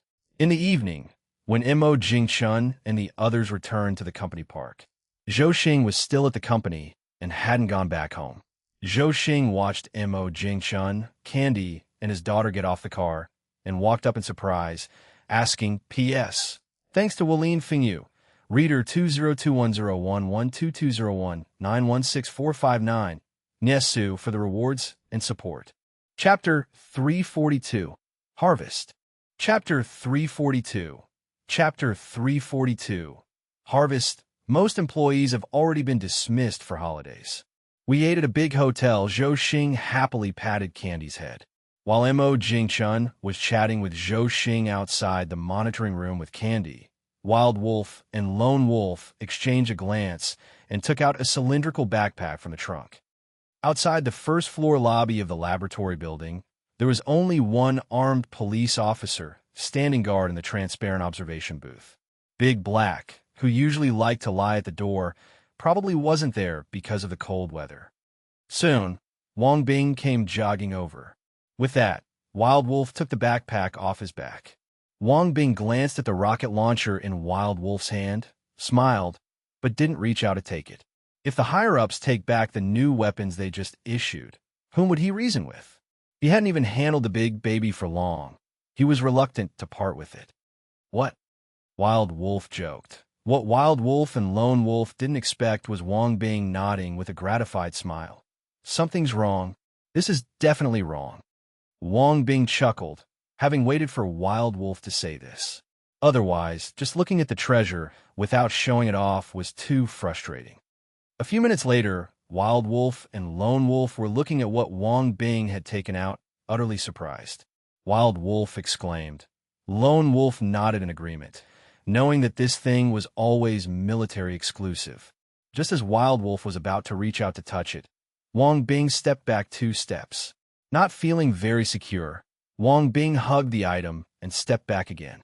Looking at the provoking Wang Bing, Wild Wolf sourly said. Lone Wolf pouted.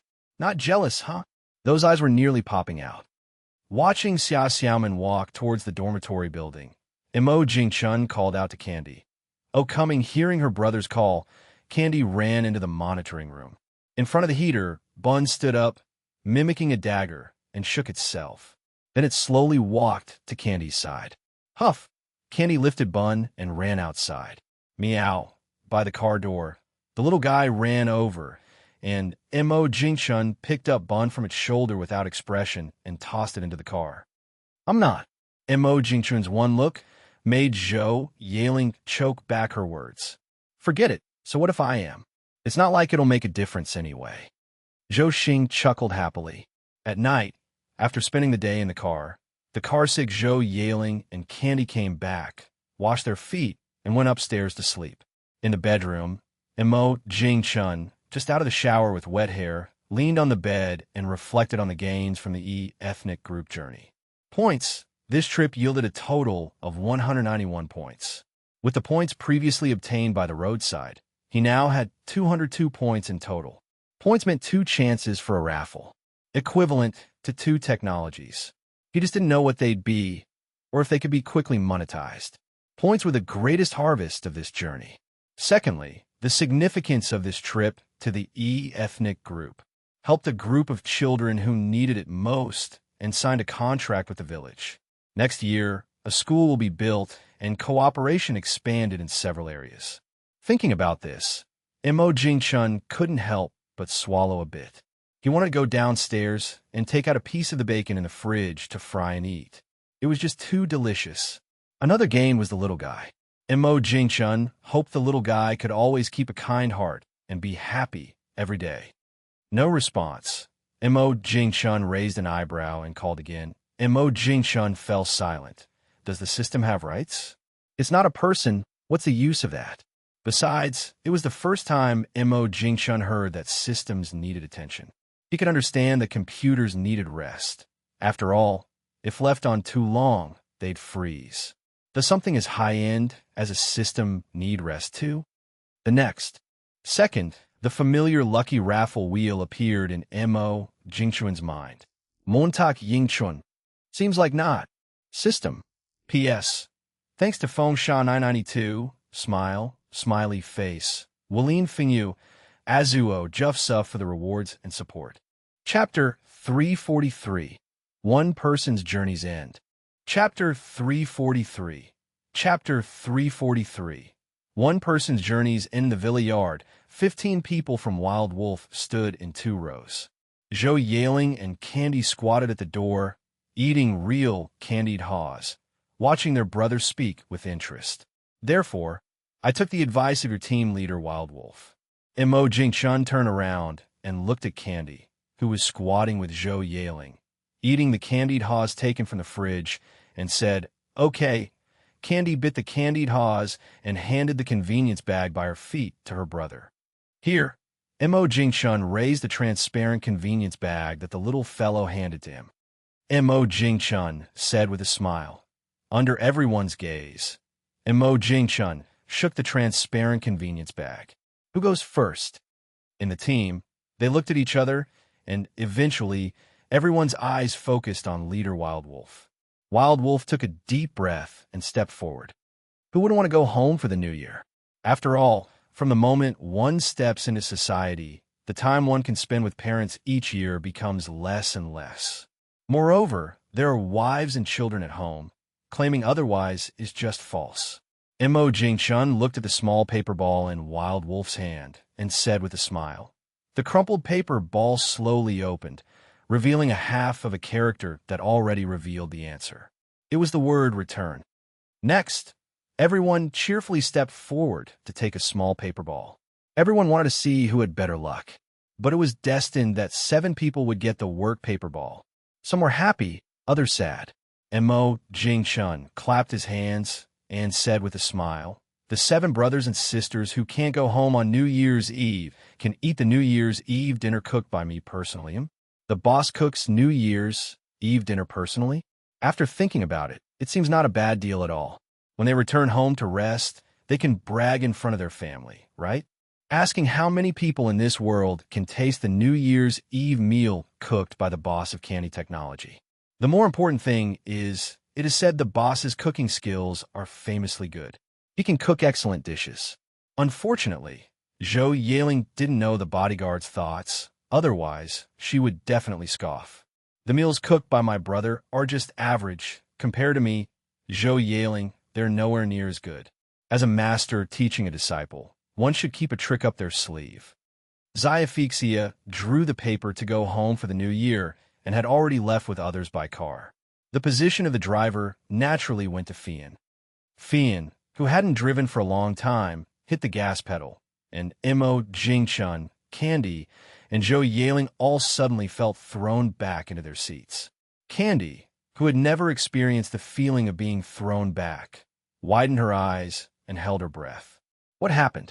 Mo Jingchun was also startled by Fian, thinking to himself that Fian's driving skills might not be great.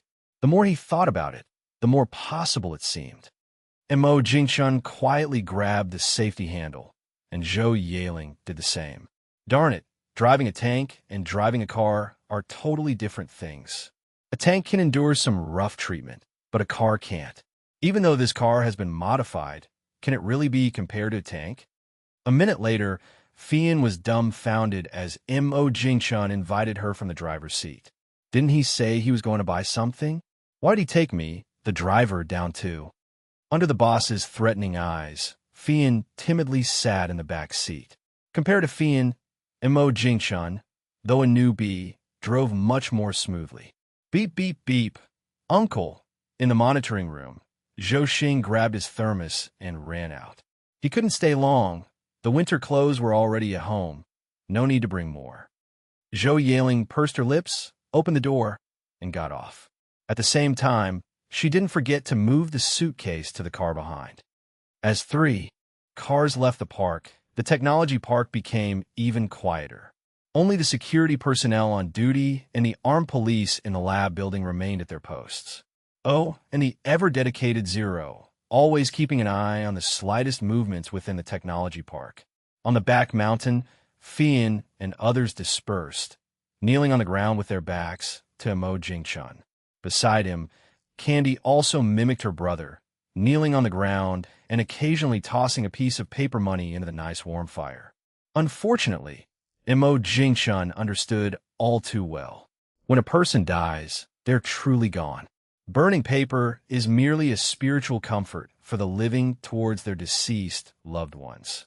Buddhism mentions the 8 sufferings of life: birth, aging, sickness, death, separation from loved ones, long-term grievances, unfulfilled desires, and inability to let go. The topic of death is eternal. It's a subject everyone dreads. Yet no matter how we avoid it, death always lingers, and you never know who it might take next. It is said that a person dies 3 times in life, and Mo Jingchun agreed. Expiration, physical death; burial, official death registration; forgetting, spiritual death. The first is biological death, the second is society declaring you dead, and the third is when the last person who remembers you leaves this world, and you begin to be completely forgotten by it. That is final death. After the third, it's also the final stop for a person in this world. P.S. Thanks to Donghua for the reward and support. Chapter 344, A Family Matter. Chapter 344. Chapter 344. A family matter. The sound of firecrackers rang out, scaring the birds on the mountain into a frenzy. Looking at the small dirt mound without a tombstone, Mo Jingchun stood up and dusted off the dirt on his knees. Beside him, Candy grabbed her brother's pants and stood up as well. Candy thought for a moment and said, "Brother, why hasn't it snowed at home yet?" Candy looked up through the branches, gazing at the sky, which was indeed hazy. "Of course, you'll help your brother, but..." On the way back, Mo Jingchun was lost in thought. 3 years have passed in the blink of an eye. It's about time to erect a tombstone for Mom and Dad. But this needs to be discussed with Uncle and several uncles. According to hometown customs, erecting a tombstone requires selecting an appropriate day. Besides erecting the tombstone, Mo Jingchun also planned to take the opportunity to repair the grave mound. In the evening, after having an early dinner, Mo Jingchun took the little tag-along to visit his uncle's house. The big square table was still set up as they had just finished eating and hadn't cleared the dishes. Mo Jingchun's uncle Mo Chanyu was sipping hot tea. After hearing Mo Jingchun, Mo Chanyu nodded earnestly. Candy gulped down a mouthful of plain water and quickly said with childlike sincerity, Mo Jingchun took the cup of water handed over by the little one and placed it on the table. Holding a thermos, Mo Chanyu's hand trembled slightly. Sitting on the opposite side, Mo Xiaofeng widened his eyes. Mo Chanyu shakily took out a pack of cigarettes, ready to smoke. Seeing Candy's curious eyes, he put the cigarette back. In the past couple of years, especially last year, there was quite a bit of gossip around. Even among family, there were some words. If it weren't for him and the fourth brother holding things together, they might have directly asked Xiaochun for money long ago. Mo Chanyu sighed with emotion. Everyone has a bit of selfishness. That's human nature. It's just that, most of the time, most people remain rational. For something like bringing everyone along to earn money, the best outcome is Xiaochun bringing it up himself. This way, everyone can live harmoniously without becoming estranged. After Mo Jingchun took the little one back home before it got dark. After Mo Jingchun left, Mo Chanyu finally took out a cigarette and started smoking. He took a heavy puff and slowly blew it out. After a long time, Mo Chanyu seriously said to his son and daughter-in-law, Mo Xiaofeng and his wife exchanged a glance, thinking to themselves, the old man has a point. In any case, with the old man present, will Xiaochun possibly shortchange them? Dad, don't worry, tomorrow I'll just eat. It was the 28th of the 12th lunar month, just 2 days away from New Year's Eve. After getting up in the morning, Candy drank a bottle of milk and then went back to bed to continue sleeping. With Bun as a warm bedmate, sleep was especially sweet, especially Bun snoring, which could quickly coax one to sleep.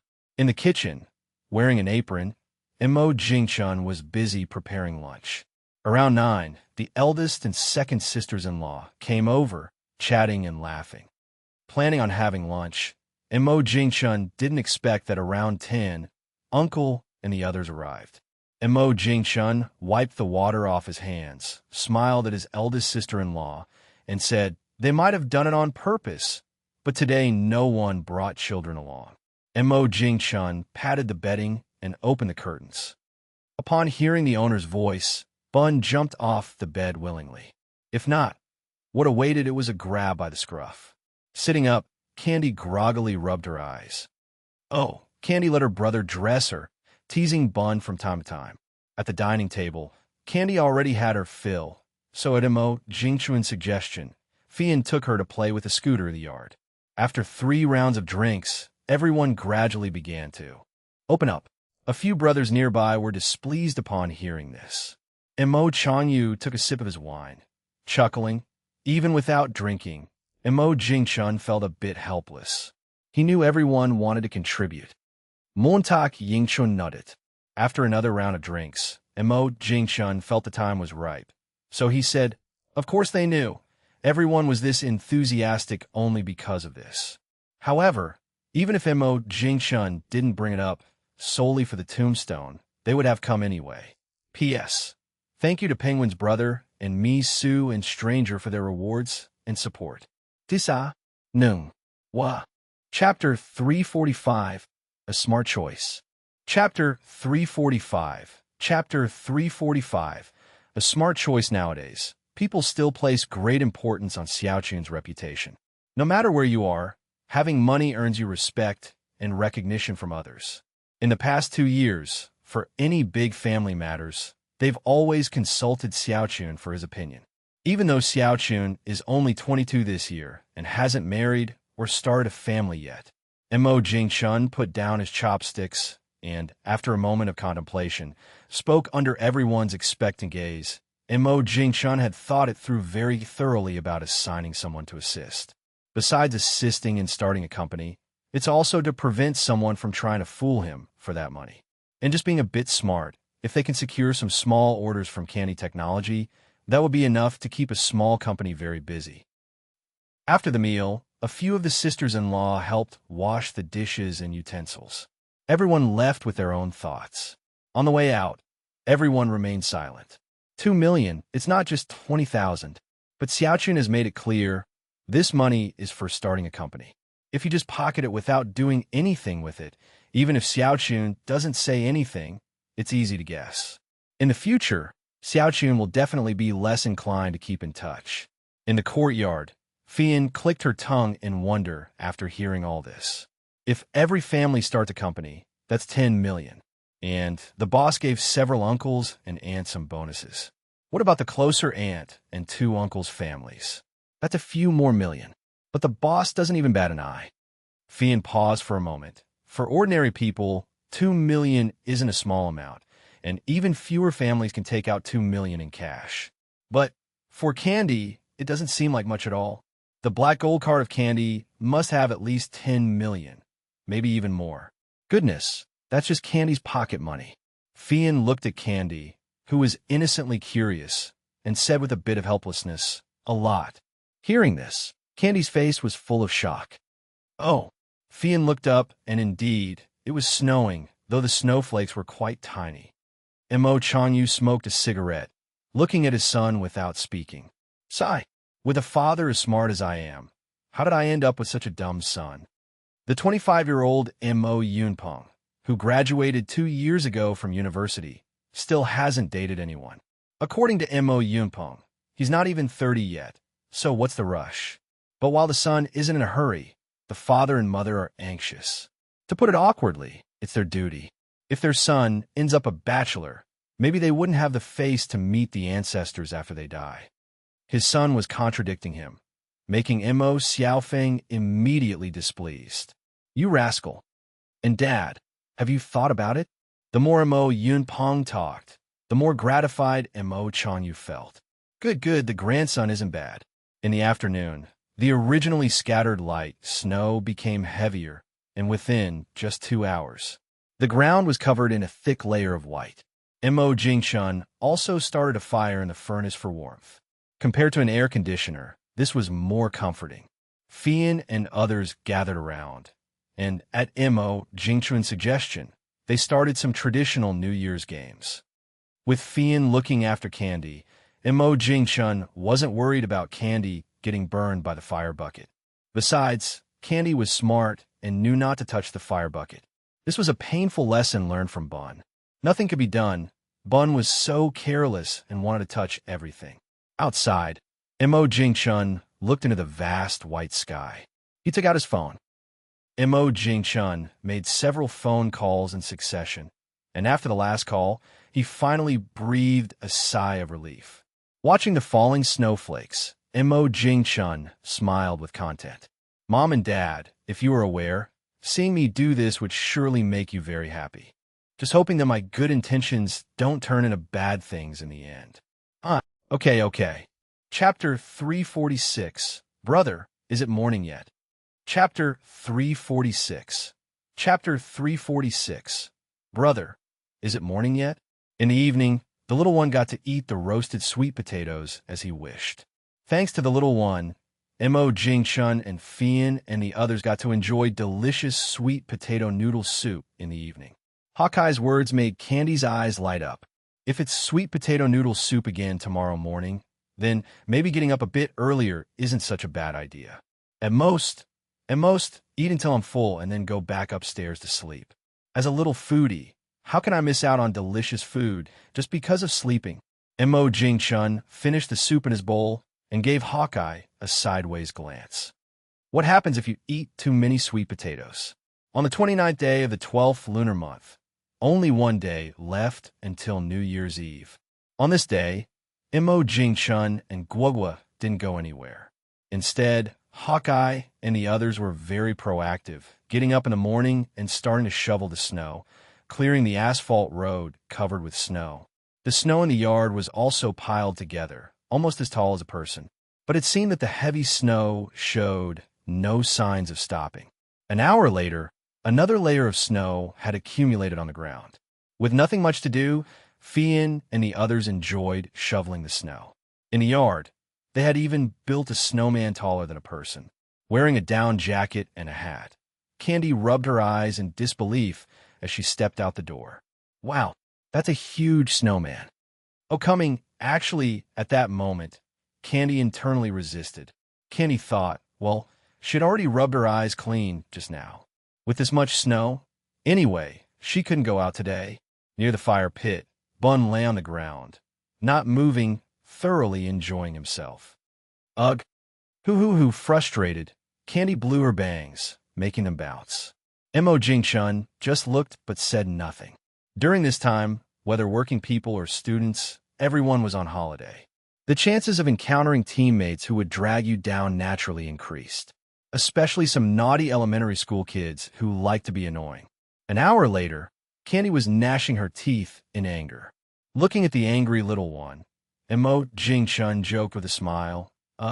In the afternoon, Mo Jing-chun was dozing off next to the fire pit. Just then, footsteps came from outside, then followed by several thumping sounds. Someone was stamping their feet in the corridor to shake off the snow from their shoes. Hearing the sounds, Fian got up and went outside. Soon, Mo Chanyu came in, holding an umbrella.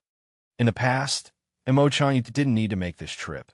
The three families would definitely celebrate New Year's together. But this year was different. Mo Jing-chun brought back 7 bodyguards. With just the bodyguards, they could fill a table. So, he needed to ask Xiao Chun's opinion to make arrangements. Mo Jing-chun got up and walked his uncle to the yard. After seeing his uncle off, Mo Jing-chun returned to sit by the fire and said with a smile to everyone, Come on, tomorrow is New Year's Eve. As soon as Mo Jing-chun finished speaking, Candy was the first to raise her hand. On New Year's Eve, after calling home, Fian and the others were all in the kitchen helping Mo Jing-chun. Only Candy was happily sitting in the living room, watching cartoons. Maybe the heavens also thought today was a good day. Yesterday, it was snowing heavily, but this morning, it had already stopped. Judging by the thickness of the snow, it must have stopped last night already. Okay, while Fian and the other 7 were his employees, Mo Jing-chun didn't treat them as outsiders. For the New Year's Eve dinner, Mo Jing-chun cooked 6 pots, all filled with meat. Whoosh bang, come on, let's all have a drink together. Candy stood on a chair, stretching out her hand, wanting to toast with milk too. The New Year's Eve dinner went from a little past 5 in the afternoon to almost 8, lasting about 2 hours. Although Mo Jing-chun kept urging them to drink, Hawkeye and the others remained restrained and didn't drink much alcohol. They did drink quite a bit of soda, though. Watching the Spring Festival Gala, only then did Mo Jing-chun pick up his phone to check his messages. Unsurprisingly, multiple apps showed red notifications with 99+ messages. Even the text messages were no exception. Every time this happened, Mo Jing-chun found it quite bothersome, especially since most of these messages needed replying. Otherwise, it would seem rude, as if he was looking down on others. Mo Jing-chun hoped there were some mass-sent messages among them, those he needn't reply to. Unfortunately, no one ever sent him mass messages. Xiao Xiaoman first sent a message of blessings, followed by a series of phone screen captures. Big brother, big sister, Happy New Year. Mo Jingchun saw all the screenshots were messages from the kids in the mountains sending their blessings. The only phone number left was Xia Xiaoman's backup number. The children's blessings, of course, were all sent to Xia Xiaoman. Seeing these naive blessings, Mo Jingchun felt warm inside. At the very least, the phones he bought for the kids were worth it. With the New Year's bells about to ring, Mo Jingchun gently patted the already asleep Guogua. Chapter 347, Fulfilling a Long-Time Wish. Chapter 347. Chapter 347. Fulfilling a long-time wish. Mo Jingchun smiled with pursed lips. The sky outside was still dark. Where did it become bright? He must have been in a muddled sleep. The little one objected verbally, but his body was honest. Without his brother having to say much, the little guy was already up and about. In just a moment, the sound of fireworks and firecrackers resounded everywhere. Clearly, the New Year's bell had rung. Every household was setting off fireworks and firecrackers to welcome the new year. Fortunately, Mo Jingchun and Candy caught the last bus of the new year. They promptly lit the neatly arranged fireworks and firecrackers. Boom, boom, boom. Wow, so beautiful. Mo Jingchun nodded in agreement. Fireworks are beautiful, never out of date. The only regret is that even in Hua County town, fireworks are banned. Without fireworks, how can it be called New Year? The festive atmosphere is gone. Thinking of this, Mo Jingchun couldn't help shaking his head. Maybe it's not that the festive atmosphere is gone, but that he has grown up and can no longer find the joys of childhood. Look, isn't the little one extremely happy? A month ago, the little one was already looking forward to the new year. Here, the lucky money in his pocket is already peeking out. Bang as the last firework exploded in the sky instantly darkened. Only far away, you could still see flickering fireworks, and a few seconds later, the sound of firecrackers reached the ears. As soon as Mo Jingchun finished speaking, everyone took out their phones and started refreshing continuously. Buzz, buzz, buzz. Everyone chuckled, their hands constantly refreshing their phones, while their peripheral vision kept an eye on the boss's hand. The red envelopes were snatched up within 3 seconds. Speaking, Mo Jingchun seized the moment when everyone wasn't paying attention and secretly sent another. Oh, ambushed again. Returning to the bedroom, Mo Jingchun twisted his sore arm. Sending red envelopes like this is too inefficient. It must be right. If the boss stops paying for electricity without the support of a supercomputer, the computing power would plummet. On the first day of Chinese New Year, Mo Jingchun took the little one for a round to visit each household to wish a happy new year. The little one reaped a bountiful harvest, as Mo Jingchun's 10 fingers were all carrying red plastic bags. The bags were filled with treats given by each household for the little one. The little one even carried a bag himself. Mo Jingchun had already seen it. Such loud noise, how could he not notice? What Mo Jingchun didn't expect was that on the first day of the new year, they could still find someone to clear snow in the village. No mistake, it was not an excavator at all. It was a large bulldozer instead. Mo Jingchun glanced at it briefly, then turned to the little one and said, "Oh, thinking of a big fat pig." The little one couldn't help shivering. 3 days later, after resting at home for a few days and spending time with family, Wild Wolf and the others came by bus. With someone switching shifts, it was natural for Fian and the others to happily take off. Having a rare holiday, of course, you have to cherish it. During the first lunar month, there's nothing else to do, either visiting relatives or on the way to visit them. Today at Grandpa's house, tomorrow at Aunt's house, the next day at second aunt's house. Every day eating delicious food, fish and meat. These past few days, Kenny had no appetite for the fish and meat. Instead, salted vegetables, something not often eaten, became the little one's favorite. Tomorrow is the day to erect the tombstone for Mom and Dad, and Uncle sat by the fire mumbling. Mo Jingchun just kept nodding. After a long while, Mo Changyu frowned deeply, like the character Chon. The next morning, just as Mo Jingchun got up, Uncle and Aunt rode over on a clunky motorcycle. Nonsense. A little past. 6. Everyone arrived. Mo Jingshun also woke Candy up. Raise the jade tablet. The heavenly gate opens. Left dragon, right tiger, lined up on both sides. Descendants will prosper, ranks and titles attained. Mountains descend, a true dragon, with cosmic righteousness flourishing here. In front of the grave, Mo Jingshun kneeled beside Candy, burning paper. Everyone worked together to erect the tombstone. As the eldest, Uncle continually spoke auspicious words. All morning, the sound of firecrackers continued on the back hills. These were from relatives and neighboring folks coming to take fireworks and firecrackers. Of course, among these were lots of fireworks bought by Mo Jingshun. And as for the paper being burned, it goes without saying. With so much paper money, surely Mom and Dad won't lack money to spend down there for a while. If it could really reach them. Brother, so hot. Candy held yellow paper, trying to block the heat wave. The little one's hair was already stuck with a layer of paper ash. Candy glanced in Aunt's direction, stood up, dusted off his knees, and walked towards Aunt. P.S.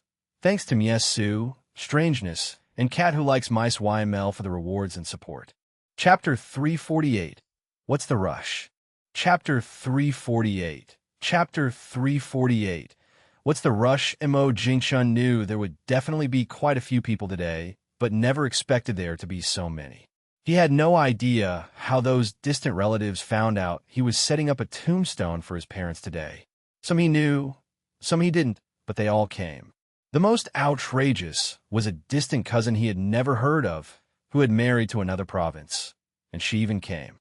To be honest, when he heard his uncle's introduction, Mo Jingshun was a bit taken aback. But a guest is a guest, especially since everyone here today came for his parents.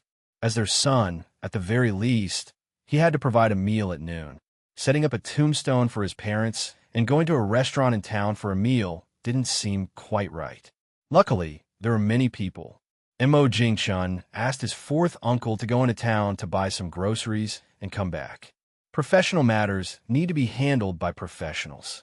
Although lunchtime was a bit late, nobody could find fault with it. The standard was a banquet, and the wine and cigarettes were the best bought in town. The normally social Candy was rather socially anxious today. She clung to Mo Jingshun and refused to be held by anyone else. Every time someone tried to touch the little one, she would quickly dodge and hide behind her brother. As for Bun, Mo Jingshun hadn't seen him since he returned from the mountain. No one knew which corner that coward was hiding in. On the red roof tiles of the third floor, Bun quietly lay there basking in the sun. Watching the crowd below, Bun couldn't help but shiver. Just thinking about it made him scared. A cat was just lying on the sofa sleeping. What did it do to deserve this? Everyone wanted to reach out and touch it.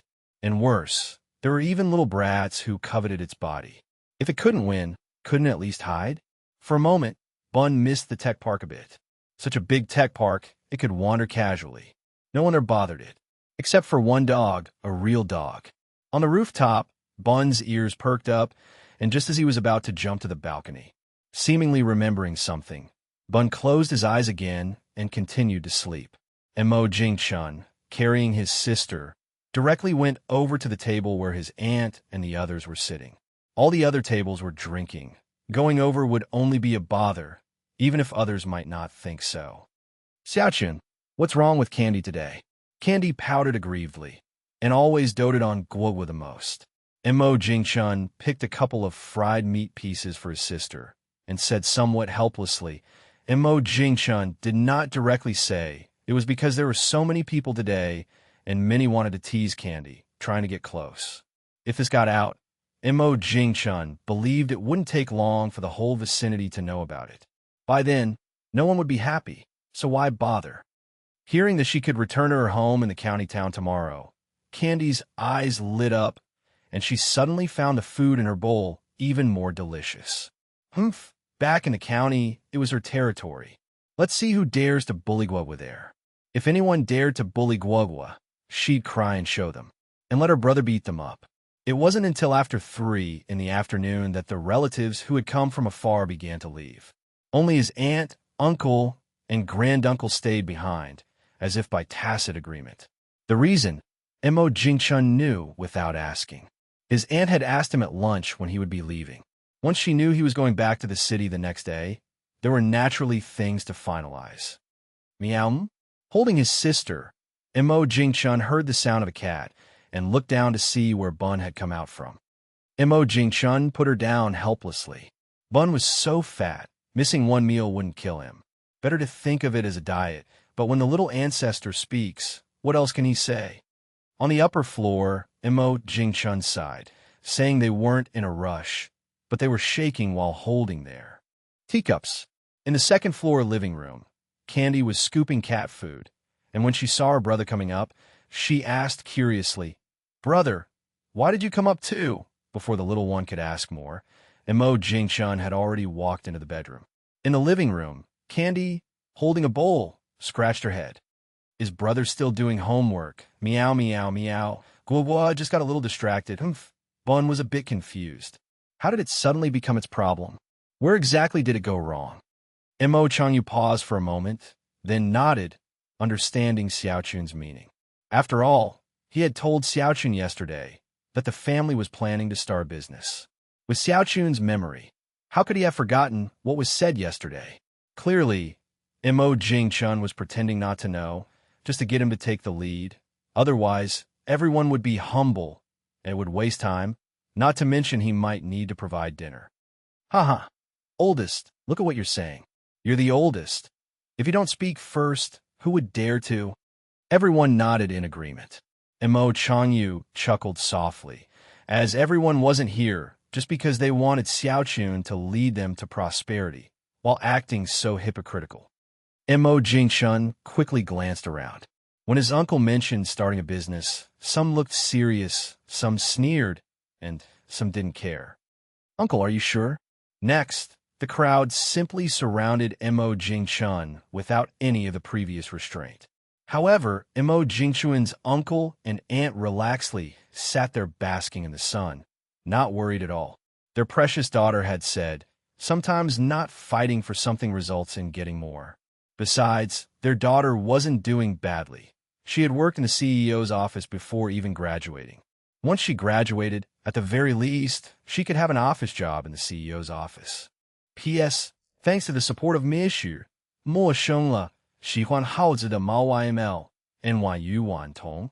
Chapter 349 Artificial Idiot. Chapter 349 Chapter 349 Artificial Idiot. In the bedroom, Candy directly snuggled into the quilt. Mo Jingchun, who was brushing his teeth, stuck his head out from the bathroom and shouted. Mo Jingchun said helplessly, "I told you yesterday, school starts today." A few seconds later, the little one was completely baffled. How could such an important thing be forgotten? Woo yesterday was just too much fun handing out red envelopes. Yes, that must be it. Otherwise, how could I have forgotten school was starting today? A minute later, the little one anxiously asked again. With a small backpack, holding a carton of pure milk in one hand and Youtiao in the other, the little one got in the car. Bun, who had been waiting for a long time, jumped in the moment the car door opened. Great, another chance to have a feast. Just when they were about to reach the technology park, Candy finished the last sip of pure milk, clapped a small hand on the thigh, and exclaimed, hearing this, Mo Jingchun rolled his eyes. He thought it was something serious, but it was just that the balance bike wasn't taken. Okay. Once the car entered the park, Mo Jingchun said to Xiaophixia, who was driving. Mo Jingchun nodded. Fewer steps are always welcomed. Today is the first day of kindergarten, and other kids have their parents to drop them off. What others have, Guowin naturally can't lack. What Mo Jingchun didn't expect was, as soon as he walked into the kindergarten with his sister, the employees who were dropping off their kids in the kindergarten promptly ran off. Mo Jingchun was filled with question marks. He had already given the notice that employees could be late in the morning for sending kids to school. Is he that frightening? Why would they run as soon as they see him? Meanwhile, Bun, who got off at the kindergarten door, jogged all the way to the lab building. Bun skillfully bypassed Dagger, who was on duty, heading straight for the lobby, as if it was his home. Wang Bing glanced as Bun unabashedly munched on Dagger's food. Not long after, Bun had licked the metal bowl shiny. Meow. Of course, Wang Bing was merely joking. These days, Dagger had been eating fresh meat. Otherwise, how could anything be left in the metal bowl? Not a chance. Just as Mo Jingchun sat down in the office, Xia Xiaomin came over with reports to brief him on work. And Mo Jingchun glanced at the forms, nodded, and said, "It might sound easy when the boss says it, but implementing it at the ground level is tricky. Everyone's just here to earn a living. If they end up offending the boss, how would they continue? Zero. You're amazing. You're noble. Even small matters like this need me, a dignified AI, to supervise. Oh, and let Shun Boyong and his team prepare mentally. Their next task is personal terminal AI." The team led by Shun Boyong was exactly the 1,000-person development team that developed the system before the new year. The system is complete and ready for delivery this afternoon, so naturally, Mo Jingchun can't leave 1,000 developers idle. It's just the right time to start entering personal terminal AI. Initially, it doesn't need to be too perfect, as long as users feel it's more human-like and smarter than current phone AI. That's enough. Otherwise, what would be used for upgrades and updates later? You can't just introduce something like Zero right off the bat. If that were to happen, Mo Jingchun thinks, globally, people might not be thrilled by Candy Technology's advanced AI, but instead shocked and fearful. It's not an exaggeration. By that time, Candy Technology wouldn't be having a good time either. Montak Yingchun nodded. Taking advantage of the free morning, since Li Xuanyu had nothing else to do, Mo Jingchun called her over directly. Oh. Before long, Li Xuanyu came in, holding her laptop with her lips pouting. Seeing Li Xuanyu entering, Xia Xiaomin nodded and smiled. Li Xuanyu was flattered and gave a polite smile. For some reason, although Mo Jingchun is the top here, she doesn't fear him. But as Mo Jingchun's secretary, Xia Xiaomin's presence makes her feel a bit restrained. Mo Jingchun stroked his chin and said, "Once you've made the changes, deploy them on the company's shared server. It wouldn't be the so-called AI Idiot Zero, would it?" Mo Jingchun and Xia Xiaomin both twitched at the corner of their mouths. Mo Jingchun couldn't help sighing. This issue, it's his fault, really. After all, it was him who initiated the Zero is an AI idiot narrative. The sudden mischievous laughter startled Li Xuanyu. It didn't take long for Li Xuanyu to realize this must be the AI Idiot Zero everyone talks about. Now hearing it, Zero truly is an AI idiot. Even its laughter is so frightening. P.S. Asking for recommendation votes and monthly tickets. Also, this chapter's comments are back. Come find typos. Chapter 350, 1001, Bugs. Chapter 350. Chapter 350, 1001, Bugs? Hey, Mo Jingchun mumbled to himself. Could she have been scared silly? Li Xuanyu looked at Mo Jingchun with a face full of resentment. Even if you want to talk to yourself, at least keep your voice down. Being this close, as if she wouldn't hear it. Was she scared by the stress test? Obviously, it was that eerie laugh from the artificial Idiot Zero that frightened her. It's clearly a little girl's voice, yet the laughter is so terrifying. Who on earth taught it? It doesn't take much to figure out. It must have been Mo Jingchun. As the saying goes, like father, like son, there's no running from it. I'll head back to my desk now. The thesis formatting requirements and templates are on the school website. Li Xuanyu shivered at the suggestion, deciding against having Zero check her thesis. It would be better to discuss with other classmates. Hugging her laptop, Li Xuanyu hurried away.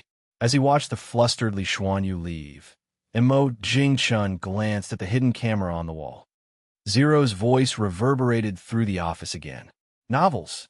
Mo Jingchun's face darkened involuntarily. Don't those novels typically feature rebels? How else would they highlight the protagonist? Not far away, Xia Xiaomin's lips curved into a slight smile. For some reason, she felt like a father teaching his daughter. Meanwhile, Li Xuanyu had just returned to her desk when she was suddenly dumbstruck by what her colleague told her. What? The system development task is complete, and the next new project is Artificial Idiot? Oh no, it's Artificial Intelligence. No way. Won't that mean having to frequently interact with that annoying Zero? Xuanyu, when you were out, the boss gave us some AI materials and architecture. Feeling full of gratitude, Li Xuanyu didn't realize that in this world, there's no love without reason, nor hatred without cause. Nan was helping Xuanyu because she heard some inside information. Considering Xuanyu was indeed Candy Technologies' only intern, the rumor was likely true. Being close to the source, it's natural to establish good relations first. No effort wasted. Even if not true, nothing to lose. Hey, didn't you finish your graduation project system already? Nan was quite surprised. After all, Xuanyu's grad project system was on a totally different level from the projects they were developing. When they were free, everyone would take a look and make timely corrections to any issues they found. I'm afraid my hair, which I've finally managed to grow, is going to start falling out again, advisor. Nan was full of question marks. Li Xuanyu's advisor is at Candy Technology. Never heard of it. So the question is, who is Xuanyu's advisor? The boss? Nan shook her head, probably not. Even though the boss is an honorary professor at Jing University, he's never taught a class and is only called an honorary professor because of his leukemia wonder drug.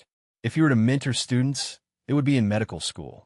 And everyone knows Xuanyu is in software engineering. Could it be the president or vice president? Nan shook her head again. Although the president and vice president both graduated from Jing University as well, they couldn't possibly be Xuanyu's advisor. Their fields don't match, and there's no word on either of them teaching at Jing University. Then there's only one possibility left. Xuanyu's advisor is working on research in that mysterious lab building. All the info from there is highly classified. Employees like them have no contact with the researchers in the lab building. Wow, Xuanyu's background at Candy Technology is pretty substantial.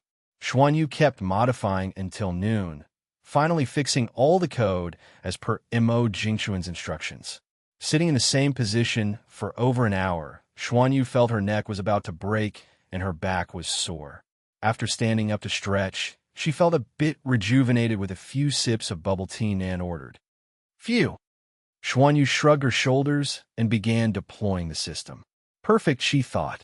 During lunch and nap time, let the artificial idiot test it so she can fix bugs in the afternoon. A few minutes later, Xuanyu set down the mouse. Just as she was about to text Mo Jingchun that the AI could start testing, Li Xuanyu had only typed 2 letters in the message box when Zero's voice echoed in her ears. No need to notify the boss. Xuanyu, already inside the elevator, heard Zero yakking away and her face turned dark. Luckily, no one else was in the elevator. Otherwise, she'd die of embarrassment. Instantly, the elevator went silent. With no more flies buzzing around, Xuanyu felt much lighter. Damn Zero, once she gets access to Zero's core code, she's going to give Zero a real lesson on being a model student. In the afternoon, as the alarm woke her from her nap, Xuanyu turned it off and was about to wash her face to wake up. The next second, she noticed the notification from Zero through OA, and suddenly she was fully awake. Looking at the email's content, Xuanyu furrowed her brows. What the heck? Zero's already found 1,001 bugs. What is this, a fairy tale? Exactly 1,001? But in the email, each bug was numbered, with the problem clearly identified. 1, 2, 3. The more Xuanyu read, the colder she felt. They're actually all bugs. This is absolutely insane. With her skin crawling, Xuanyu arrived at the office and began fixing the system, bug by bug, following the email's hints. And that's where we'll leave this part. If you enjoyed it, smash that like button, subscribe for the next part, and drop a comment telling me which story you want to hear next. Thank you for watching, and I'll see you in the next part.